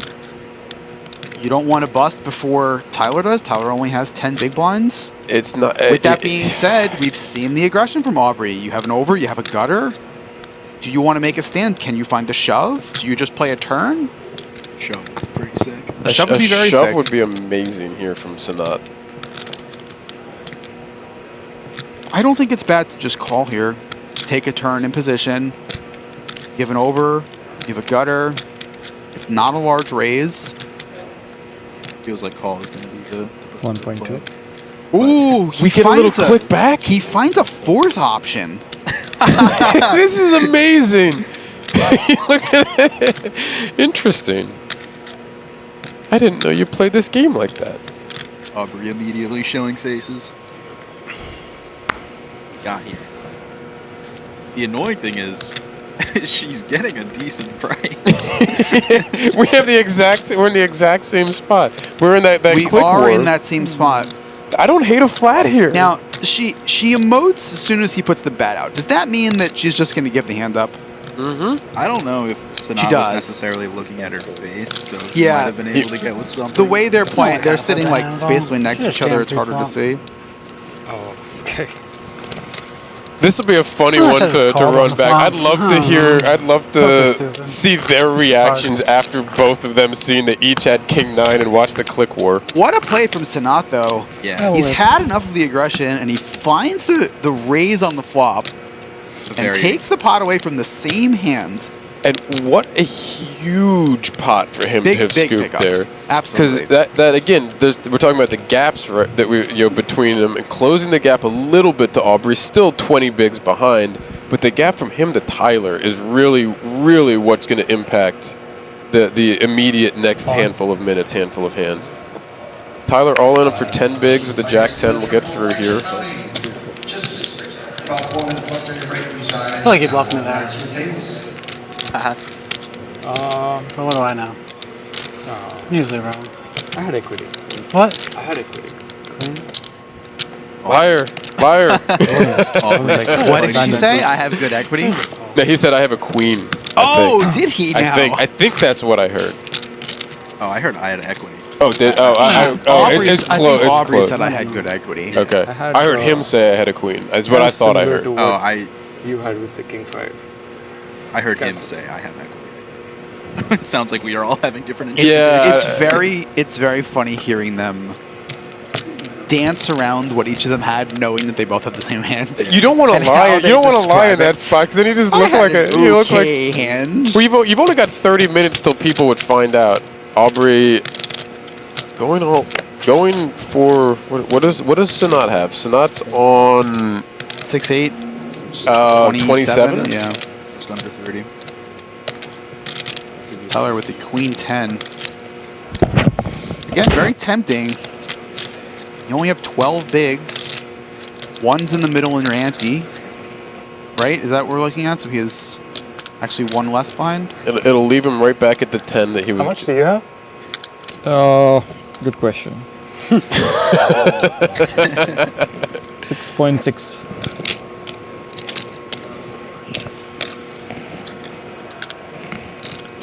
There you go. It's a pretty tough spot. I mean, we've seen Aubrey be very aggressive, but she is shoving, the 27 effective for Sanat. So I think that does narrow the range a bit, where Tyler's Queen 10 shrinks in value a bit. If Sanat also only had I don't know, 15 big blinds or something. I think the queen 10 becomes a bit more appealing there. Yep. The other part of that too in that spot though is we're obviously not going to get that same play out of Aubrey with top of range. Correct. I don't think we're getting the same out of Aubrey with bottom of range. Well, that's what makes the queen 10 appealing is that, I think he was looking at and deciding. I think he's looking and saying, there's a very good chance I'm flipping or I'm a 64 or a 40-60. Exactly. And deciding if he wants to try to take, if that's the time he wants to try and take a 40-60. You can also be ahead. I mean, there's some, jack 10s or weaker suited queens and stuff that definitely could be in there. On. Tyler going with the king 8. 10 bigs and a king three-handed. I don't hate this at all. Absolutely. Or excuse me, two. When we get to, especially when we get to the blinds, don't hate that at all. Thank you.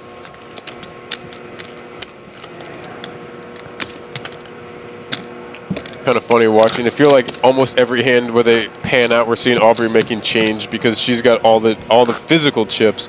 Where are the towers? Can I request towers of chips for the next stream? Mountains of chips. Denominations in 1K chips. You have less than a minute. We're playing with tens of millions in chips in 1K denominations. At your table, please begin to prepare your Another king for Tyler. Let's see what he chooses to do here. Just over 12 half and half event. Please begin to prepare your non-purple deck. Players, you should be coming back to your seats. You have less than 30 seconds. Imagine just a fold.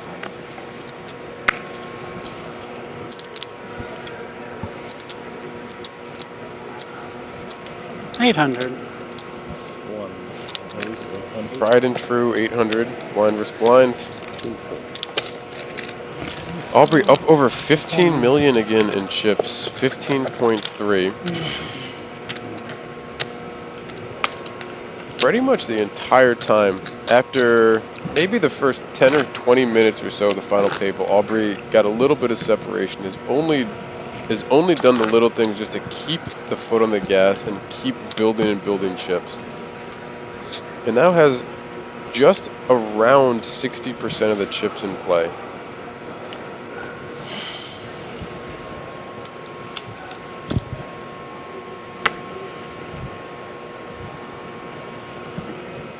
As I say, we just saw the rip, similar hand, and here it is with the ace 8. Sanat with enough chips. I would expect him to get away from a king queen. I would hope he's getting away from a king queen. That is what we'd seen. Like, we've seen that be a head. Again, it's just another very strong hand that you fold.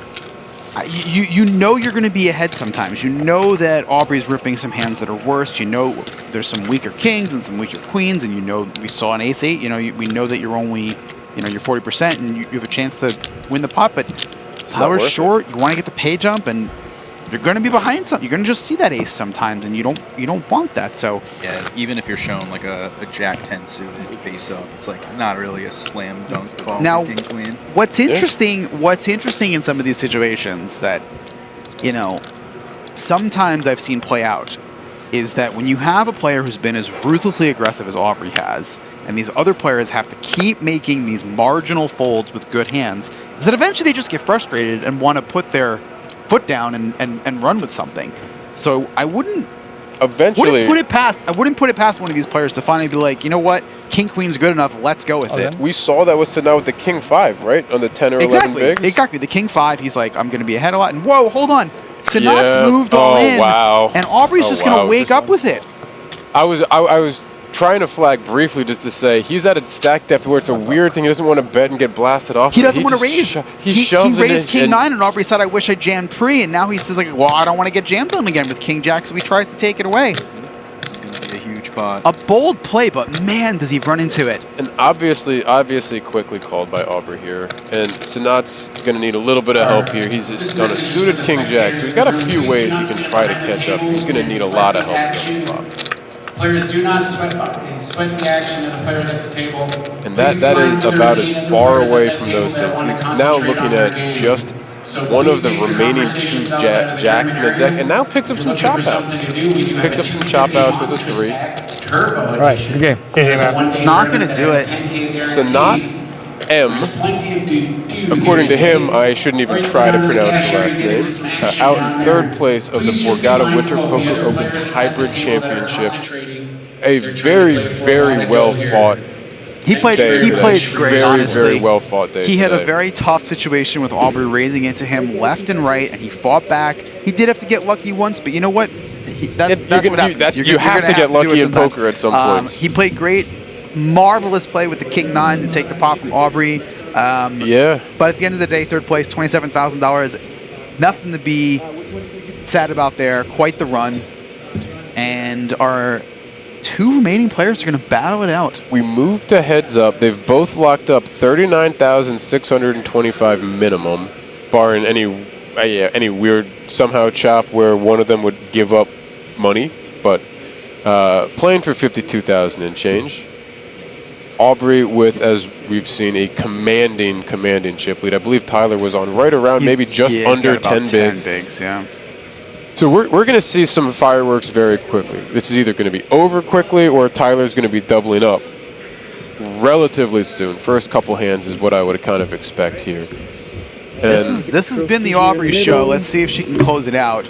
And she's going to come in with an overwhelming chip lead. There is a trophy. We are bringing in the trophies as well. You can see we have the BetMGM trophy coming in now. I believe it is just one trophy for this.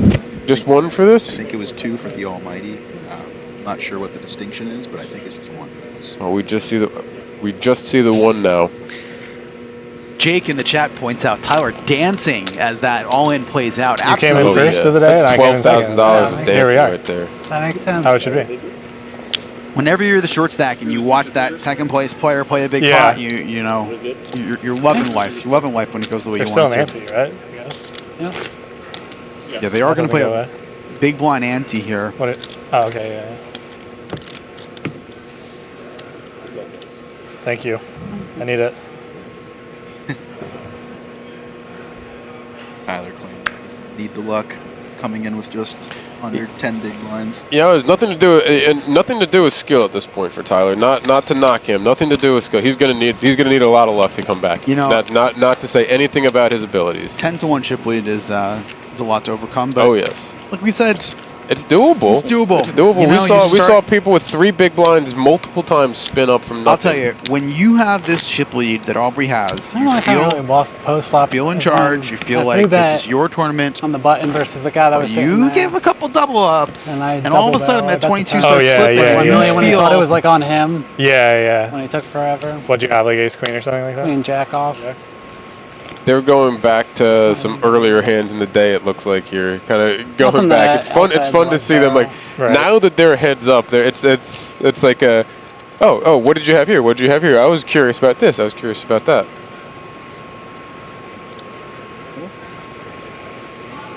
With a suited hand, Tyler. 4-3 for Tyler.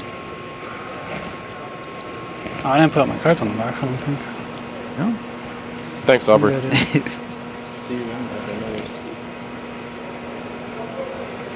I believe she moved them so we could see, but she has not yet looked, so.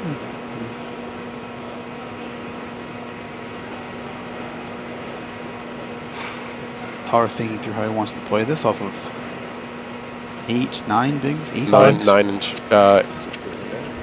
8, 7 and change? I think these are those 8. cards that I like to jam for so little heads up. Well, you can see the dominated 8 gets out of the way, which is always super nice, yeah. Viewers and players in the 515 flight, we should be at 2,000, 3,000, 3,000 next hand. Next Gonna hand, we should be at not happy to run it, but 3,000, got more than enough to run it with. What'd you 4-bet jam on me? Jacks. I don't know. I originally was going to call, but then you only had like under 40, so I was like, Yeah, I had nothing. Just feels terrible when you get snapped. Yeah. Also deals tonight's on flight. Green deck, everybody. Green deck dealers. Hopefully we'll be able to listen into some banter now. We don't get a chance to see what the bottom of Aubrey's range is here. And Tyler, that would have been an interesting one. The queen. Or was that your blind that you were putting out? 10 bigs or so. What? I'm just confused. Okay, we're good. Yeah. Oh yeah. You want to use the box on your left because. No, I can use this one. Jay Rohoff. You're in the room, Jay. Yeah, no, it's my bad. No, yeah, it was my bad. Come on, Aubrey, help us out. I just looked at the hand. I was like, well, that's like have to imagine it was a pretty poor quality hand. I think she just saw the hand and not doing anything with it. She's trying to scam Tyler out of some hole card information. Never goes past the delay. I don't think we're going to get 30 minutes.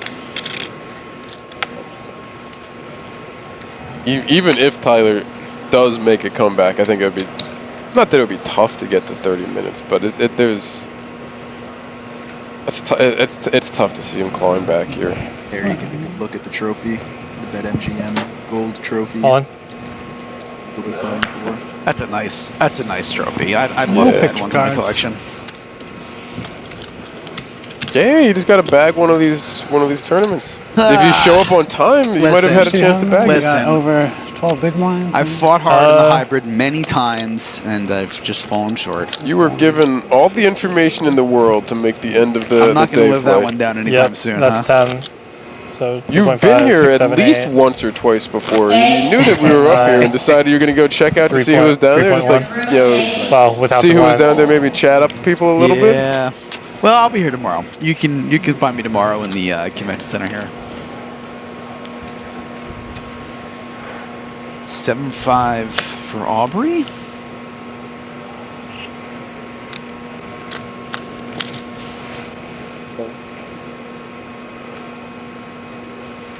Interesting, the different dynamic when you're the big stack with the 7-5 versus the small stack with a low suited connector. And Aubrey limps, gets the jam through for Tyler.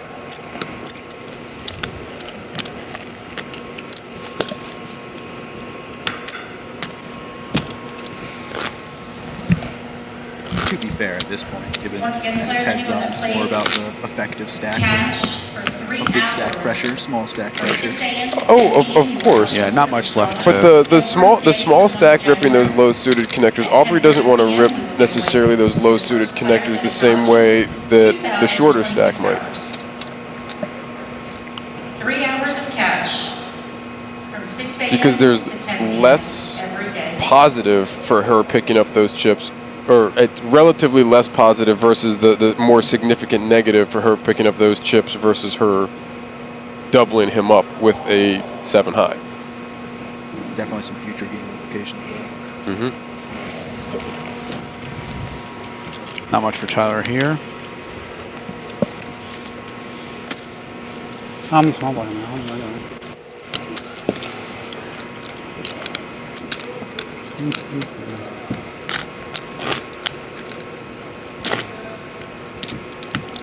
All right, players, we did have confirmation of a winner downstairs in the poker room. So we'll repeat this tomorrow at 10:30.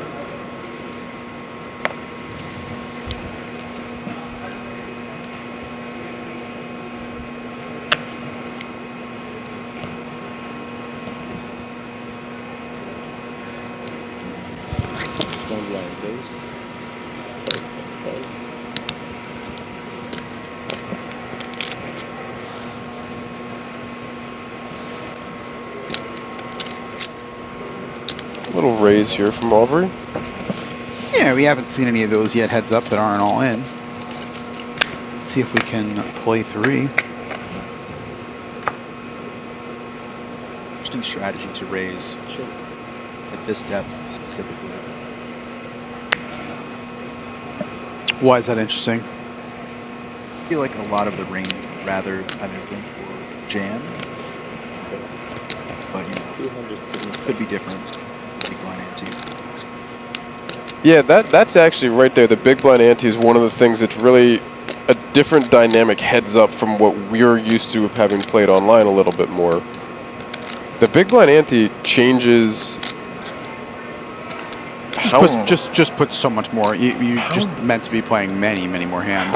How much you have to defend, how much you have to play. So like, one of the things I really like about that is like he now has to call weak. Now this is obviously not a flop that hurts him too badly. He's got a piece of it, but you can really do that with good, strong value hands.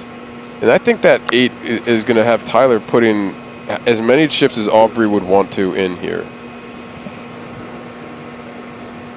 But you can now go for a little bit more value with those raises. You've got to defend a lot more when you're putting the big blind ante in as well.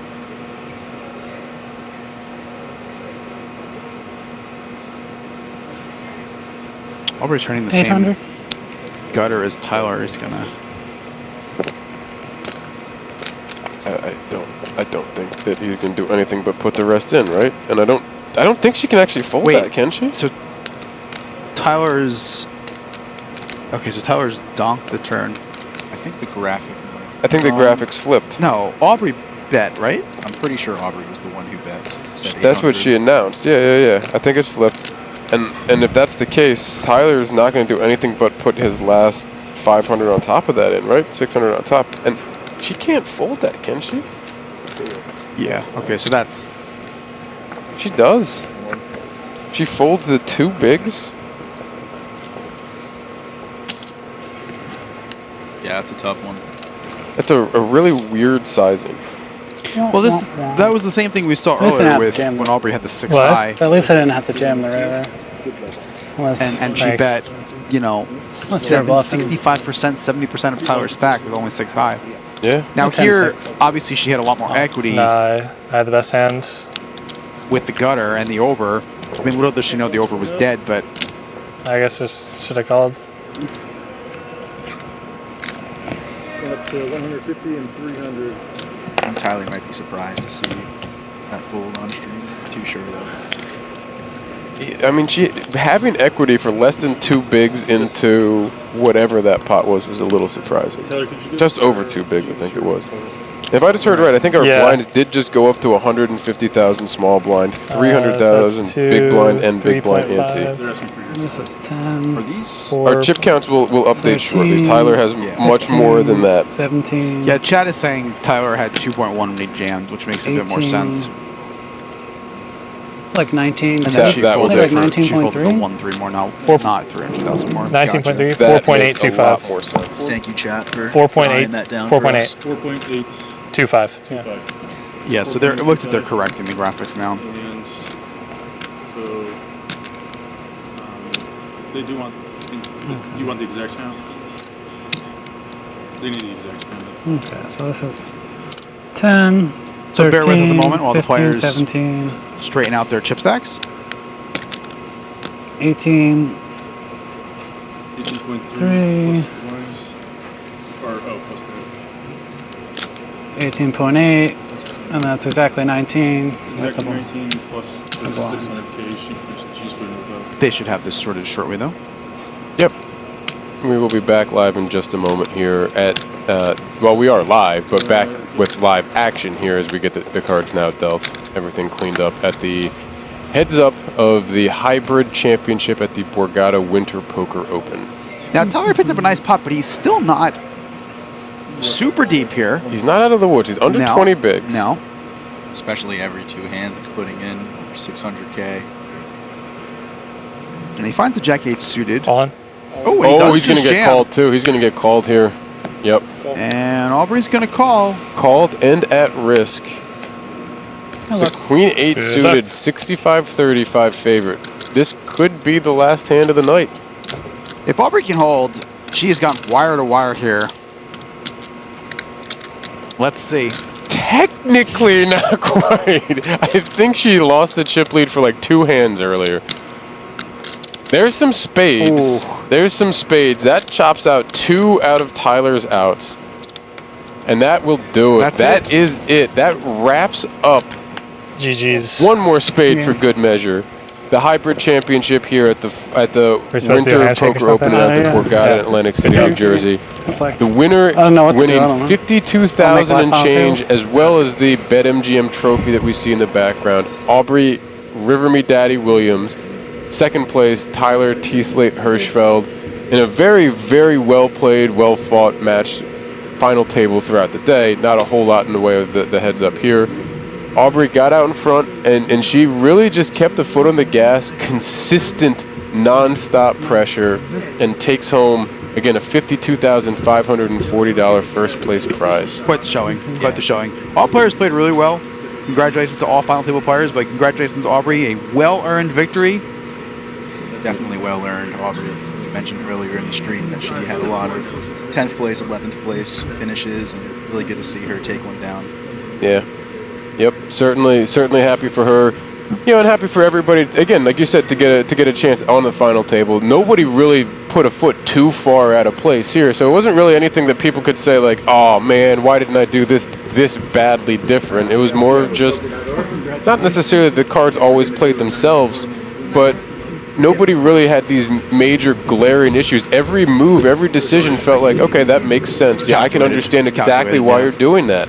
And there's going to be people disappointed, but people really showed well. And you know, and Aubrey, like we were saying all night, she got that kind of little bit of a chip lead in separation, and the aggression just took her all the way to the finish and a title here down at the Borgata. Gags, Michael Gagliano, thank you very much for popping in for the rest of this. Thank you for having me. It was a pleasure, fellas. David. Thanks to BetMGM and everyone here at the Borgata. David Two Flame Canane, of course, as always, thanks for popping in. We will be back together again later on in the Winter Poker Open for Sunday night. The final table or last day of the Deep Stack Championship, $600, $2 million guaranteed tournament. The day one flights are still going. I'm not sure if late reg is still open. I think it might have just ended for tonight, but we have 2 more flights tomorrow for that. Plenty more events. I believe the main event starts this weekend as well as several other things over the next about week and a day or two. Come on down to the Borgata. We'll be down here back together with some streams both this weekend and then throughout the week next week. Thanks again for checking us out on the BetMGM YouTube channel as Aubrey Williams takes down the Borgata Winter Poker Open's Hybrid Championship Tournament.